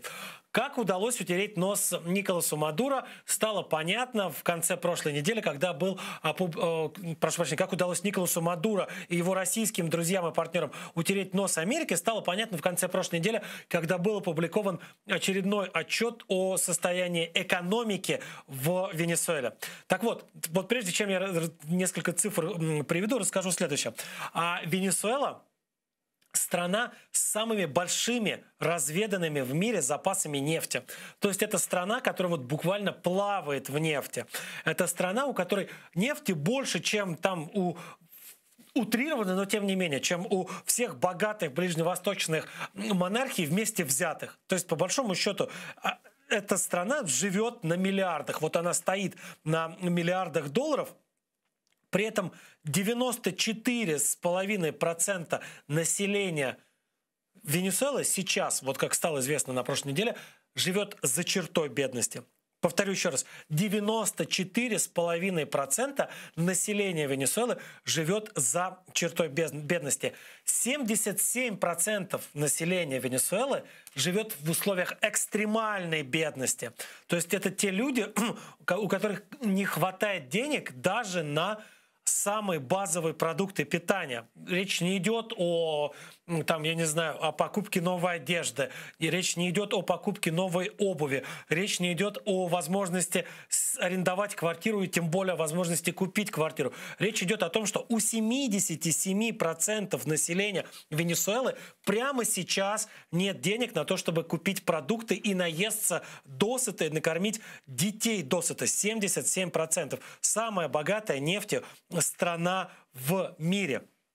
Кстати, эту нефть перерабатывать Венесуэла сама не может. Дело в том, что западные санкции оставили ее без технологий, без оборудования, необходимого для добычи, переработки этой самой нефти в объемах, которые бы хватало для того, чтобы, собственно говоря, поддерживать другие отрасли экономики Венесуэлы в рабочем состоянии. Плюс ко всему, главный рынок сбыта нефти, нефтепродуктов из-за тех же самых санкций, а это рынок Соединенных Штатов Америки, для венесуэльской нефти закрыт. И все это благодаря кому? Благодаря Николасу Мадуро, человеку, который продолжает называть себя президентом Венесуэлы, который в глазах части мирового сообщества, в первую очередь там России, Ирана, Китая и еще нескольких стран, признается действующим главой государства, но в глазах Соединенных Штатов Америки, значительного числа стран Европы и еще ряда стран региона считается узурпатором. Вот из-за действий Николаса Мадуро страна оказалась в том состоянии, в котором она оказалась. Повторюсь, 77% не может досыта наесться и накормить своих детей. Кто такой Николас Мадуро, спросите вы? А вот посмотрим, узнаем это из сюжета. Николас Мадуро, названный в честь отца, родился в 1962 году в семье рабочего венесуэльца и его жены колумбийки Терезы. В свидетельстве о рождении указано, что Николас метис, то есть среди его предков есть люди африканского и индейского происхождения. Сам Мадуро говорил, что его дед был евреем-сефардом, переселившимся из Европы в Венесуэлу и перешедшим на новой родине в католицизм. Семья будущего президента отличалась левыми взглядами. Отец долгое время даже был профсоюзным лидером и организатором стачек и забастовок. В старшей школе и сам Николас Мадуро находит себя в политике и становится активным участником ученического союза, защищающего интересы школьников. Скорее всего, политическая работа так и не позволила ему сдать выпускные экзамены. По крайней мере, записи о выдаче Мадуро аттестата зрелости в школьном архиве нет. В конце 70-х Мадуро устраивается работать водителем автобуса. Несколько лет он возит рабочих на стройке метрополитена Каракаса и подрабатывает телохранителем у одного из лидеров венесуэльских социалистов Хосе Рангеля. В середине 80-х молодой Мадуро отправляется на Кубу, где проходит обучение у местных коммунистов.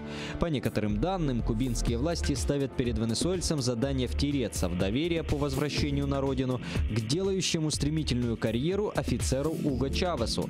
Якобы кубинцы через Мадуро хотели убедить популярного УМАС военного встать во главе социалистических преобразований в Венесуэле. Как бы то ни было, Николас Мадуро, вернувшись домой, действительно довольно скоро сошелся с Чавесом.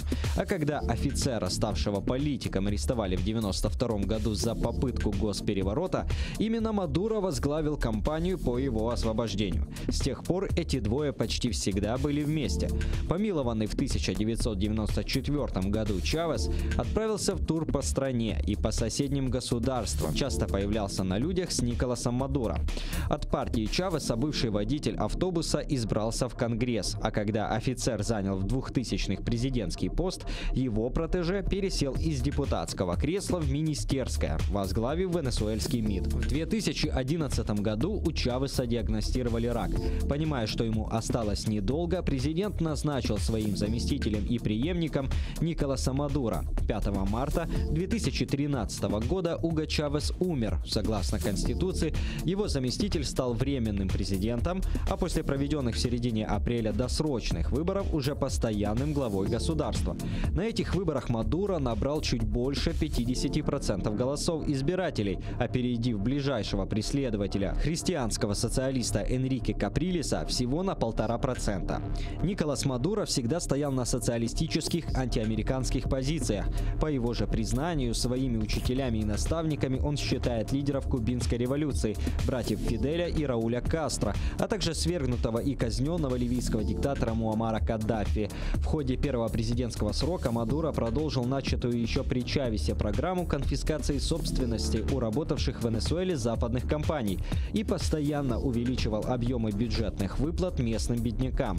Результатом этих действий стали инфляция в 2 миллиона % за 6 лет, бегство из страны каждого 10-го жителя, тотальный дефицит даже самых необходимых продуктов и средневековые показатели детской смертности. Тем не менее, по итогам прошедшим в 2018 году выборов, Мадуро был переизбран на второй шестилетний президентский срок, получив почти 68% голосов избирателей. ООН, Евросоюз, Соединенные Штаты Америки, Австралия и ряд других государств и организаций не признали результат этих выборов, посчитав, что и ход самой избирательной кампании и подсчет голосов проводились с грубейшими нарушениями. Но, тем не менее, этот человек продолжает управлять страной, продолжает руководить ею, продолжает распродавать золотой запас для того, чтобы хоть как-то поддерживать экономику на плаву. Получается не очень, потому что средняя зарплата в госсекторе, например, сейчас составляет в месяц, вдумайтесь, $3. $3 составляет средняя зарплата в госсекторе, а частного сектора толком и нет. И люди живут очень часто вот действительно в натуральном хозяйстве. Кто-то что-то выращивает, какие-то овощи или фрукты, кто-то выращивает какую-то живность, и потом меняются, так и живут. Но понятно, что это в основном жители сельской местности. Горожанам куда сложнее. И вот этот вот самый странный, бесчеловечный эксперимент над венесуэльцами Николас Мадуро и его российские партнеры и помощники продолжают, к сожалению, продолжают. Это был Прайм Мацарский в эфире телеканала АТР. Прощаюсь с вами, увидимся через несколько дней. Всего хорошего.